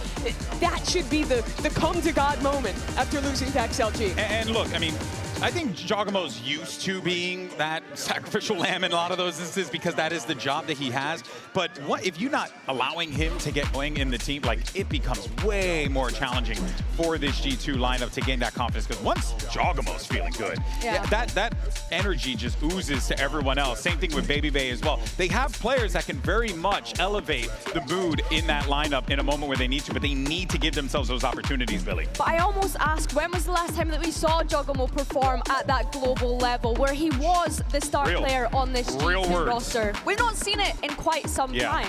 Yeah, he showed up at the end of Americas, but I think Jaw's absence in recent games, in recent performances for G2, people are starting to notice. He always shows up in the biggest games, in the biggest moments. That's what we remember, but it's a question of consistency for me right now. To revisit the map, Vito, I have a lot of questions around Ascent. We saw G2 in Americas come out, play this Yoru comp. I didn't particularly love it. They pivot in the way that they play when they went up against XLG. Last time it was the Neon for Jaw. I'd be shocked if they changed comps this quickly, but the Waylay would certainly be interesting to watch. I do think that's a better agent on this map, especially Billy against the Cypher team. Yeah, I definitely agree with you, Mimi. I think starting on this defense is going to be a key one for them. We've spoken about how incredible Baby Bay has been as a site anchor, but when I'm looking towards Foot, Zeus on the Sage is the first thing that my eyes gravitate towards. He has been so mechanically great, and Sop on the Jet as well. Ascent, always known as such a great Turkish map. I think Foot, pretty impressed with his composition. It's Zeus on the Sage, though, that I'm Battle Sage, yeah. Battle Sage. Love to see it here. And of course, I think that Waylay is certainly going to be looking to try and maybe bring out that wall, like try and force a little bit of those plays, maybe suss out where that Sage is going to be positioned. There's a lot of work that G2 need to do in order to crack the egg that's Foot. Yeah, I think as a dive agent, the Waylay is a lot stronger right now. On a map where a lot of teams are starting to bring Sentinels, especially into a double Sensi comp like this, I think it's quite tough to get value out of that Neon. There's few players that are still making it work right now. Jaw was confident on that role before. They've made a pivot after that tough loss, but so have Foot. It's bound to be good. Oh, this is going to be a good one, folks. It's do or die. So let's go ahead and jump into map one, shall we? Make some noise as we get ready for your casters. Here's Pansy and HyperX. You're right, this is a tense scenario here for both sides. After suffering some brutal losses, they look out for blood, Mike. It's something that it's hard to not notice on the players' faces here. Absolutely, yeah. I mean, there's so much at stake here, given everything that's gone on. I gotta say that I'm super concerned about G2 coming out. Obviously, the nature of the loss. Now coming into this matchup, and you'd argue it, yeah, you want to see G2 go back to what they do well, right? But really versus Foot, that's kind of a clash you don't want to entertain. A team like Foot, you never want to go into these kind of brawly, contact style sort of approach, especially starting on Ascent here. The comp change, sure, but I don't doubt that Zeus is going to be in the thick of it with this Sage. Couple of seconds until it starts. G2 on the defending side, of course, Foot on the attack, and the tone is set. Zeus from the word go, gonna find the first. And Jorgamo, first casualty. Looks like it might be G2 to go aggressive behind that, but no ping on the reveal here, and Leaf still curious towards short. Just catch a glimpse, but no damage done yet. And Trent, though, yeah, he's spotted very early on, isolated very easily. Paranoia a little too late there, and also catching on to Leaf. Yeah, they've already kind of dismantled these early forays coming out from G2, that attempt towards middle, the second look on the potential pressure that could have been coming towards Leaf. And even though not a great example, that's the sort of thing Foot will lap up these re-clearances by G2. So happy to play that sort of tempo. Yeah, Foot have, let's see, run of the entire map. Oh, they got run of the house, right? It's all theirs. They don't have to be in a particular hurry anyway. This has been kind of above a minute. Most of the blood was drawn, so they're pretty happy with this. Leaf's gone curious, gone and cleared top middle, but by now, I think the penny's going to be dropping. Yeah, I mean, great timing on this, sure, but you almost want to see him making moves elsewhere. Chance here, at least, for Valen to relay that information. He held the front door for the time being, so we'll buy some time for this rotation to come through.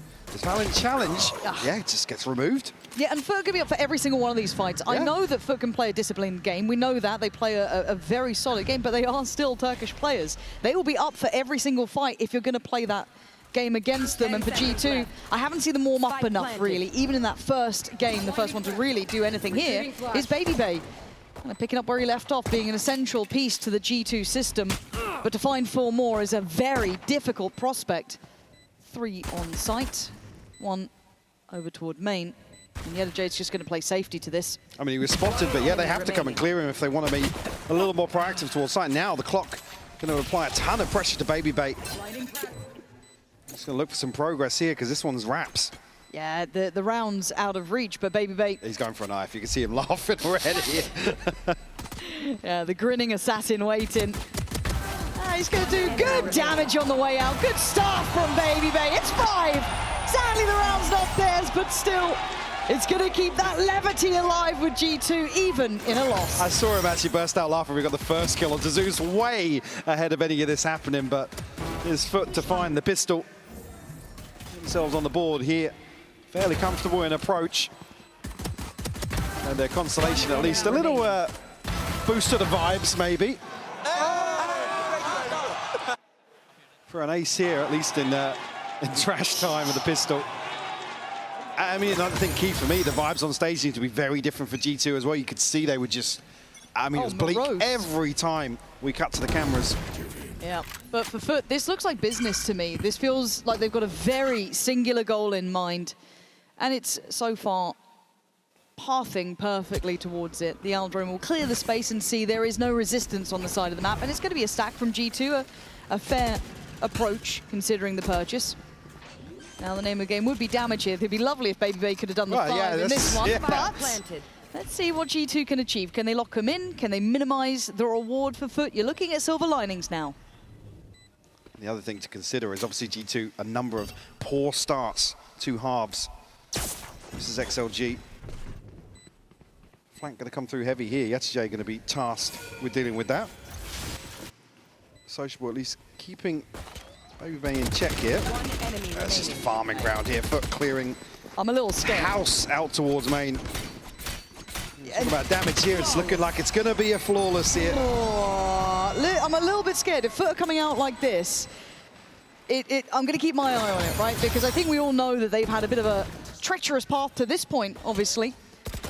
But even with that in mind, my God, they look kind of lethal now. And on the other side, my concerns with G2 are certainly not assuaded yet. The issues of those cold starts, the players not really getting much time to warm in and just feel out the game. Yes, great for BabyBay, but I'm kind of wanting the others to find a bit of that. Yeah, I mean, certainly here in the first buy round, you want to see them come out swinging. Well, invested at least for the side of Foot. So that might be a little pace change for them here. Try the wall over the top, can't find anything just yet. Sop on the hunt, gets shut down by Jaw. That's a huge start. Jorgamo, they're going to at least feel out the game, slow that pacey approach in the bonus for Foot that's relatively well-rounded as well. We've got Bulldogs out, we've got a Phantom in hand for Zeus. So certainly got some punch to it. Valen going to shoulder check and then wait if Jaw can catch him on that cross up towards Cat. Dealt with, Sociable going to give him an option now. Still healthy behind that as well. And of course some rotations here, surely. Trent at least clearing out here. Won't note Yetsuj though. His Foot looking to actually drift back over towards B. And does that mean they get punished if maybe G2 wanted some info on this? That's what you've got to be careful of. Trent's waiting. He's 15 seconds off the dart, so he's shouldering this now for info. No rotation just yet. No. Happy to stay where they are. Precarious. And Trent now noted on the follow-up, and you can see the attempt there in with the Aldrome. Brilliant push and pull. Sociable striking towards Market, carving out a path. They know Trent is down in the doldrums, and the site is theirs. It's composure from Foot. Valen and BabyBay, they're on the other side of the map. It was a long road and a long walk back, but a 2v3 with utility for Valen is not impossible. Needs to find Yetsuj pretty early on though. Zeus ready to swing off contact here. You still have to piece this together. Beautiful. Do find the first one though. Very nice. Valen, that's the first key step. Can he carve out one more? No, Yetsuj just ahead on the angle. And it still leaves Crossley, the unknown quantity. And time being such an issue now for BabyBay. He's got to get a wiggle and he knows it as well. Trying to do the dance, trying to do the 1-2 step, and Yetsuj puts him to bed. It's clean work from Foot.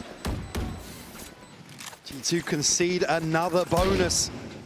Just, again, yeah, no surprise to see. We've just seen it flash up on screen here, a timeout being called. And the biggest thing coming into this series would have been to be able to reset in between a number of those rounds yesterday for G2, just spiraling out of control so quickly. The thing is, you didn't see them get desperate and throw bodies into weird situations, but it just wasn't, it was the execution. There was a few times where they were going proactive. I mean, you think back to Split where they were, there was a timeout called and it was like, right, every time we get contact on A, let's walk down mid, let's do so, let's be proactive about that mid round.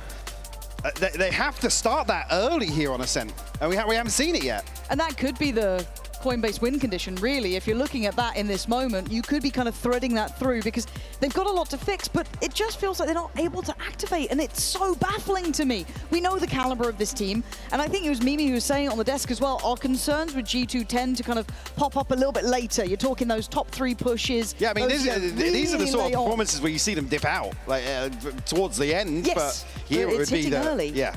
That is a bit of a concern and a backwards trajectory. Baby, baby, baby, baby, baby. Na na na na na na na na na. Now, They might be completely... that's a chant I can get behind. Yeah, we'll let you close that one out if the scoreline keeps going like this, though. For the football fans, they might get that one. However, this could be farming time. You're looking at Sop, obviously, got the weapon in hand for it on the other side. G2 need to wake up. I cannot say it time and time again, but it's a clear picture to us here. Foot treating that previous series as an ignition point, really, something to start it again. And already Leaf with a good start. That's a lovely scalp to claim. Zeus now gone. Great set piece here. Jorgamo, it's a ton of damage, but don't shy away from this. Happy to re-clear. Drone will at least note Yetajay. And does anybody overstep the mark here? Can they maintain this advantage? Only ult to work with would be Sociable. So they're just going to follow up on the drone here. Yeah, a bit of bravado in approach. I'm not show too much concern, but there's a lot of bodies on this side of the map. Very well invested, trying to clear Leaf. Yeah, they were so aware that there's going to be someone on Gen. So he's gone, so they have evened things up. But with 40 seconds, they do need to be cautious. Baby Bait is waiting on the other side of the map. It's not a full stack. It was sort of this 4-1. I mean, if he can catch somebody. Especially at this time. That wall's still there. This is a real opportunity. That smoke invested just to keep their attention, keep them present, keep them considering. Baby Bait's not active on the angle, but he's got that wall to give them, hopefully, the way forward. However, that TP is now an issue. He's going to see the dart to follow. He knows what's coming. 13 seconds, they've made it through the door. Baby Bait's got to go big here. 10 seconds, though, I don't think he can really swing this. They've done enough to create a safe avenue out towards the B site. And Hunter's Fury here as well, just in case they need it. And the hands across the lead. Is on site, I guess, the only... Yeah. Oh, wow. Yeah, found there. And it's just looking simple stuff, G2. Yeah, I mean, it started with a bang, but it's going to end with a fizzle. 3 alive for Foot, and not really feeling much pressure yet. No. Looking very easy for Foot to navigate the map right now. Again, a similar situation, it's kind of low-hanging fruit, but there were so many things that just weren't going right for G2. And you talk about just one engagement here and there, a gunfight won and lost was just a death sentence, some of those rounds.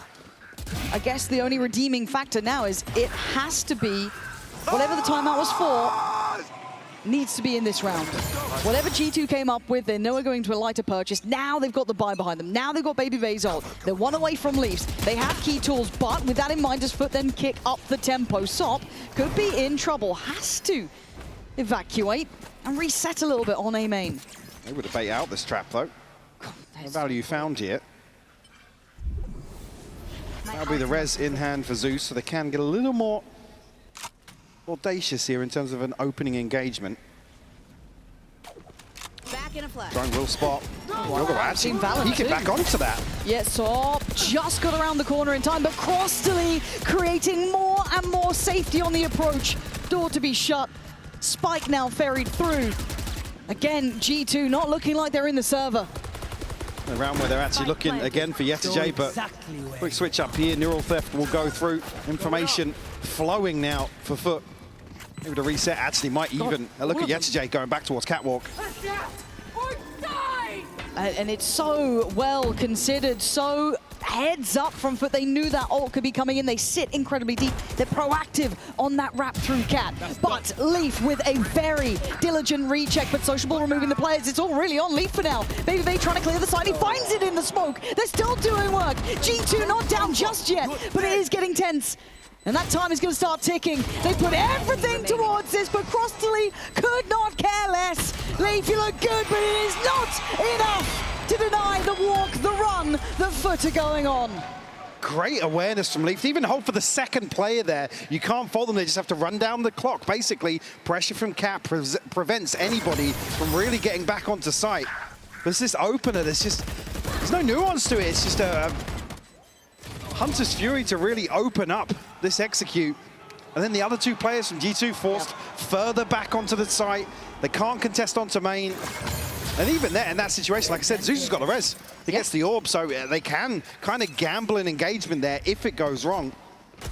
Foot at least feeling like they found a little bit of freedom. When all else fails, though, get draw on a Bucky.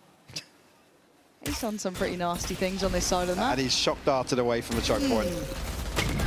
Okay, a valiant attempt, but even with all these players, this is the 5-stack. Before it was only 4. Now all 5 Stingers, Bucky, Sheriffs, whatever they could afford. But they felt this out, and again, the reposition here towards middle. Yetajay should be hearing He's this. hearing all this, yeah. He absolutely. Oh, but outdone though, Valen. There we are. That's a start that it feels like they haven't had in a minute. Cancelled out here. Can't actually get damage back onto the res either. They've disrupted the stack, haven't they? Look at this instantaneous rotation. Yeah, a little bit of a gamble here.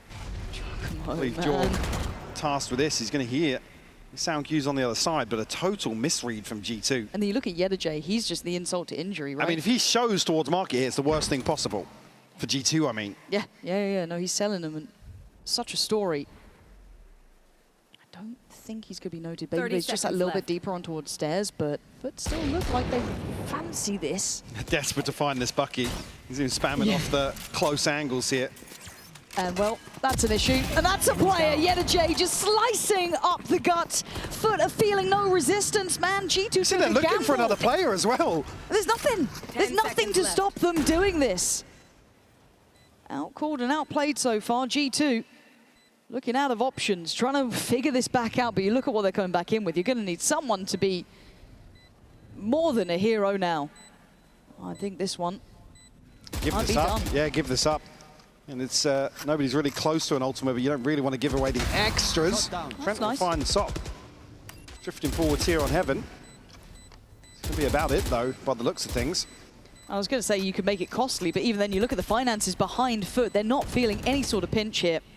No, they can hang around. And they will. That is an absolute trend. Still trying to put up a performance. It's lovely from him. You can see the potential. It's just sadly all at the wrong time, as time has gone again. It is just flawless from Foot. 6-0. G2 really have to do something to disrupt Foot here. And already trailing by 6. And you can see just Jogamo even, you see after hearing the steps, there's no reaction at all. It's completely unconsidered. An operator in hand now for Jaw. And probably not the sort of thing you want to see unless he's going to go hyper aggressive here. I see him over towards Heaven. For me, not necessarily the answer. The wall up here, Lee. A vintage play here over the top for Sop, but doesn't catch initially. I think the last time we saw a wall up like that, actually. It's been a minute. Yeah, it's been a minute. Truly vintage. Well, Hunter's Fury sent through, and it's not finding what they want. I don't think there's even a tag yet. That tells them nothing. Yeah, you don't. It almost missells the presence here. That's big, though. At least going to see Yetajay, but they don't see anyone else. That doesn't say much, though. Yeah, cool. You found Yetajay. Most of the time lurking.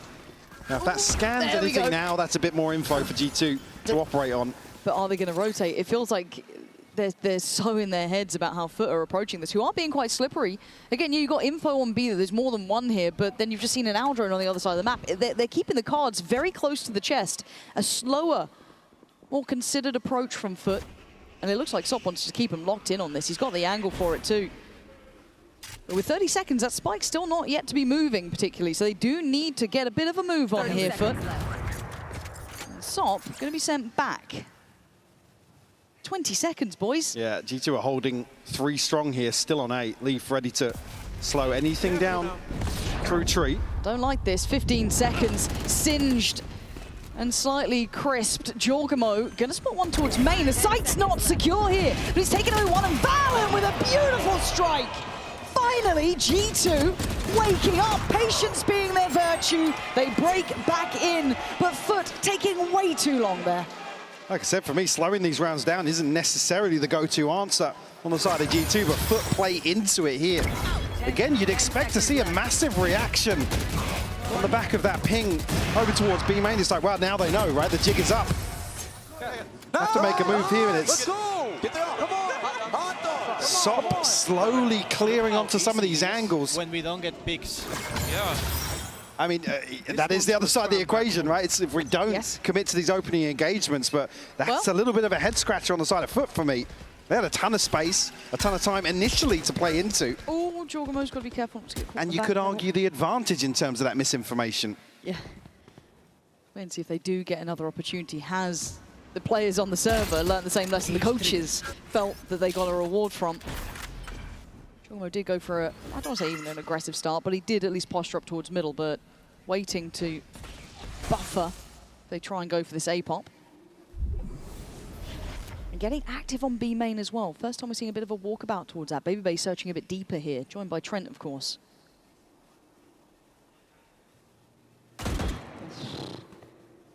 I mean, the next thing now for me is me seeing the awareness from Foot that this adjustment has come from G2. Yeah, and how do they want to approach it, right? G2 sitting super deep. Do you just go for false sight XX? Is that why Jaw's on this side of the map as well, considering he's got the ult that could soak a lot of it, and they line up. How does that not get one? It's Valen to get Sop. And there's the stall out, 37 seconds, but Crossley fights back. Jorgamo's down. Leaf now with it all to do. Ball goes in, but Sociable goes forward and catch on the rotation. It is just perfection until then. Baby Bay gets himself a 1v2. It's a lot on this man's plate. He got the 5 in the first, but these two would mean so much more. He's heard the door shut. Doesn't want to go for that until now. Opts to at least imply options. It's gonna be another smoke to cycle through here eventually for Sociable though. Actually sent over towards door. Yeah, already committed, but the off angle, the high angle, it's there for the reward. Again, Foot instantly troubleshoot, problem solve, and come back in with an answer. I don't know how that op shot missed. I know, it looked like it was...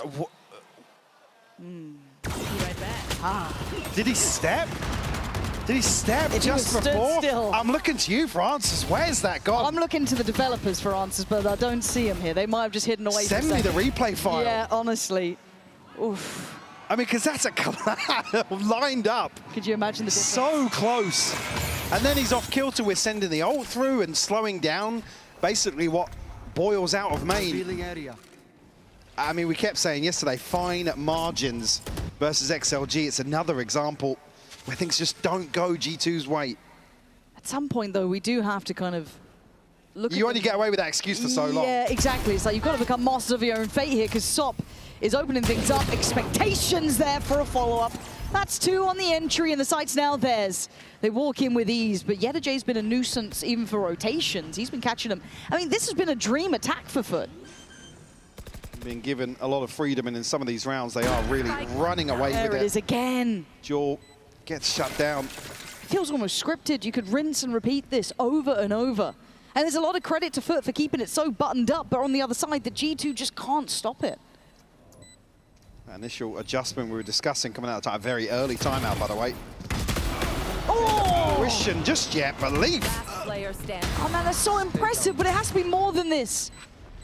These little shows of brilliance are not gonna be enough to get the round again. We know their capability, we know mechanically they're good. But at this stage in Masters, it's not enough.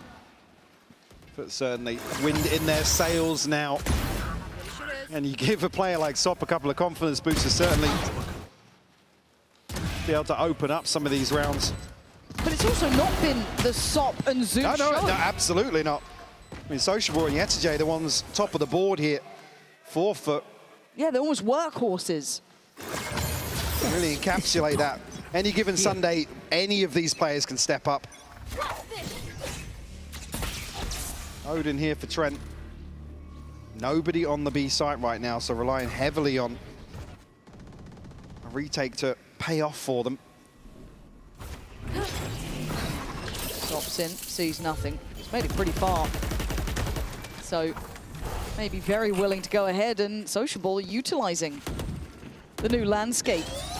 Keep vigilant watch. Could be in a bit of a predicament. Yes, he is. Going to be scanned out. Has to fall away. That's not bad. Nobody dealt with that dart. Yeah, it's a little bit interesting that he kind of got punished on that. Jaws heard this, 100%. Okay, should be able to catch. We're in seeing the kill feed. Yes, he does. Okay, Sociable going to go down, and now the pressure on the site. Leaf again, this time looking far more viable to maybe convert the round to 2v4. This is essential. They cannot lose this. Crostally in their way. He has to go down here. G2, this is a lifeline for them to get a second round after so long. It's actually heartbreaking for Sociable to get caught there by Jaw so late. Nearly gets turned on as well. That's Leaf to carve a path back onto the site. And Leaf looked fired up after that round as well. Don't do it, I said flop. But again, as much as we look at G2, right, and we know their capability, I need a star to start shining. If it's going to be Leaf, cool. If it's going to be, I don't care who it is, they need someone to step up to the plate. It can't just be that team effort. I need a couple rounds to give them some hope. That needs to result in stability across the team as well. I said we had a couple of hero rounds here and there, but it's the consistency that really lacked. And here, sitting at an 8-2 deficit. Oh, Leaf again. Flash ready. Foot prioritizing this mid control to start with. Still got the extremities watched in some way, shape, or form, but Babybait on the line does get away with his life. So fortunate in that fact, but it's Trent towards top middle. Sop's seen this. They should know both players are now here. Always to go in, doesn't necessarily force anybody out into a tricky spot. But kind of held here at the first step of this set piece up mid. Yeah, not too much damage done though. Do have the red still for Zeus, so can commit. If they want to find an opener. Sociable might have just caught a glimpse of Gio. Did he? I mean, he's looking back this way still. I'm not sure. He feels like he's been on edge this whole time. It looked like they wanted to path 3. Trent holds him at the gates. 3 big kills and Leaf waiting. Just Sociable alive. And finally, looking like there's a heartbeat on the G2 side of the stage. Sociable outgunned. But he's got 2. Would need 3 more. 18 seconds. And they're backpedaling away. They're playing with a lot of respect here. They don't want to entertain any nonsense. Thank God that's the case. Left. Some of the rounds really slip through their fingers now. They know they need to close this out. Again, 8-4s didn't necessarily suit them yesterday either. Hope pinned on a prayer. Last round before the switch. Come in here, I mean, going to be struggling financially. They're just feeding into Trent here, unable to trade this. Can't really even fault the spacing at all. Trent's just quick, usually on point with the Odin. And maybe a chance here for the neural theft, but nothing else going to be available to offset this. It's just the res for Foot. It's taken some time, but they have broken most of the bank here. Still be able to fashion a purchase for the final round of the first half, but certainly be lacking in some areas.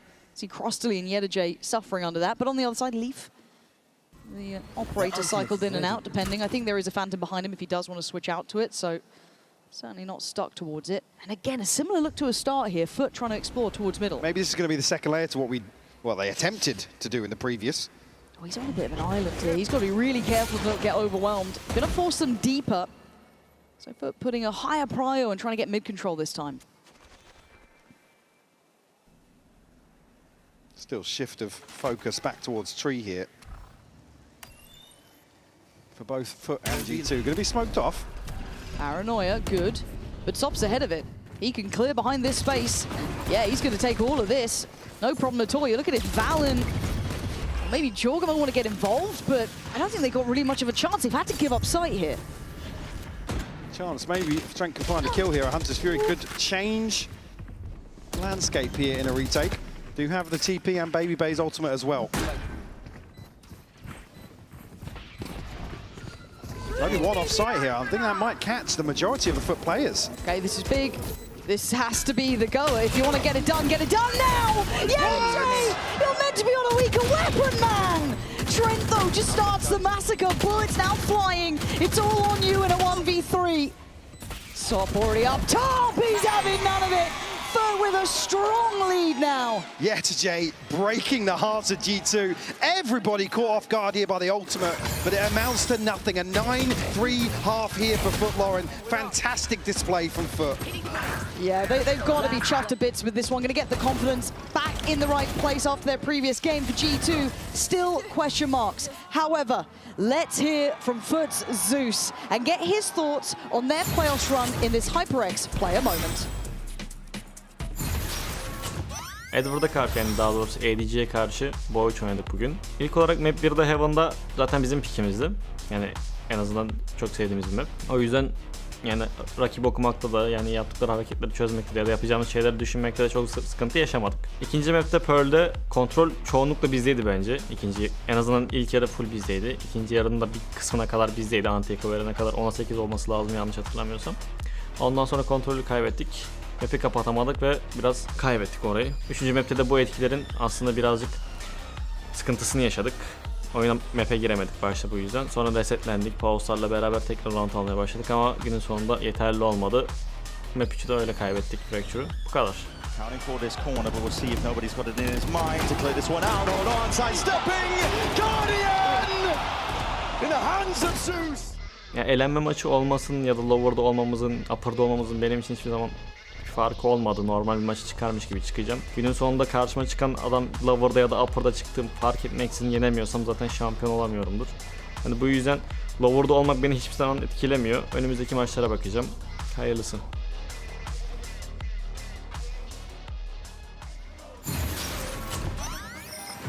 And it's a lovely sentiment to say it doesn't matter upper, lower side.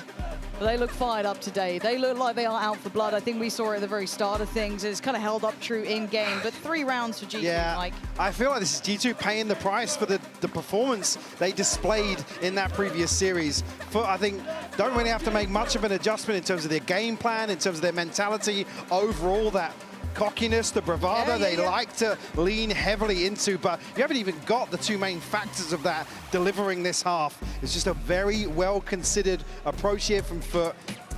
Dare I say, and many of these rounds didn't really feel tested. They were given a lot of freedom once more, which is a criticism, again, of that XLG series. Yes. FUT have got themselves a huge lead now.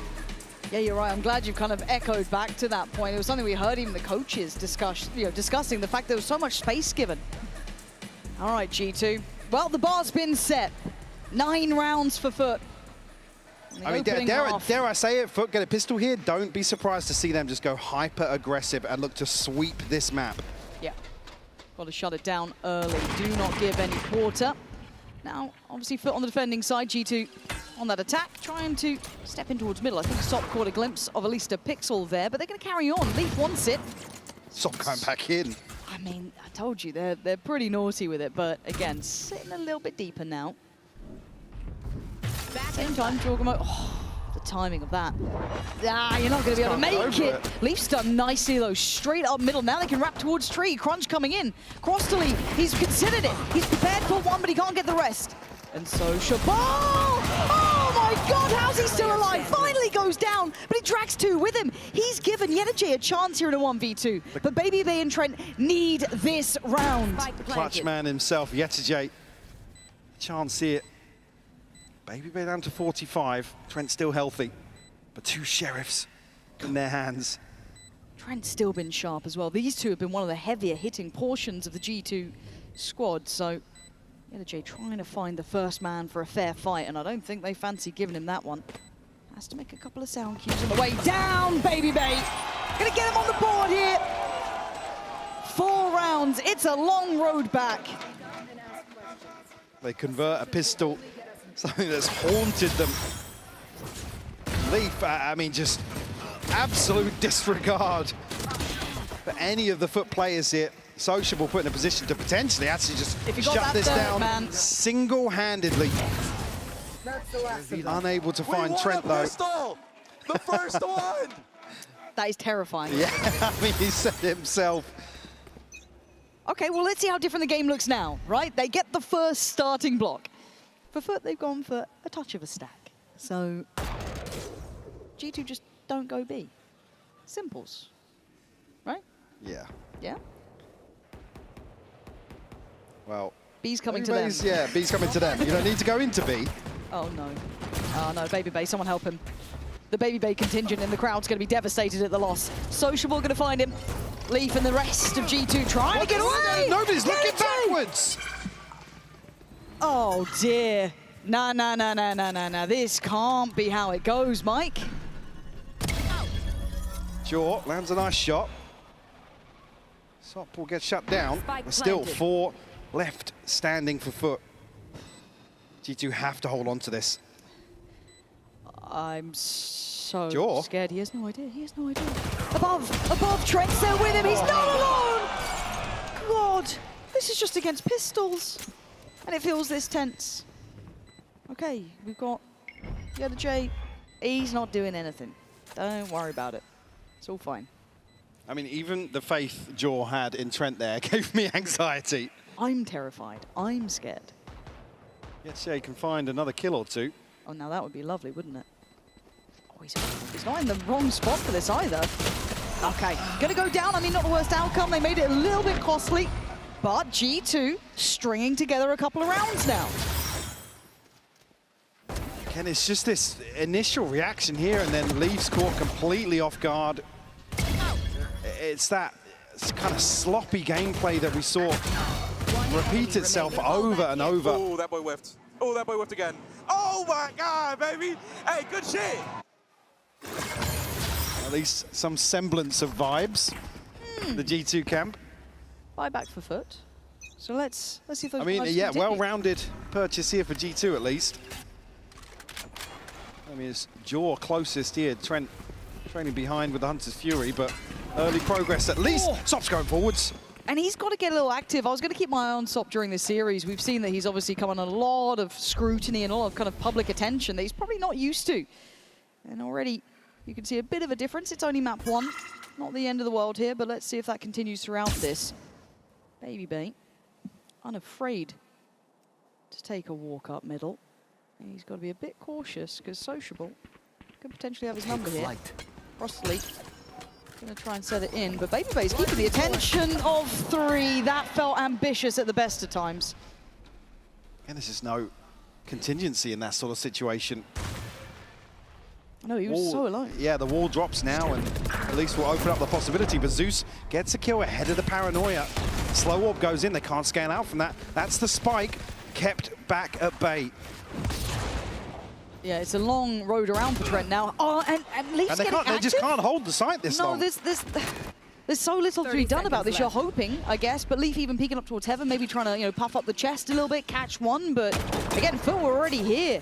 Because it took so long, 20 seconds, 2v5. It's a firing squad of Foot there, flawless coming through this. The second they got the rifles, Mike, they're having none of it. And I mean, Leaf has to, like I said, they can't just sit there and hold site for that long. They have to make sure that nobody's pressuring from Heaven. The spike has to come back through A main. But Leaf just gets shut down immediately on this peak. Unfortunately, at that point, there's just so few ways for G2 to recover that. Trent looking a little baffled. I can already see Thinking Man's Val up there having a little dance about, little sing-song. The atmosphere changing as Foot kind of getting back on track, but we will be checking in with G2 this side, comms, see how they're feeling, because it's got to be a tense spot for them. And already, Foot getting active. Let's see how they are holding under this. One more. Subrosa, chill. Oh my God, I'm drone him. Kill. Dead. One more. I'm jumping. Other guy B, fight Subrosa. Last guy was B, go. Come mid, rushing caps. Might try to fight you guys mid. Go, leave me, I can't really get out. Nate, just stay, you're good. Shit on him, Nate. Just jumping around, wait. He's A. Hurt. Wait for you guys. Where? Chill, on site. We're smoking door. Wait, flashing door as well. Grab bomb. What are you guys gonna do? Grab bomb, go back? Grab bomb, go. Wolf, baby. Last player standing. Oh. Got the headshot as well, by the way. Yeta J almost pulled off a miracle there. Perhaps a nightmare for G2. You heard it though. Baby Bay even prompting, what are you guys gonna do? Trying to allude to the fact that maybe you don't want to go this way. Maybe you want to just pause for thought. Not many heads left on shoulders after J almost massacred a lot of them. I mean, he's so unlucky not to actually find this final tag. 10 HP difference. Jaw finds it through the aim punch. Oh, he dinked him. Did he just dink him? Comms felt hectic, man. Yeah, they really did. Not necessarily stabilizing in terms of the buy just yet. Still gaps here for G2. Ult starting to come online though. Jaw, Leaf and Trent on the other side. Sociable and J. All goes up in B main. A little bit of an adjustment here. A heavier lean towards the other side of the map and mid.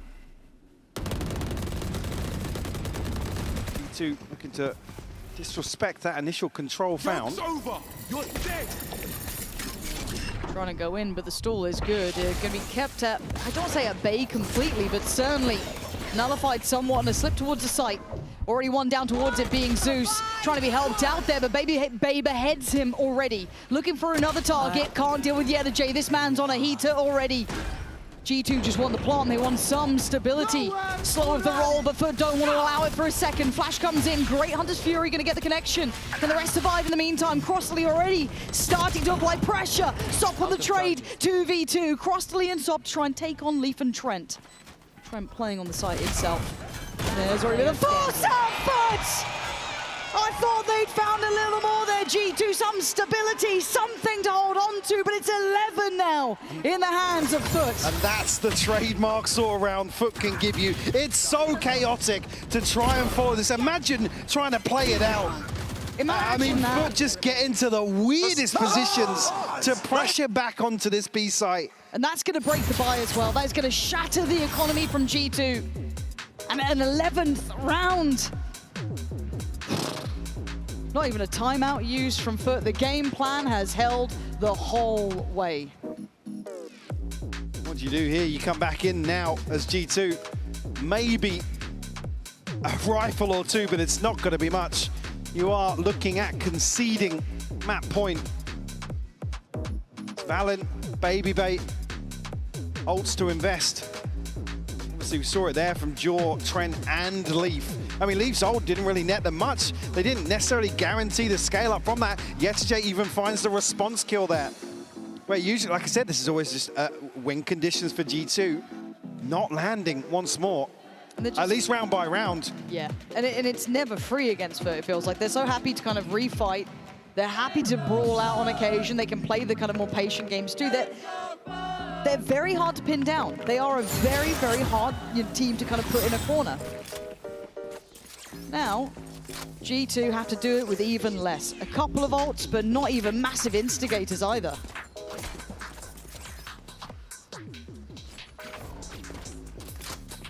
Sop a chance. I mean, doesn't even need to farm. He's got his Blade Storm behind this anyway. Hunter's Fury here for Crossley as well. TP as noted.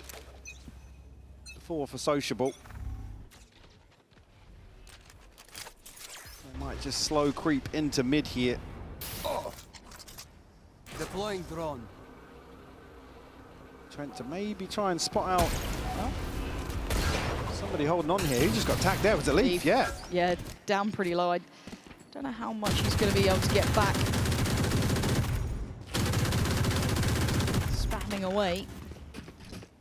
But just need to stay somewhat stable in this, really. Just not get baited in a little too much. Keep that composure. G2 desperate for someone to overstep. I mean, credit to Foot as well in some of these rounds to be able to play this deep and really make G2 work. They're almost probably expecting a little bit of aggression now. I certainly was into this second half, but it's tempered. Ooh, great catch by Baby Bay. What an absolute belter from Baby Bay. Couple more of those and I'm starting to believe in something. But Crossley on the case. Wait and see if anyone overextends. I mean, he got another tag. Crossley's down on 10, but couldn't quite do enough. Leaf there to double down. Hold on. They're making Valen something of it. 25 seconds, but they got to go towards J. This is still going to be difficult. The final hurdle, the final boss. Just going to make it so damn hard. At 15 seconds, they have to do such a tricky run towards the site. He's not letting you pass. 3 kills this. 12 rounds, Foot 1 off now. I didn't see where Valen tried to TP to, but cancels back in. Be right back. Gets shut down. And it's so late in the day as well. Oh no, they actually got his TP cancelled. And Yetijay able to hold down the fort here. I mean, he just looks fantastic. Saw what he's saw what he's capable of. Back in the EMEA, certainly replicating it here. All right, aggression. Jaw, gonna find Sociable, but Crosstaley trying to punish here, not gonna find the connection he wants. Zeus then on the line, gonna take a lot of damage, but takes the life of Leaf. But Baby Bay back under the gun again, comes out, this time swinging. Sob's fallen. As Foot just kind of picked up the tempo, went for a mad approach on this one. Look where Baby Bay's had to use his ult, just to guarantee, yeah. Yeah, look at this re-clearance out towards Catwalk, though. Oh, it's getting weird.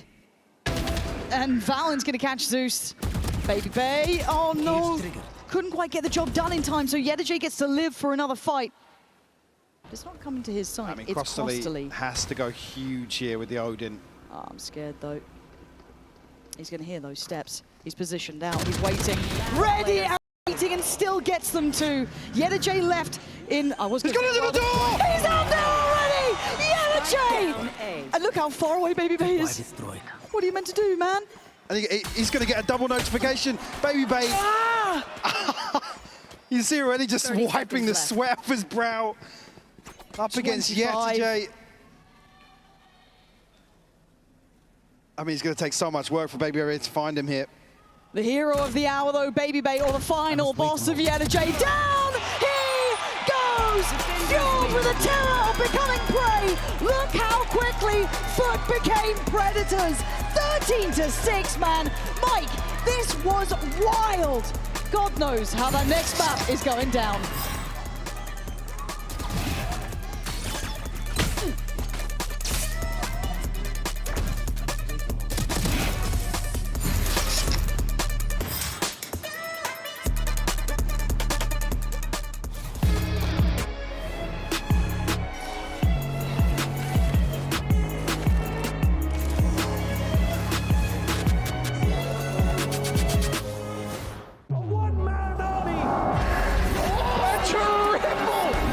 He's hunting down that title!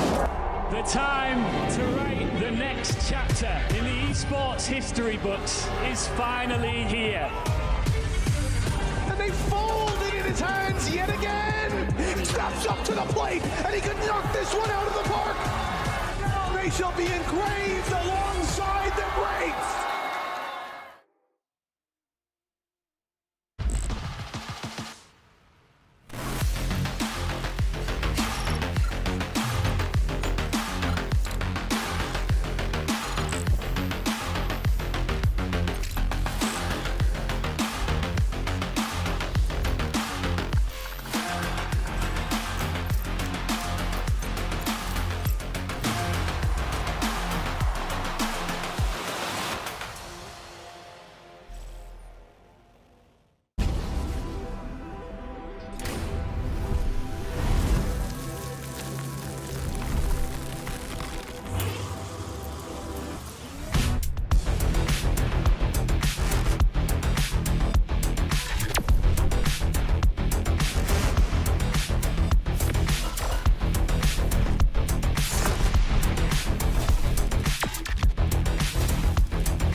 Tired of off-season blues once Champs is over? Fear not, because Valorant is coming to the Esports Nations Cup, where players split from their clubs and compete for national pride.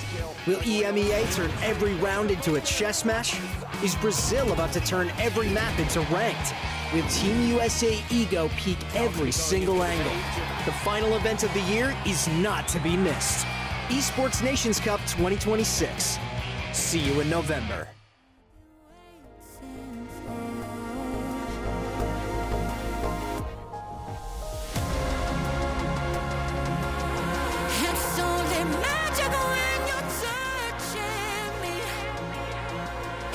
Dominating G2, but you never know. Anything can happen in a best of 3. Have we got any Foot fans here?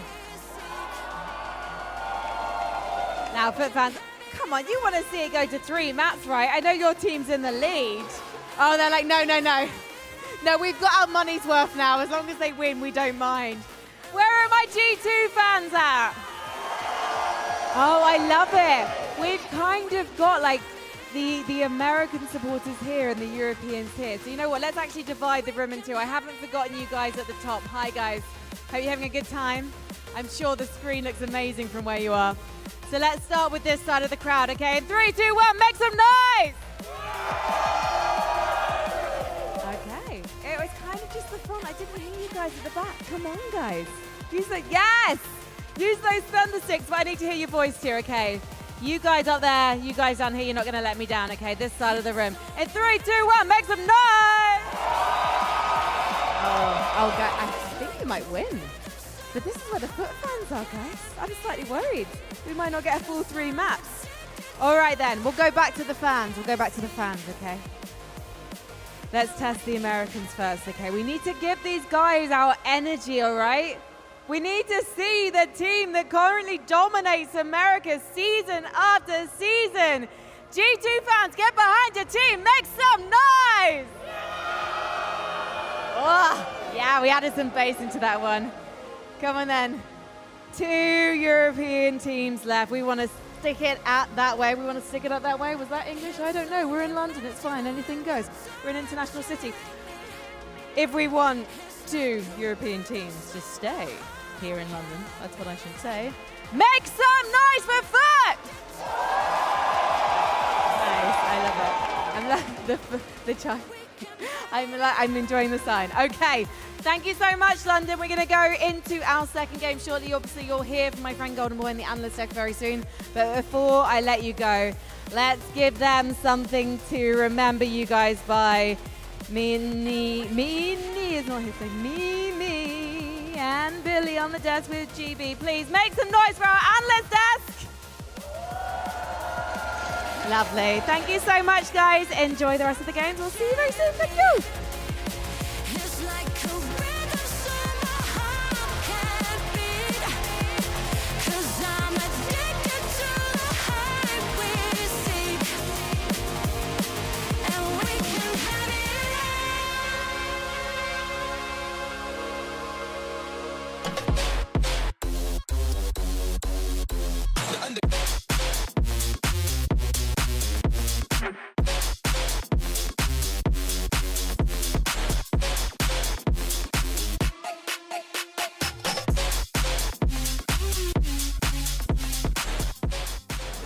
Here with Coach Vlad of Foot. Vlad, we thought maybe you would double down on the double duelist stuff on Ascent, but no. So talk to us about putting Zeus on the Battle Sage. I mean, you just said it yourself, like Battle Sage is like a good form for him. It has been such a long time we haven't been playing Ascent because like we have 100% win rate on Haven, but it's good to show the Ascent as on form right now, so we're feeling good. That's good. That's good to hear. And that was Vlad with Foot with the W on a Turkish map. Oh, yeah. I mean, I forgot for a minute with Turkey's game on Ascent because, man, oh, man, what a great start here for Foot. Welcome back, everyone. Let's go ahead and dive straight into our Verizon high-speed moment here. And, Billy, walk us through this because you were really picking up what Foot were putting down here. Yeah, so Vlad kind of just spoke about the value of the Sage, but here we see Zeus kind of set Sop up to be able to get a deep line straight into the round and set him up with that Outlaw. I think just being able to slow it to stop any aggression coming out from G2 was really, really nice. But the thing that impressed me the most is seeing this synergy that keeps occurring between these 2 players in Zeus, in Sop, no matter what agents they're on. Seeing Zeus on that Sage was really exciting and one of the highlights for me in that map. Yeah, he looked really good. I like this pivot out of Foot. The post-lance on attack with this composition also looked really nice later in those rounds. Yedeje, though, was the man of the hour in that second half. I think there was a world where G2 could have started to build into a comeback after that pistol win, but it was Yedeje in 2 key rounds that shut it down. 24 kills to end it from him. This is a great way to start. Yeah, I mean,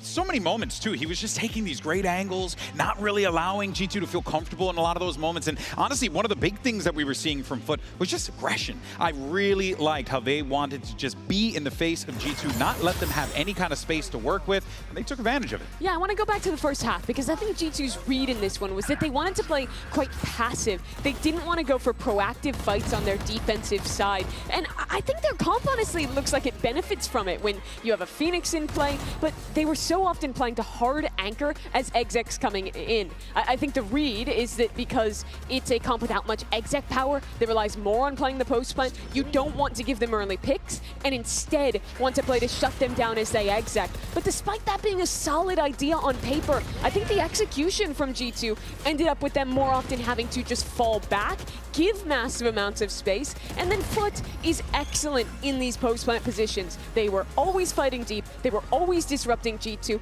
and they ran away with the attack side, I think off of rounds like this, consistently. Yeah, and I think the part where I start to get worried when I think about G2 is they struggled against triple Sentinel when we think about their game against XLG on Lotus, and that's the map that we're heading to next. So if they've had a quick warm-up of playing against that double Sentinel, I worry here because, of course, we're not expecting Foot to play that kind of composition coming into Lotus, but I would have thought that they would have learned those kind of lessons playing against those type of compositions. Yeah, no, there certainly is a lot of work that G2 need to do in order to put themselves in a position to take this series. Let's see what's going on in the G2 camp. We have the coach standing by with Jen. Well, with adaptations needed from the both sides, Josh RT, where did G2 struggle the most on Ascent? We didn't really play our game. And I know that's cliche to say, but you know, sometimes we start off 5v4 and like we didn't know how to keep it. We didn't know how to transition on defense, and obviously we started off with like we lost our pistol. But you know, you can always like bring this out, like halfback with just like first good gun round, the second good gun round, and like we didn't play that right. So it's gonna be really hard when you start that way. I'm glad that the boys called back, won our first pistol of the event. So the message to the boys was just, hey, we started the momentum now. Let's do it on our map and then just keep it going. Let that map go behind us right now and just win Lotus. Hopefully you win the pistol on Lotus. That was Josh RT, and let's head back into the game, shall we? A grim ascent from G2. Josh not really leveling too much more off of that one. But I think it's especially so for Jaw. Jaw is normally the key player that steps up in these big games, in these global events, delivers the exciting moments, but he's been having a bad time of late. Map 1 in particular, I think was a low from him, but he tends to be excellent on the raise. Billy, this is G2's best map. They're one of the best teams in the world at Lotus. If they can't bounce back and beat Foot here, not only are they out, but I think that's such a massive change in form from expectations. 100%. I think we look towards Americas for the inspiration of some of the compositions that are ran on Lotus. I like what you're mentioning here, Mimi. For G2, this event would be a failure to go out at this point in time. 100%. I think when I'm looking at Foot, though, we mentioned how they're overachieving and looking to continue overachieving to be able to hit that performance and have one of their best finishes that they've been able to have at a global event, 5th to 6th that they had back at Masters Shanghai in 2024. Of course, this year has been the return to the global event for Foot. On attack sides, G2 have a big importance on Leaf's lurks. He normally does an excellent job of navigating into the A space behind the Viper wall in the mid rounds. But I think alongside Jaw, he's been one of the players that I think has been off of his timings on the lurk, especially in the XLG game. It was a big underperformance from the norm. So I'm looking at him as well. I'm looking at Jaw. I'm looking at really everyone on this team to bounce back individually and show a G2 that is confident, that can deliver on expectation, that can show why people thought this team would be a contender in London. Yeah, I mean, listen here, right, folks. G2 have been oftentimes viewed as the uncrowned kings, a squad that should very well have lifted a Masters trophy up till this point, but they have not been able to find that success. Meanwhile, on the other side, Foot, they are playing with house money, and they must be feeling so damn good. Let's send it over to the casters to see if G2 can fight back. Force map 3. Here's Pansy and Hypot. And look, if there was going to be a map for it, this has to be one of them, right? Surely. Coming into Lotus. Surely. Look, okay, chalk up Ascent to just not being there. As we saw it in the previous game, it didn't look good. Okay, let's just cut that off where it is. But Lotus, I need a reason to believe G2. But now, as said, Foot look great. They've got everything firing. YetaJ's looking nasty. It's all looking great. And I think as well, the biggest thing you've got to say is Foot are winning the mental game down on the stage. You can see, even though they're not kind of on their feet every single round, but they look composed as hell. Again, it can be a little more scary when they're on their feet, but G2, a little muted. Now have to bounce back on Lotus. Heavy lean here towards C, initially from Foot. Not really overstepping the mark just yet, but G2 have the spike. Headed towards rubble here. And a good opportunity for G2 on this attacking side to set a standard. Set a line in the sand here and just kind of show what they can do. Foot have opted for a very all-in look. Now, fortunately for G2, not going that way. There's not even really anybody to challenge on the side of Foot to really act as a deterrent. Who's taking this space outside A? Crossley will be the first point of contact. Sociable. Over towards Tree. Ooh, Paranoia's there. He's very on his own, and Crossley already down to 10. This is a good start. Slow and steady from G2, but they've done brilliant damage. Sociable on half HP. Going to be surrounded on all fronts here, and does still get one. Goes down swinging, to say the least. Plant denied, but they should be able to get another attempt at this, but Sop close by. This time, able to get involved a little earlier. Crossley beheads Baby Bay. Bye-bye. Oh my God. But you're not meant to be doing this. This is G2's map, and it ain't looking like it. Sociable and Crossley both tagged up ahead of this site here coming through. Sociable still gets a kill. The spike doesn't go down. Foot are able to flood ahead of that. This is just, I mean, absolutely criminal that they get away with this round. Crossley finding 3 there after effectively played out of the round. Oh my word. Those pistols continue to elude G2. They've got some work to do, and I just don't know if they're going to have the time to do it here. Need I remind you, this is a lower bracket game. It is do or die situations for these teams. Very few chances to recover at this point, but Sop trying to stand his ground. Needs to make sure he doesn't outstay his welcome, but slowly but steadily backing away. YetaJ, close enough by if needed. And this time around, everyone in the right place here. And you can see it there on the minimap as well. Sociable going to catch Baby Bait. There's a drop on the smoke, and Sop going to be punished for overstaying his welcome. G2 trying to actually pressure further forward here, all the way into spawn. Leaf will be spotted though. Crossley, a chance to maybe farm this up. Will find another 3K. YetaJ to close the account. Maintain some of these crucial weapons early on. Crossley just missing 1 for his ult. Viper down. G2 will have the upper hand here in terms of weaponry, but said there's 2 Bulldogs maintained. For always a threat in rounds like this. And Foot going for a stack. Just leaving, who's it? YetaJ with a Sheriff on the other side of the map. He's got his setup behind him, but still kind of a 1-3-1 beginning for G2. Going to note that there is a further exploration towards that rubble side, so YetaJ's got to be careful though. Needs to be able to hold this down on a pretty much a solo endeavor until support can get even nearby. Sociable's here already. Does have a weapon to do some damage with here. Again, this should be G2's. Should be a moment for them. Sure, going to be sent away on the early attempt there. Looking for the wall, but it's not there. So able to bait that out. Crossley could be caught now. Baby Bait played in. Not going to get the shot, but Crossley going to note the player. Again, this kind of indicates this deeper default, looking to find that aggression. So I imagine Foot just slows things down. Yeah, the wall not being there has kind of thrown off these early round protocols for G2.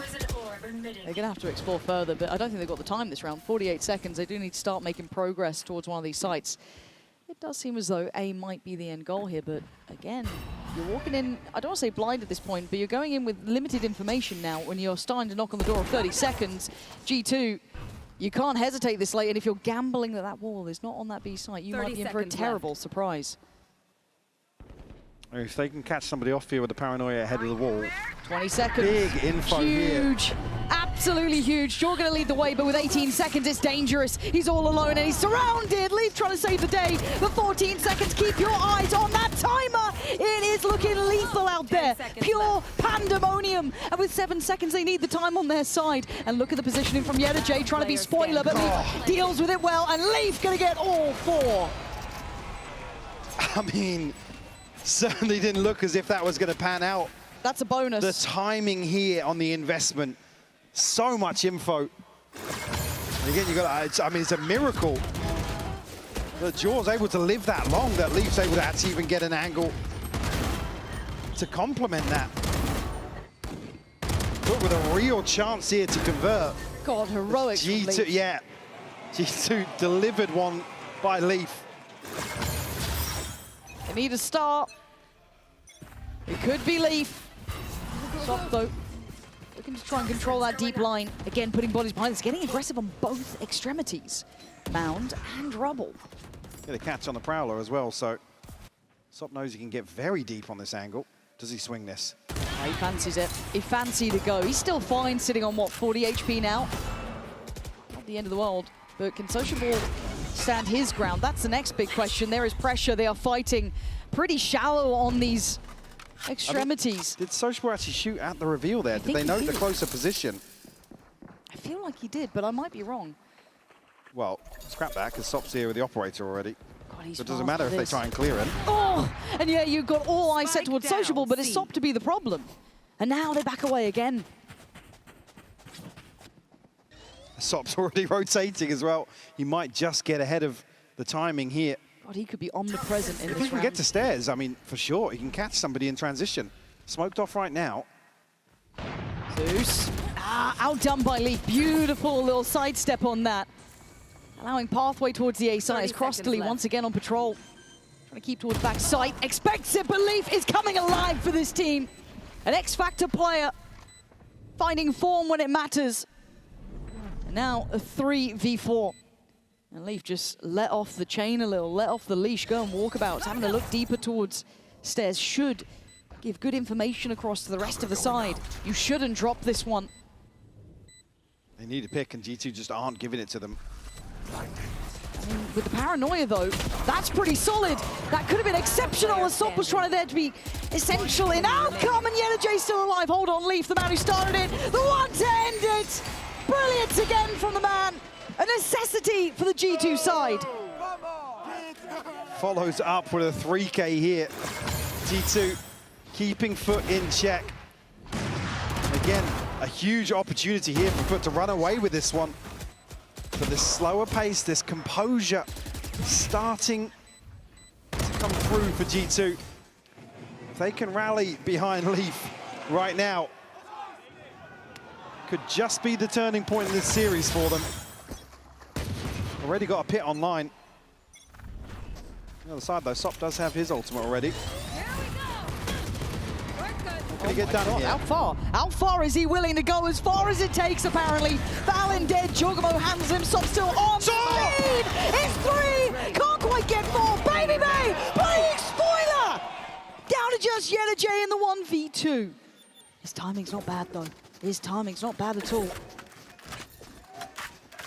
But he might be noted on this Baby Bay next to Leaf. These two have really shone. Yes, so he can get to a rifle, but it's going to be noted very early on here. Does he catch somebody drifting back out of main? Leaf's got his back turned. There it is. Position noted. 1v2 now. Purely in the hands of J. Leaf and Baby Bay should be solid in this. This man does command some attention. First contact. Can't get away from it. Lovely again. Baby Bay saving that round in my mind. Another hero to note for G2 right now. Foot still just causing so many issues. I mean, Sop goes above and beyond here. The support system really delivering. Baby Bay looking 10 years younger on some of these shots. We only need a singular lead. I mean, he's not wrong. He's opening few. The ult situation now for G2. Everything but the TP for Valen. It's a great, great position to snowball this early success. Look at the minimap. This is Foot completely flipping the script. Yeah, they've posted up Sociable again to a similar position, but he wants to go further. Babybay's waiting. He has been the bouncer on this sort of business, and he's still doing it. Caught in motion, however, the trade comes through. Leaf again, though. They don't expect him this close. There's just no way. One singular. Leaf this time is going to behead Sop. Makes his way through, and they've sliced through two sides of this map now. Issues galore for Foot. Backing away. Doesn't need to outstay his welcome. And G2 making good moves here. Even the smoke going up will keep Foot on guard towards A. And do they try and dig Leaf out or just bank on Crossley finding something here? It's a very, very strange round. Look at that timing here on the wall. Showstopper popped. Almost not going to find anybody here towards C. And look who's still here, Leaf. Man, every time, he is always seemingly right behind you. Leaf on an absolute belter of a map so far, and Crossley's options are basically zero. But can you even escape him? He's already hunting. I mean, this is the sort of thing G2 can just let him off the leash in some of these rounds. I mean, sit and spawn, just let him cook, let him work the map. Foot right now, been able to keep him in check.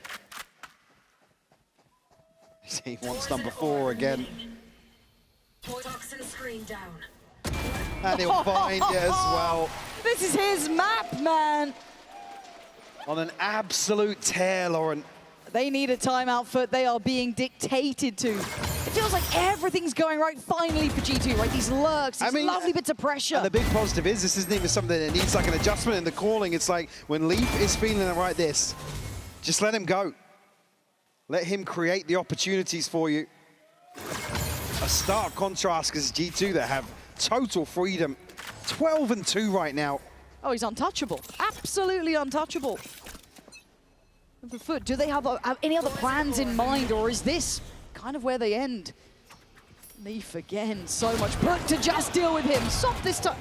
That's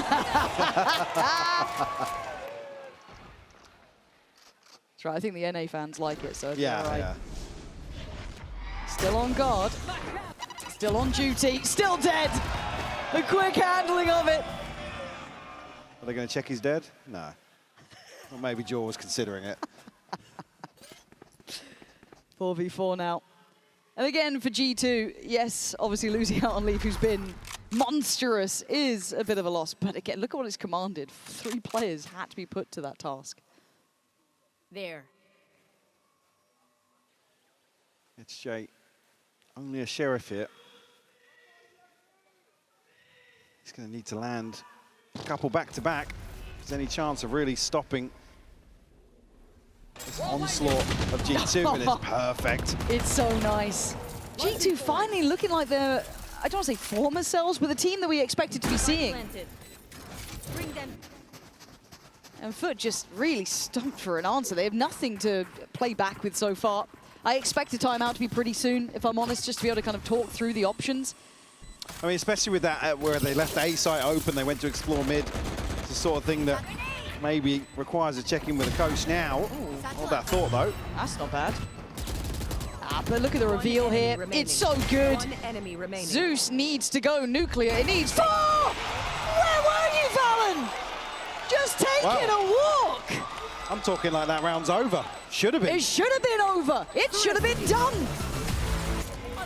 How has he just found them? You're not meant to be doing that one. Do not think this is over yet.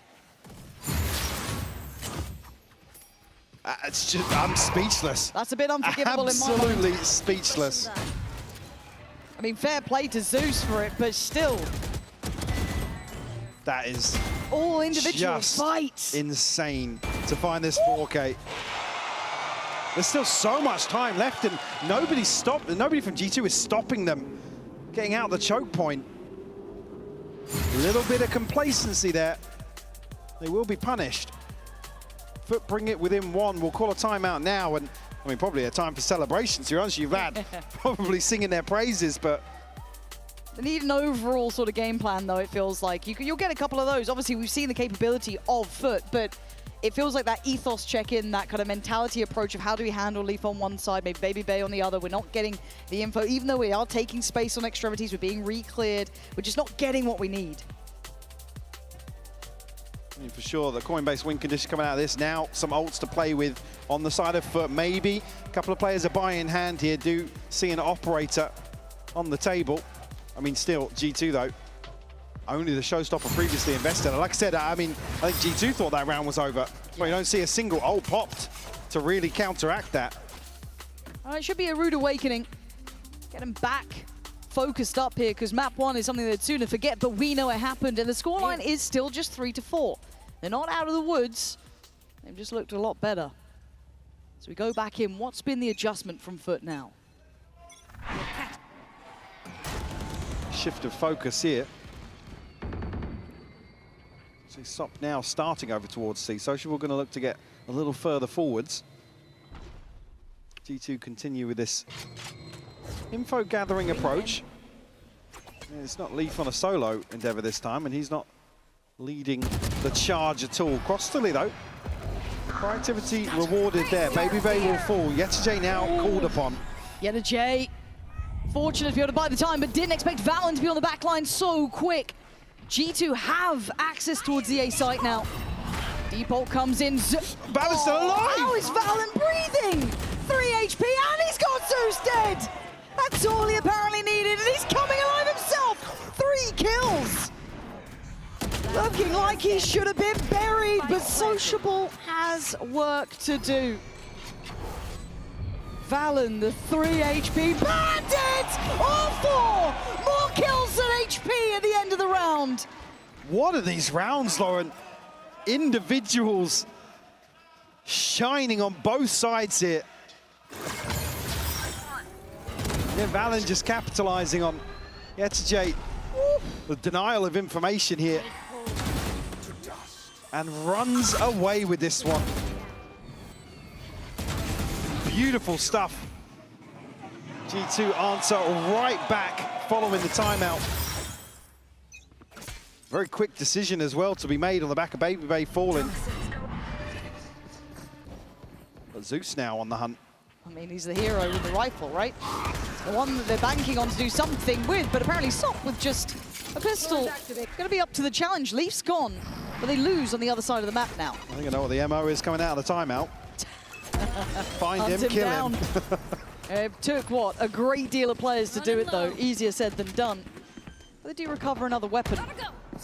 So 2 now to be worked with. The rest still just on pistols, and Trent already going to find Sop. It's Zeus to get Jaw, and now the investments come rolling in. Valen did brilliantly before, still standing guard on the site. Still has his weapon as well. Trent resetting outside, does have company here. Valen has to go huge again. Valen, oh, he can't do it. Yetijay's caught him. Maybe they a little blinded by the smoke, but that's fine. Trent, backlines. Oh, Sociable! And he's got time for days. These rounds are ridiculous. What's another death? Wait, did he get there in time? He should have done. He should have done. Just double checking on that one. Thrifty. All good in the end. 4-5. I mean, this is the sort of thing, if they can remove Leaf, spur on G2 to make one of these reactive mid-round decisions, Foot can really, really relish the chaos that creates.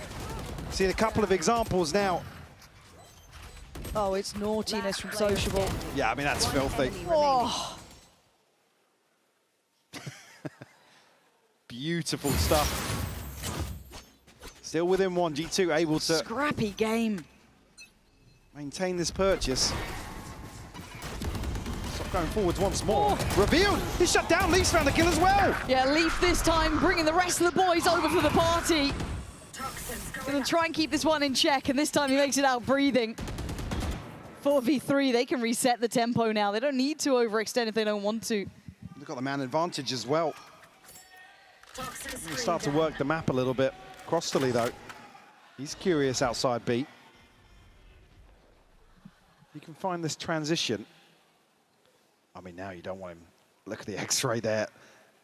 That's a lot of players. That's a lot of players, but that's one less. 18 HP, gets away. It's a 3v3 now. He's got the safety net as well. The smoke comes up, but there's still a wall. He's still alive. Leaf's still lurking, though. This time's 45 seconds. Good read from Foot as well. Look where they're headed. They're going to send 2 towards the C site. Conscious that Leaf has slipped the net on this side of the map, but Jaw, he's tagged up. Should be able to avoid this. Yeah, no catch. And he's getting curious. There it is, punishment on it, but do they expect J? Can he avoid this? No. So he swings ahead, takes the body and drops it, but a 1v2. Hard at this point now as he's so far away, and Leaf an unknown quantity. They still don't know. You can see, look at the mini-map. Sociable has to clear everything. On the way back in here, does have a paranoia to play with. Can he isolate somebody off that? They cannot afford to drop this round, though. G2, I mean, I want to see them with margins here. If Sociable hits back-to-back 1v2s. So it's near on unforgivable, isn't it? Paranoia's there, smoke there, TP, but he wants one early. He wants it before he spots Leaf. He can't get past him. G2, hold on. See already what's been discussed in the timeout. I mean, Sop hyper-aggressive here. It's revealed, unfortunately, it's just not considering the possibility that somebody's just TP'd across. I like that adjustment from G2 to not just leave it being Leaf. They read that adjustment as quickly as we did. Put some bodies behind it, put utility to it, make sure he's not going to be just instantly found on this. And again, it sends the finances back to the Stone Age for Foot. Sop, oh, you know what happened last time here? Yeah, you're not wrong, are you? Yeah, the J. Nah, not going to be there. He should be dead. He is. Jorgamo up and above to take him out of the equation. They've got the early man advantage. Did they spot Sop there? Not sure, but they have completely found an open B site. Ray picks up a very deep position. And cause real issues here in rotation for Foot. He does have a pit if this gets crazy. Spike planted. It just shouldn't. It just shouldn't. By all accounts, it just shouldn't. There it is. He's going to go for the pit preemptively. Need assurance in this round. That's a big win for Foot, though, honestly. I'll take that. Fowler going to find Valen close. The paranoia is good, but the shots are there. Valen well handled. We do see the rest of the players coming through. Oh, that's a late investment from Sop! Shuts that down quick. Sociable and Zeus. It feels like a formality now, but Sociable's still going to do some damage. Don't get any more rounds out of the realms of reality here. I'm not entirely sure what they thought was going to happen there off the hole, but Sociable can try and hold on to this as best he can. Leaf able to squeeze through, but shouldn't find this kill. In the half. G2 up to 7 now. They've done really well here. They've done so well to get it to Still this got point. ults to play with as well. It's a fantastic position to be in. Great isolation here with the paint shell for Jork. To set himself up for success. A little bit curious. Maybe what was being called in that situation, but maybe knows something we don't. It's Jaw, Trent, and Valen. Ults to invest here. Round 12, a chance for G2 to secure a huge advantage here. Well, even, I mean, given the state of the pistols, really, you'd want them to be 4 up. Yeah. Complete agreement. Looks direct, though, from G2. Do they continue? Looks like they are. Full commitment here. Ult's coming out, and there's the ult sent, but it's a 1-for-1 trade. Cross-delete going to at least cost Jorgamo his life in that. Sociable going to backfill the space. Trent cancelling on the attempt of the plant, and Baby going to punish. Good pick up there. G2 finding stability on the site, but Foot are on the way. They're huddled in, though. Yeah, they are locked to this Leaf, trying to give them a little bit of, I guess, relief towards that Heaven side, but there's still issues on the site itself. Sop being part of it, takes away Baby. That's tree gone. Trent on 36 HP can start feeling a little bit under the gun. Yeah, the Jake getting closer. He spotted him. G2 boxed in. Great timing on the strike, and Foot starting to strangle G2. clawing back this last round on the half. Another situation, the spike doesn't go down, and G2 have to then go forwards. They have to fight this. They give up some crucial control here, and Foot strike and find number 5. I mean, it's massive, isn't it? Considering if G2 got that, it felt like a different game. But now with the question mark of those pistols with G2, we wait with bated breath.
Leaf here with me. Leaf, what is the biggest headache Foot brings?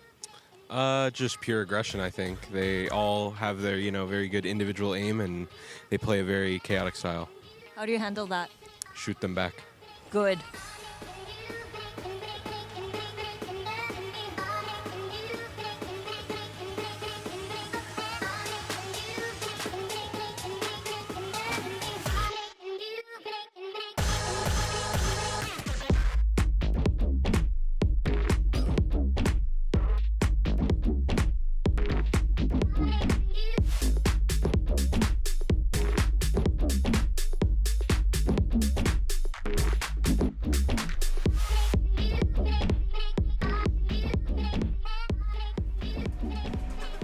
Alrighty, 5-7, G2 in the lead. And now this time, Mike, they gotta get this pistol. Yeah, Please, they really lock do. this game in, man. I think Foot already showing tendencies of how they want to approach the second half now. Not happy to sit back and be dictated to is ever the story with a team like this. Sop back at the top of the table for Foot. Crossley having a fantastic performance in that first half as well, but can the likes of Leaf, Babybait, these anchors really hold up under the pressure here? If Foot finds some early success. Again, one of those teams you talk about, you do not want them to get the wind in their sails. A little bit of momentum can be a death sentence facing a team like Foot. He can go a hell of a long way.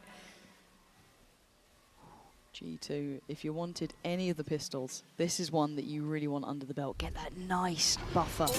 Leaf and Babybait, the two players that have impressed me thoroughly, are the ones to receive all the attention. Paint shells, paranoias, just about everything, but they're still standing strong until then. Burst from Foot, and the sight's all theirs. Simple, simple stuff for Foot. This pause ahead of the execute is just lethal. Again, this is a Viper and a Vice here, holding this site. Standing. Oh, man. Oh, man, that was not how they dreamed it happening, Mike. Still waiting. A flawless pistol converted here. Foot taking the right steps. Into this Lotus, or back into this Lotus immediately in the second half. Even with Leaf getting really cheeky inside the poison orb, amounts to nothing. It is going to be a brutally hard bit of work now as Foot get their first step on the ladder, really, to run this one back to an even affair. 6-7. Pain shell to the face. I don't know, man. He's got an arm. Absolute cannon. But the A site's open. Yeah. It was a stack to start with. Fair enough. Again, you look at the round. They haven't invested massively into this. But seeing no resistance thus far until then, I think that Foot have figured it out. Yeah. A little caution on display from Foot. Yeah, they're looking to pivot B. I mean, a misread, actually, on the back of Jaws' jump peak. they could just maybe Well, brute force Yetajay's it. timing is crucial in B alongside this, though. If Jaw gets shut down. Jaw's done really well. Oh, he's done exceptionally well. And Yetajay's timing amounts to nothing as well. Yeah, Sop took a load of damage too. This is still getting hectic here. Sop does so well. Doesn't manage to double down. Ugh. Yeah, this is getting messy stuff here. Leaf's got an upgrade, so does Baby Bay. Zeus, though, does have a Phantom. That's a pretty big weapon to bring into this. They're going the other way as well. This could be a lifeline for G2. Bring it back. Cross delete, sees, invested. Slowing them down. Buying a couple of seconds. Those seconds become precious at this point. Flash comes in, turns it, buying more and more time. Another target, but he drops on this one. Now down to Zeus. A 1v3 to hold on to this. Sees just out of reach. Prowler good. Gonna send in the satchel. That's clean on the first. He's sticking it. Magical. He's got a swing, and it's a miss. Baby Bay and Trent with a Mastercard Thrifty. Not out of it yet. Oh my word. I mean, you can't fault the fight towards Spawn, but Yetajay caught off guard. There's 3 members of G2 drifting back outside. And just gets caught at the worst possible time. That's when you want to see that lurk really find value, be it information or dying in that situation. But then it's the Spawn fight that really unravels right in Foot's face. G2 find number 8, a round 2 flip. Sop's going though. He's still pushing, and a lovely reveal. Instantly nullifying all of that space he was looking after, and G2 starting to stamp their authority in some of these aggressive starts from Foot. Just sheriffs. Trent the spam. Barely a look in. This whole time, Leaf looking to get right behind this play, but might not even matter. Rosterly tucked into tree right now. Yetajay doesn't have a ton of space to work with. G2 freeze. Just have to hold their positions. Last player standing. Flawless. Round 2 flip, a flawless to find number 9. Yeah. This is G2 with a big cushion now. Old progress really not to note on either side. I mean, Rosterly just missing 2, but give me split. Take us the distance here. One enemy. Finally seeing shades of this G2 side we've heard about, right? The regional masters that always look good domestically, then internationally. this buy is everything, Lauren. For Linchpin, yeah. isn't it? All right, you weren't paying attention, now you will be. This is the one that either gets you back in this or somewhat shuts the door. And it's an aggressive beginning, at least taking space for G2 over towards Mound. So now put to task, has to try and find some space to play into. G2 exploring elsewhere. There's a 3-man commitment towards C. Looking to find something in towards the B site now. Get a chance here to listen in with Foot. Paranoya atacağım size. Atacağım paraları yakınlaş. Tower'a attım smoke. Gördüm. Jenny çıkamaz, sakin. Ya bana nade attım. 2 kill lazım, 2 kill lazım. Hobbit'i gel, Hobbit'i vur. Bir can. Başka. Hobbit bakıyor. Hobbit Vice. Vice Hobbit. O A'daki tek adam beyler. A'ya gelip vursana. Heaven'a gelip vurabiliyoruz mu? Bekle. Hobbit bende, Hobbit bende. Hobbit'e git Doğan. Hobbit'e git. Beğenim yok. Şu Vice'a yürüyün beyler yavaş yavaş. Onu vurmamız lazım. Dedim. Kan Jenny çıkıyor. Sağda da olur. Jenny. All right, it's still tense here, 4v4 across the league, and back away under the pressure as here comes G2, sweeping back on the site. Zeus sends one away, goes back for seconds. Zeus standing tall with 3, Crossley in support. They have enough to push this further. Scoreline not quite secure yet for G2. Another clean round now for Foot. They want to chip away at this cushion we were just discussing for G2. And you're able to really... What is that from Leaf, by the way? Great question. And a few quiet rounds after that initial flurry of kills in the first half, but certainly still looking sharp. Oh, for Crossley too. And yeah, I mean, I'm looking at the buy behind this now, 3 semi-protected for G2. So Foot can keep this clean. The scoreline aside will have a slight advantage. But they're chomping at the bit, man. Didn't quite get what they wanted, but at least get a note there's no wall there, I guess, is the smaller outcome. But the Paranoia instantly in pivot towards C, puts Valen a little bit deeper. The pace is picking up for Foot. Yeah, they are looking pretty mobile at this, kind of that instant check towards B. That Prowler not going to catch, so they're not going to identify Yetche being here. But the investment of the ult from Zeus wants to ensure space, make it his own, but Valen right behind them, Sop's fallen. Zeus looking to send that pain shell towards that CT side. Jorgo has to respect this. But look who's on the lurk. Baby Bay, are you aware? How long do you wait? There's been enough going on that they've considered this now. When does he strike? I mean, Baby Bay's just turned his back now. Back of the spike tap here. Could be a chance for him. Let's say going forwards now. Shots and a half for Foot there, crunching towards CT. And it's left to 4. Foot are back in this one with 4 alive. You can see now, they are chomping at the bit. They really want to take the fight to G2. They're hunting them across this map. Yeah, they really are. And even in situations like this, it's like, yeah, Valen gets one when he shouldn't, right? But it's the onslaught of players behind that initial trade. And then Foot dig their heels in.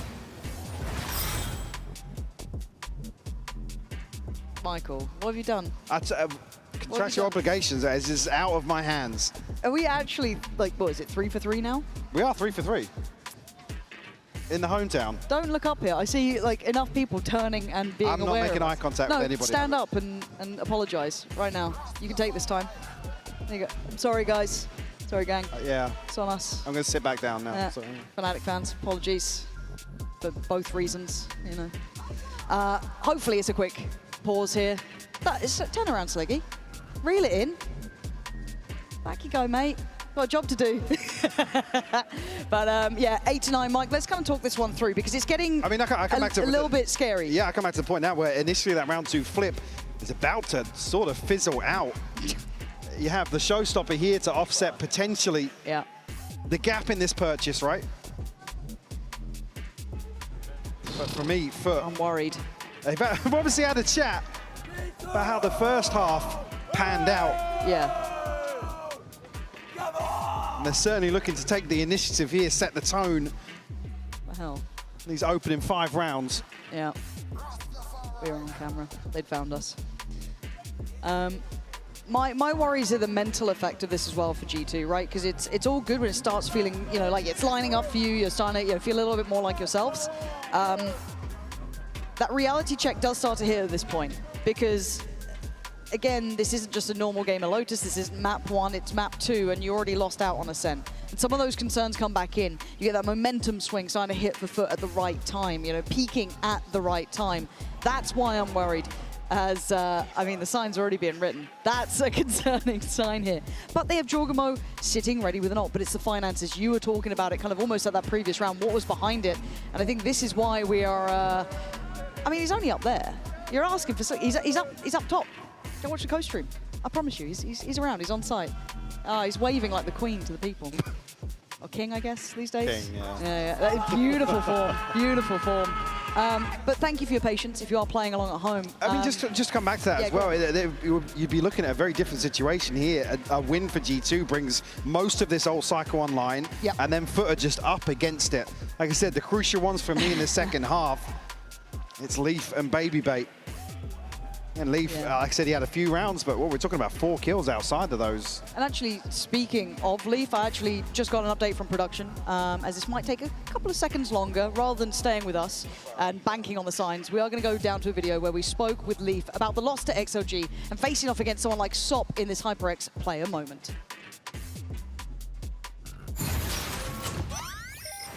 Hey guys, G2 Leaf here. We just lost to XLG 1-2. It was a very tough, very stressful loss. We made a huge mistake on Ascent, just like gave them so many rounds, and then it's just really hard to work with. And on Split, you know, we were barely there. We lost to Thrifty and then just kind of crumbled. Overall, just very disappointed with myself, and also I think we're all disappointed.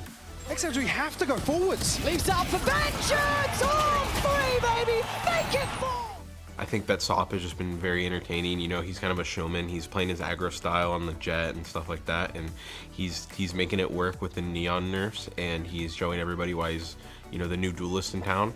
And he's just funny, like all the little taunts that he does on stage and stuff. You can tell he's a guy that kind of has like bravado, and he's just kind of having fun with the game.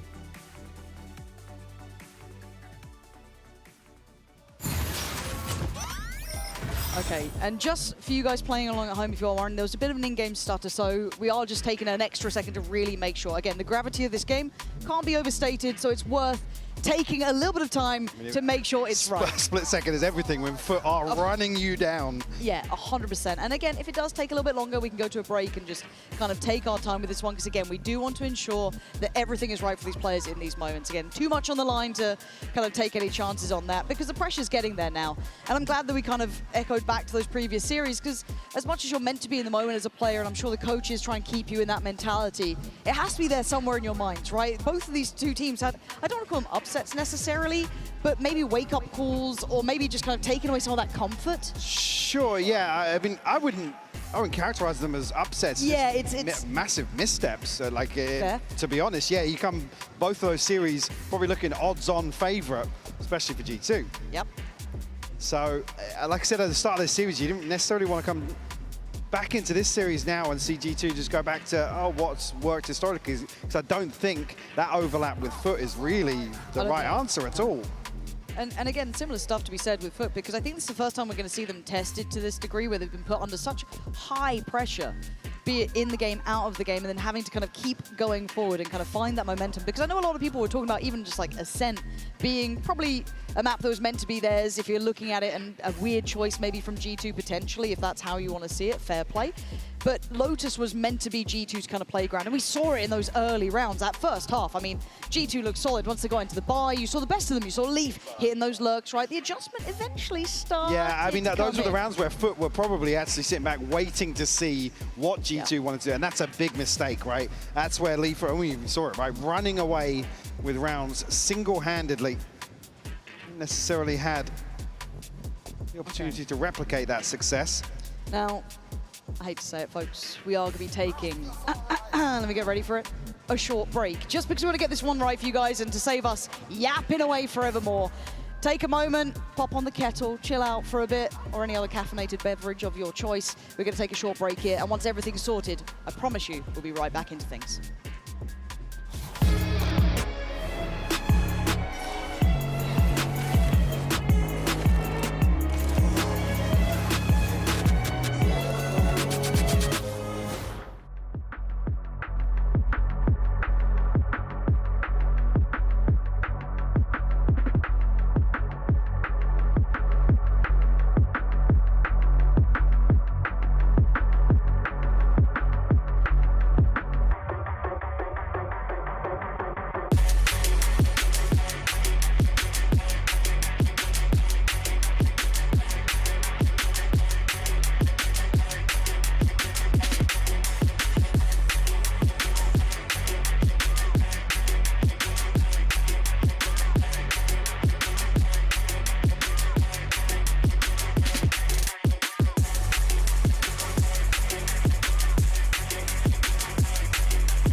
Okay, so we are getting closer to starting this one up. We're just going to be doing Couple of ready checks on the stage with the players. Again, they're the ones who kind of give us the green light to go once they feel everything is solid here, and then we'll get this one started again. So thank you for bearing with us. Mike, I'm not going to push you for a prediction on this, but how concerned are you for G2 seeing how it's swung now? Just the moment in which it started. I mean, I'm to go the other more way. concerned for G2 than I was coming into the series, to be honest with you. I mean, I had Foot going top 3. Yep. Oh yeah, you did actually. Yeah, I did. So Yeah. This was something we were talking about at the start, because I was quite surprised you didn't have G2 in your top 3. No, I've been burnt before. I know you've been hurt in the past, right? I mean, this is a team that, how many times can you just pray that they break the curse, right? There's obviously a recurring trend of whether or not it is getting to that stage and nerves or not being able to feel as comfortable as they do domestically, but yeah, I wouldn't necessarily, I'm not any more worried about G. I'm still very concerned. Certainly here, I mean, these next 2 rounds are crucial in terms of dictating the outcome here on Lotus. No harm, no foul. We're all good. Appreciate your patience. We go back in. If you're just tuning in, it is 8-9. The timer's not moving. The timer's not moving. Timer's not We've moving. been better in the past. We've fully anti-stratted tech pauses. We know how this goes. Now another curse on display. We've been hit with the double. We've been hit with the double. I can't take it. Get the analyst desk back out here. Get us a camera up to the co-streamers. They've got to do something for a living. Frankie? Frankie. Get Frankie out in the pen. She's just they're playing rock, paper, scissors on the stage, I'm pretty sure. I can't see who's up. I can't see who's up. It's Baby Bay. Jay, I think. Nice. Paper. Oh, he's going for the... Well, who's winning? I can't tell. It's a horrible... There we go. Yeah? Oh, we've got the split screen up now. Oh, the 1v1 screen at last. Okay, 1, 2, 3. I think Baby Bay won. I think he got that. Right? I mean, Mike, you're the analyst here. Break it down for me. What are we seeing coming out there? There's no scoreboard. There's no scoreboard. We're used to that as well. Come on, you should know this by now. Oh, dearie me. What's your favourite chant been so far? The Baby Bay chant. Which one?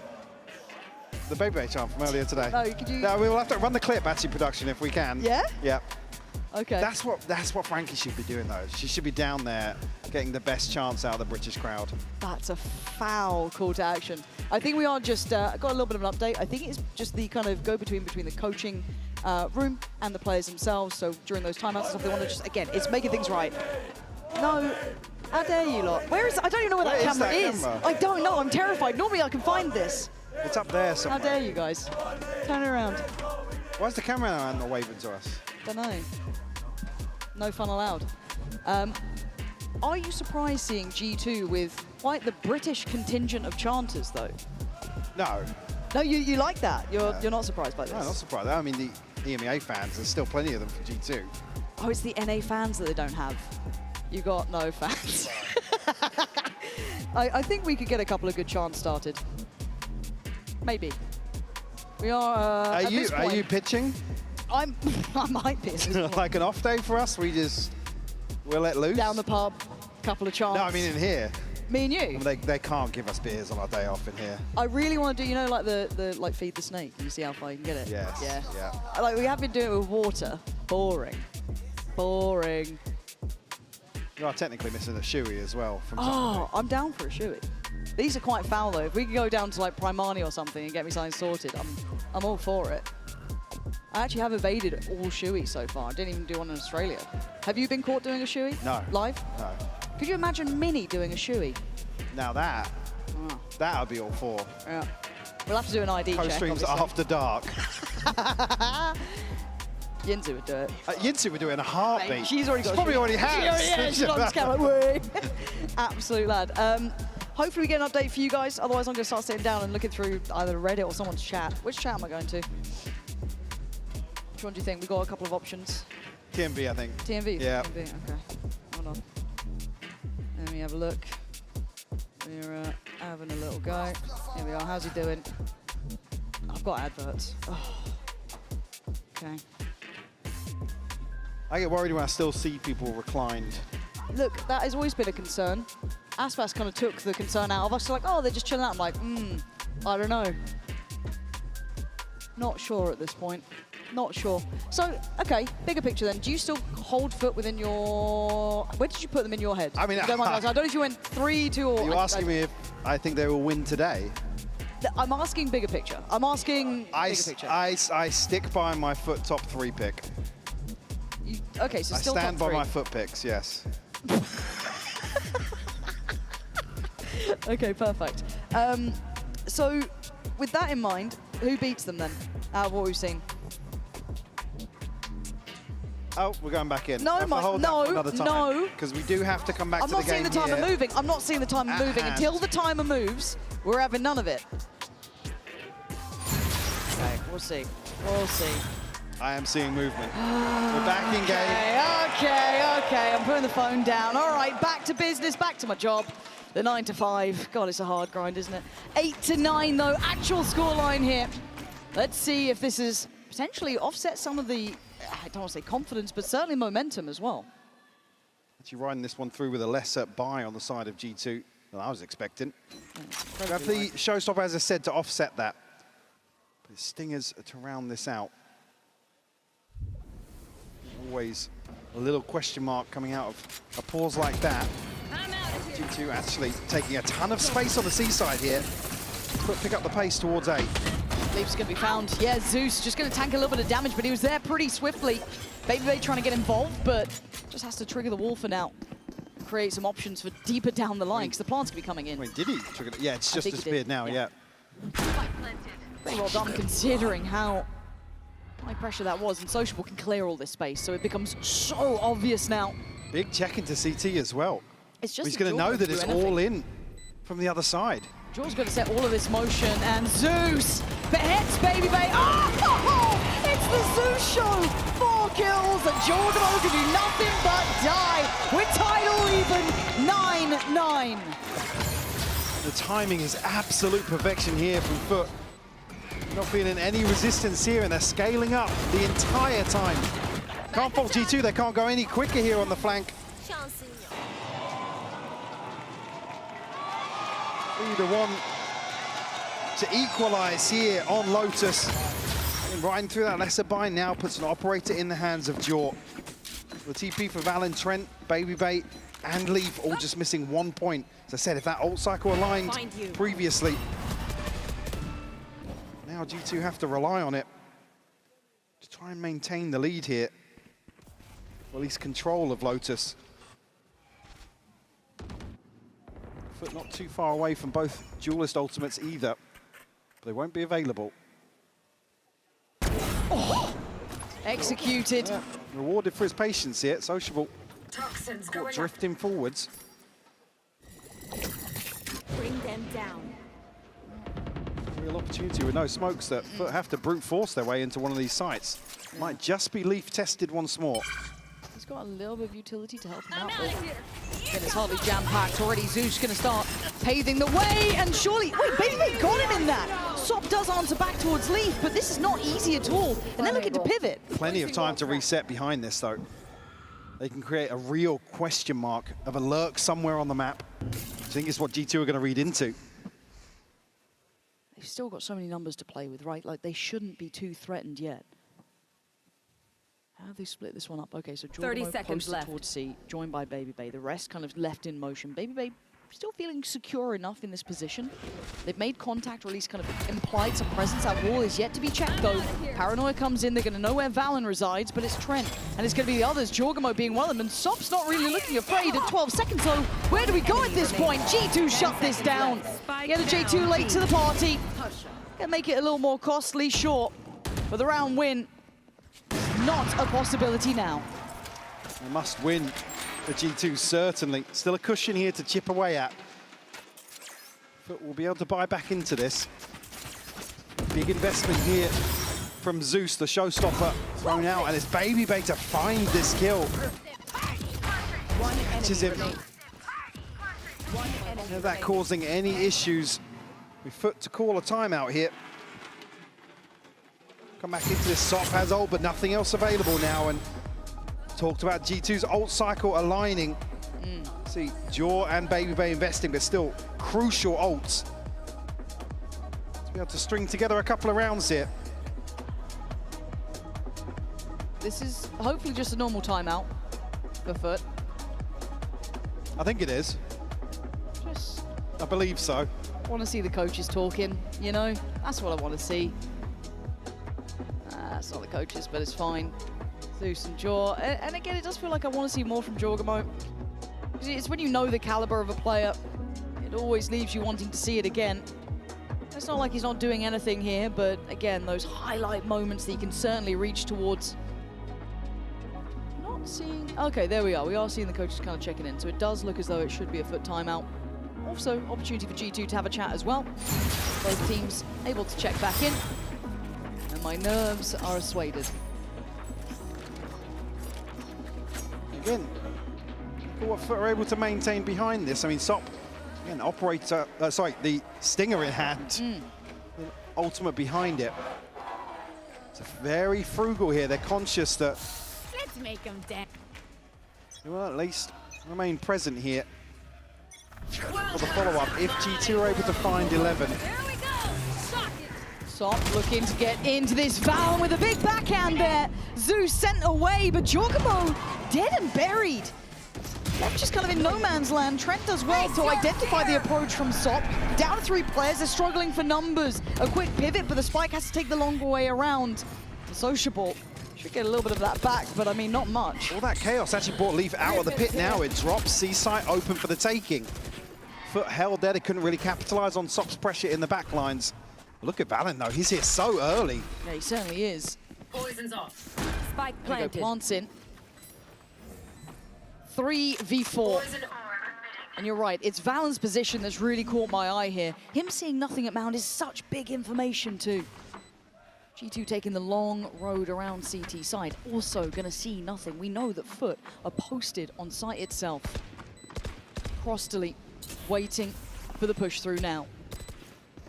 Contact made, Baby Bay gonna set the tone and the tempo, but it's gonna be a re-swing! J looking sharp, but Valen's made it here, and Sociable was down low, 70 HP against the 30. Valen's gotta get to work, he gotta get a move on! And with the numbers not on their side, they tie it up at 10 apiece.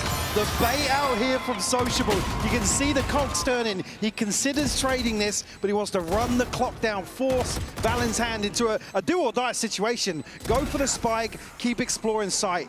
Absolutely beautiful here. Foot able to find number 10. And it's G2 now, scraping a bye together. This is why there's a timeout here for G2. They need to check in. They've got to have a plan in mind now, Mike, because they just don't have the funds for it. They are at the bottom of the barrel here financially. A couple of weapons, sure, but it is going to be light. And Foot are just getting dangerous enough that this is now a problem. And the ult's spent as well. They have a TP for Valen, that's it. Now effectively looking at conceding number 11. And again, with that kind of blip along the timeline, the loss bonus won't align for them, depending on what they spend here. A horrendous position to be in here for G2, time. yeah. Terrible time. And I think as well, where you saw a couple of rounds ago, Foot almost getting a whiff of how G2 were approaching here. Even that previous example, like I said, they couldn't capitalize on Sop's flank quick enough, but they drew Leaf out of the pit. They created an opportunity elsewhere. Credit to the mid-round of Foot. Might just be a brawl here. 3 for G2, everybody for Foot. Sop won't catch Sop. Okay. Yeah, but the angle's good for Valen there. Still trying to be active in this. Instigate a little, he has to. He's the one with Vandal. Well, Zeus is down at 5 as well. G2 coming out on top of this opening engagement. Still here. Still looking for... Oh! Zeus on 5 HP! Is that weapon recoverable? Not really, and J on the follow-up. The site now looking secure. Foot taking strides towards this. Zeus starting 5 to HP, farm, man. You're not meant to be looking this sharp right now. Finally put down. Leaf, how bad do you want this one? It's a 2v3.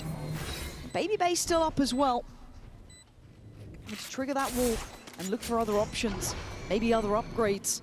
But that timer is an issue, and silver linings don't feel like enough. Leaf's not given any opportunities here. Might catch Sociable.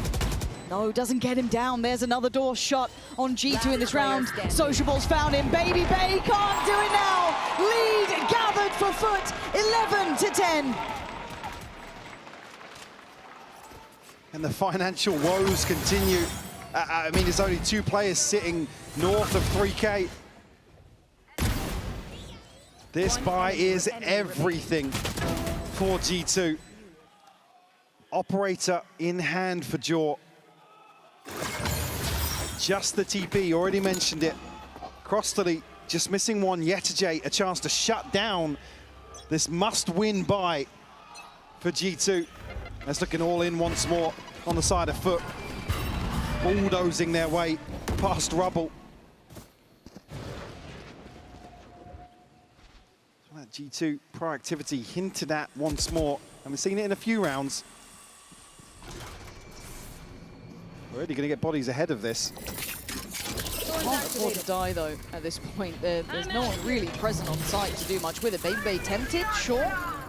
Not going to come down preemptively to make sure no one's lingering on site, but actually Zeus going back in for seconds, gets punished.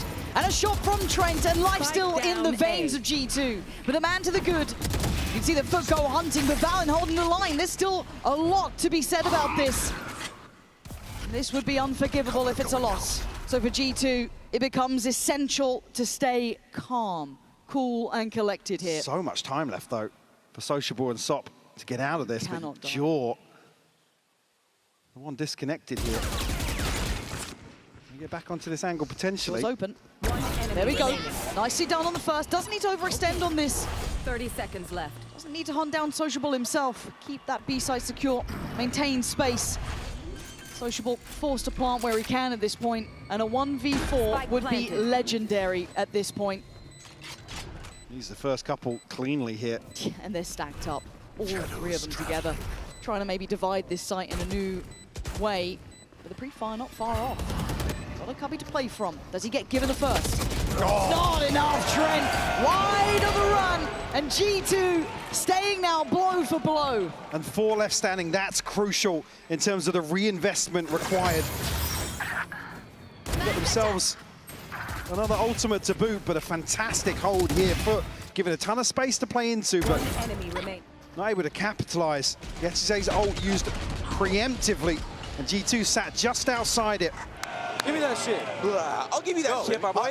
Good shit, hot dog. Good read. Leaf now the one to pick up the operator. Zeus just missing 2 for a showstopper across the still. An ultimate to play with. Flip the script though, Footer here. Potentially feeding into this, and Leaf will land. Zeus down and out. And Sociable considered, Paint Shell goes in, and lucky to get out of there. G2 suddenly looking stronger. Confidence shown now, but caution aired on the other side for Leaf. He took the first player, taking away Zeus, but he can't overextend. Finds Yetajay. This is good information here. G2 looking to remain active as well. Now potentially 3 ready to greet this drift towards A for Foot. Maybe a little off kilter here. Whether they can stack up and find this first kill, but like I said, it's invested for G2. Smokes in. They are very close to this, trying to keep this quiet at 35 seconds. But looking to finish towards the A side of the map here. Prowler, just a little early, but Jorgamo ready. Standing guard with a double. Would love to make it more, but Valen's there in unison, and Sociable irrelevant to the outcome. And G2 looking to finish with a flourish, but he's going to take a body with him. Put Trent back on notice. But there's no escaping it now. G2 pushing up to 12. And just like that, Foot are the ones to feel the pinch in terms of this purchase. We'll be able to muster together much. beautiful opener from Leaf. And Sop just out of shot there again. They were both onto this angle at the same time. Down A. One enemy. Unfortunately, that pivot back towards A. G2 read it to perfection. Starts feeling like this might be a marathon of a game at 11-12. G2 now, one away from taking us to that third map. Split on the horizon, but the pace not stopping for Foot. Straight in towards the side, and Baby Bay in danger! Swings into it! Sop gonna take his life. And this, oh my God, Leaf! The stand and fight that. You had no right. But Valorant trying to be hot on their heels. This time, Sociable's here, but it's not just him. He's got support, he's got Ferg, and they're dead! But fight both! Jogo's down, Valorant's down, and Sop is standing tall! This has got OT written all over it now. That 29 HP now looking an impossibility for Leaf to clutch this one out. Westerly will find it. Overtime found here by Foot. Another turn of pace that suits them so well. G2 caught totally off guard in this round.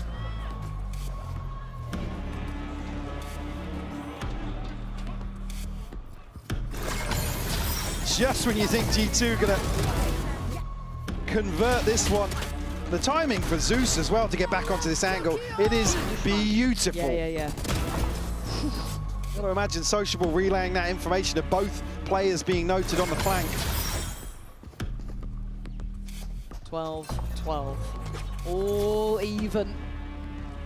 OT now necessary. G2 desperate to take it to split. Foot would love to close down the account right here, right now. And it's pressure from the word go. Foot not gonna let off the gas here. A reset in terms of comfort. Sides swapped here. Leaf will be put to task here and holding back the onslaught of Foot. He's hitting a pin slope. Oh! Sociable right outside B.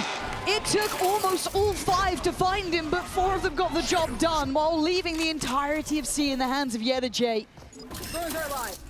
TP there, just keeping him interested, but now G2 don't have step, they don't have that lurk. Great indicator for overtime. They'd still remember the sort of things that caused issues during regulation. Cover going out. Foot taking the fight to G2 in this first overtime round. Yeah, in 50 seconds, they're still in spawn. They have to re-hit back out to rubble. Foot will allow this. There.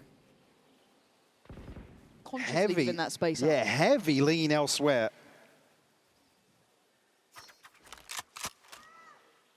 It feels tense though, doesn't it? You There. can see the caution on display. 30 seconds and left. the discipline from Foot. They don't need to do too much. I mean, there's an AWP here for Jaw.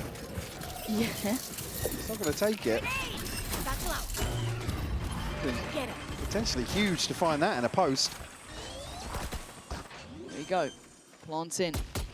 This needs to be absolute money for G2. Baby Bay. I mean, this was the plan for Foot, so let's see what they got. There's going to be the paranoia. He's going to try and make a run for it. The reveal comes in, and here comes a flood back through. Jorgamo, you want to stand the test so far, and it's all on Jorgamo. He's desperately trying to do everything he can. Oh, the final hurdle, just too high. Nearly saw one of those magical moments from Jaw, but it's Yedajay.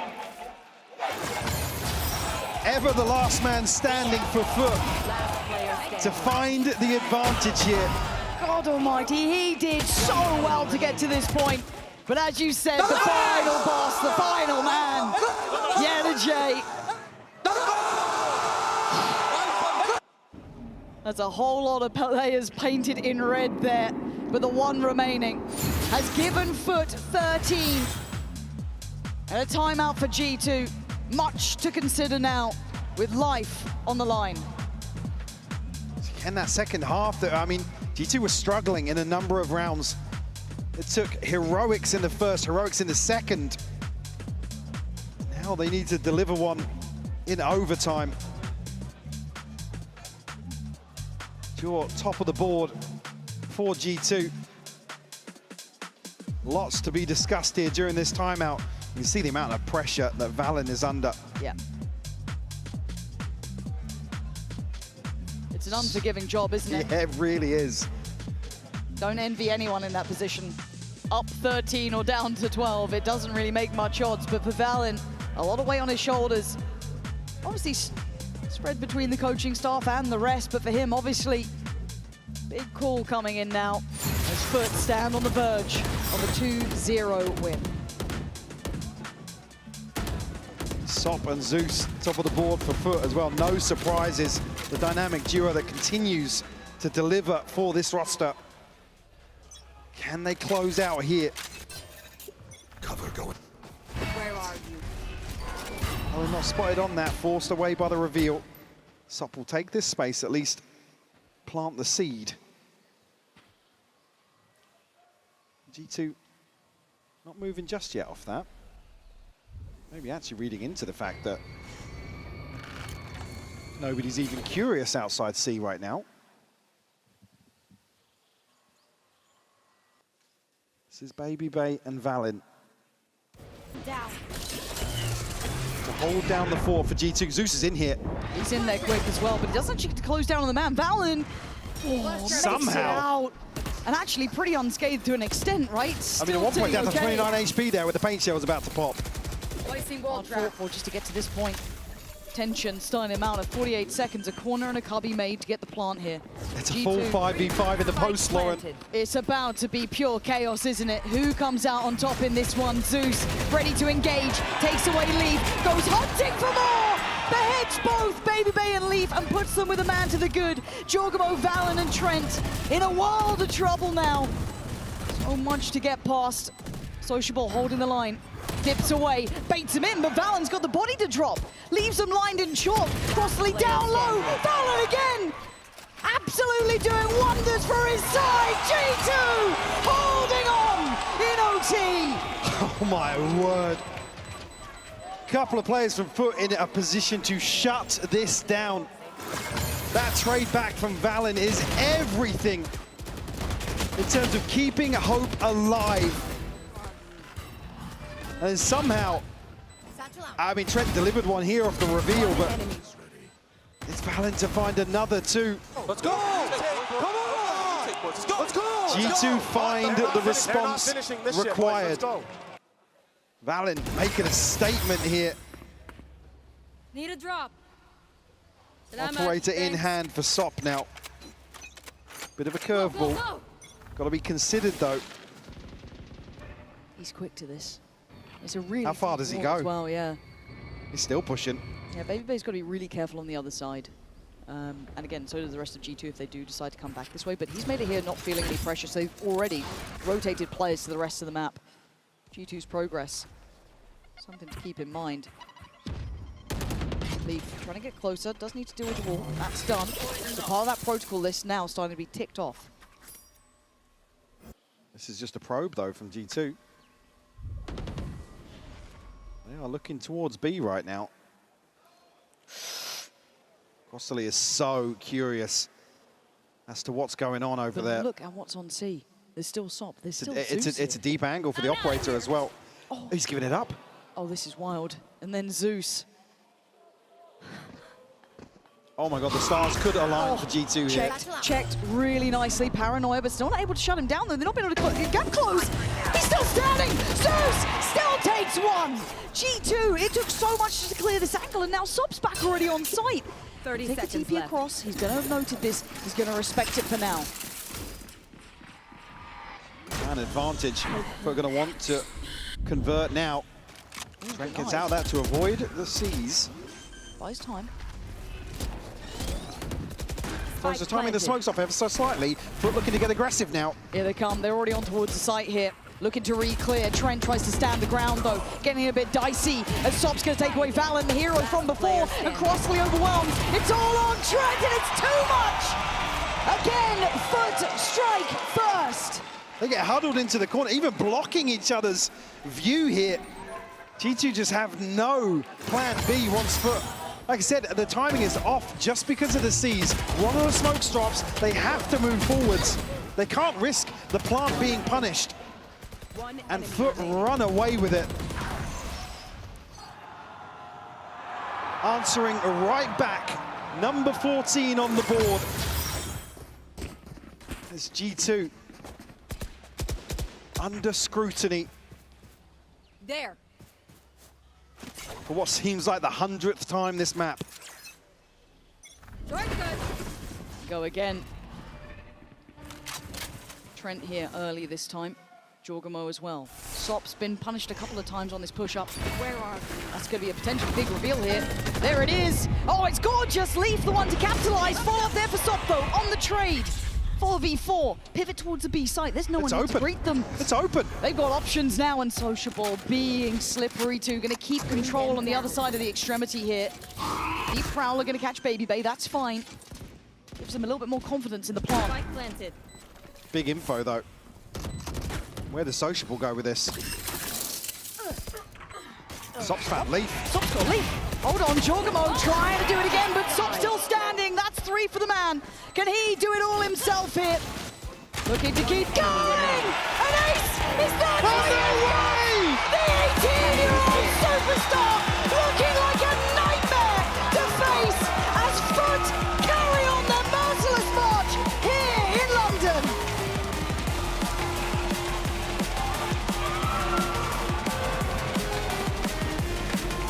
What a way for this to end, Lord. Sop just comes alive, as he's known to do. Him and Zeus in this last map, worth their weight in gold for Foot.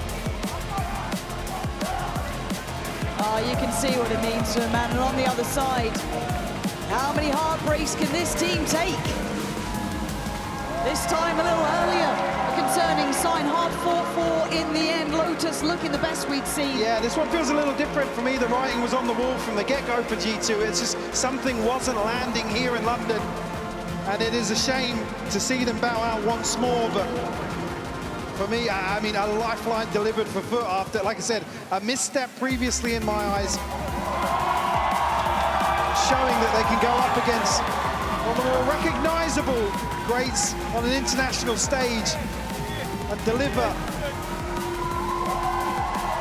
a superb performance and a bounce back as well, considering the bigger picture going on around that previous series as well. Absolutely. A big tick in the box in terms of mentality and resilience, which for some of these youngsters is huge. Again, 18 years old is Sop. This is a young guy under probably some of the brightest lights to step into. As said, big pressure from external influence, but for him, a fantastic display here today, and the rest of the boys trying to keep themselves focused and in the moment.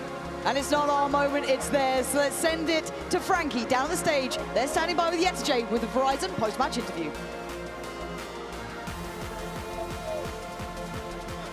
It feels like Foot are taking down the North American teams one match at a time. Yetajay, I'm just going to let him take this very cute selfie, I have to say. And then we're going to talk about, well, first of all, Ascent, the double Senti comp. I never thought I'd see the day that a Turkish team wasn't going double duelist on Ascent, so talk to me about that decision.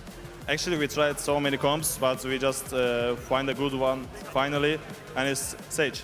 And Zeus is the so good player, has really good aim power, so whatever we give him, he will do it. Was the Sage also a plan to just slow down G2's attack?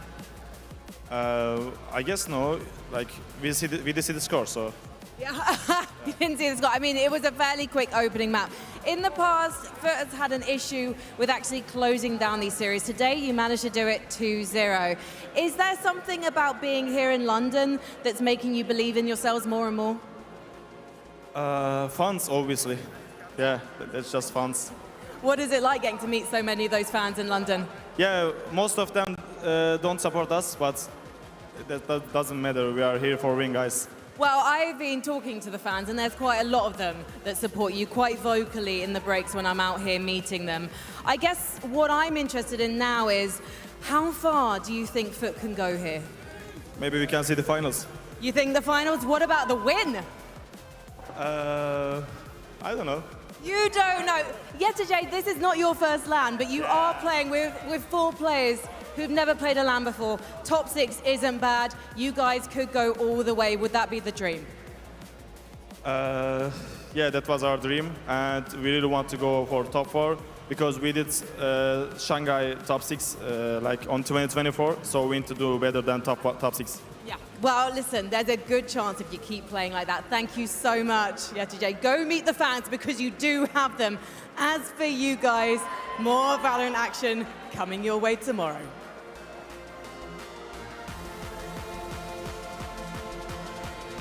So much for that, Frankie. We are back here for our, of course, the man, the coach of Foot, Vlad, a good friend of the desk, and of course, former talent as well. So, you know, you've been in the game for a hot minute, man, and it is incredible to see Foot pick up this win. Yeah. So I was asking you before, I was like, okay, what teams did Foot take out? You took out the #1 seeded G2. Yeah. Then you take out NRG, the world champs, and you also drop Full Sense as well. So this has been an absolute like lightning bolt event for you guys. How are you feeling, man? Like it's like an emotional roller coaster so far. I can't for imagine. Me. I mean, yesterday the EDG game and now G2 game. Like we should have won the yesterday's game as well. But at some point, like we could have easily won Lotus, to be honest, but Leaf made it so impossible for some of the rounds, and we kind of started choking. But I'm feeling so good overall. Yeah. Being in the top 6 right now, it's like amazing, but job's not finished. Oh, 100%. One other thing I wanted to ask real fast. When you were in that situation, Lotus, you were starting to see G2 get the comeback. Who on the team was really stepping up to get the boys like in shape so that they could, you know, just take it round by round and pick up that win? I mean, every single one of them, I gotta give the credit to all of them, because like we have been like the best possible way was to everyone thinking about round by round, right? Yeah. And everyone was contributing each round, and in the end, like Zeus stepped up so good. Awesome. It's been incredible. Yeah. Like our calls basically made everything possible from Sociable, of course. Yeah. But I mean, I gotta give you the Lotus credit to the Sociable, I think. Yeah. I mean, he was Zeus. nasty. I mean Zeus. Sorry. Both plays. Sociable had some big moments, but Zeus 100%. For sure. You mentioned round by round, Vlad. Your team has played the most rounds in this tournament so far. Unfortunately. How are you keeping that kind of, you know, momentum going and the stamina How are you going? awake? Yeah, literally, how are you awake?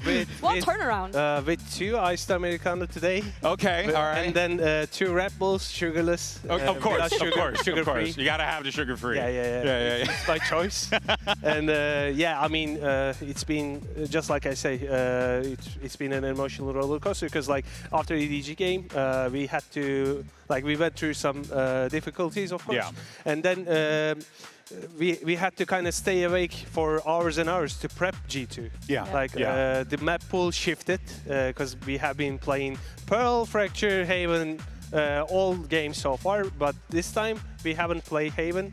We showed we're not a single map team, right? Yeah. And yeah, we struggled in Lotus, but I think I'm quite satisfied with our map pool. Yeah, no, awesome. I kind of want to ask you as well, what's the goal for you now? Because you've already achieved at minimum 5th to 6th, which is the best finish that Foot as an organization has ever had at a global event. And I think that it's fair to say that maybe you overachieved in comparison to what people set up for you guys coming into this tournament. So what is the goal for Foot now? Everyone was thinking we were supposed to be grouped at first. Yeah. And then we showed everyone that we're a competitive playoff team, right? Yeah. And then I saw on the social media, everybody started to, okay, Foot is actually making it to finals, right?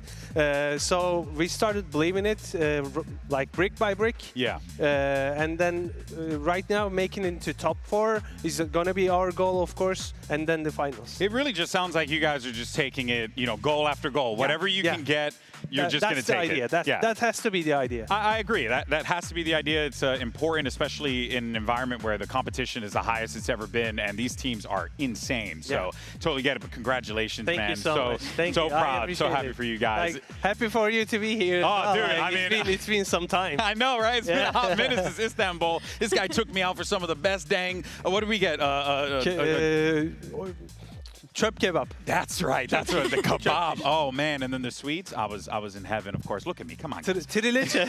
and you said tres leches. That's right. That's right. The tres leches. Oh man, good memories. Good memories. Yeah, now, of course, folks, that takes us to our final 6 that are left in the running. Let's look at this bracket because here you have it, folks. Foot will be awaiting the loser of either. I believe it'll be. I think HyperX Vitality, if I had to assume. Yeah. And then, of course, we have EDG XLG. That will be taking place tomorrow. Lev, Foot, move on. What do you think of Leviathan? Did you get a chance to watch them at all? Yeah, I mean, they're crazy. Like, in this... That's one word to put. Yeah. After this Neon nerf, I thought they were going to drop, like, at some point, Neon, the agent one. Yeah. And then I thought, like, he's just like... The guy is just like SOP, you know? Yeah. Like, he's just adapting into Jet, just like Neon. Yeah. So it's amazing. Like, it would be such a matchup for us if we could ever come across. Hey, that is possible. Do you think they have a similar kind of playstyle to you I in think terms so. of the aggression? I think so. Yeah. Oh man, if that match were to happen, just yes, let it happen to me in real time.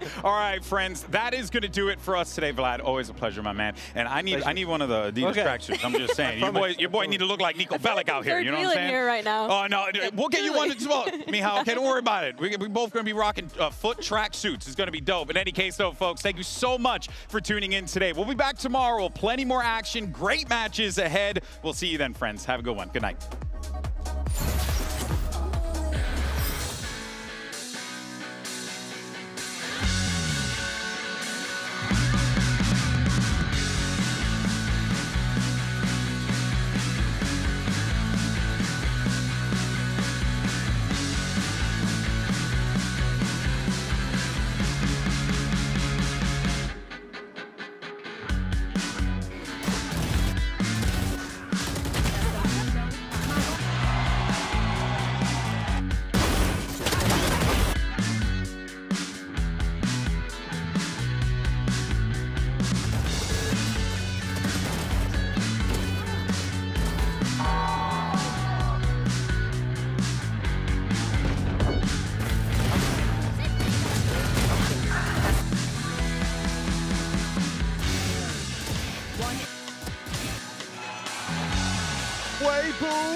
He's making the play! And that is outrageous!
now.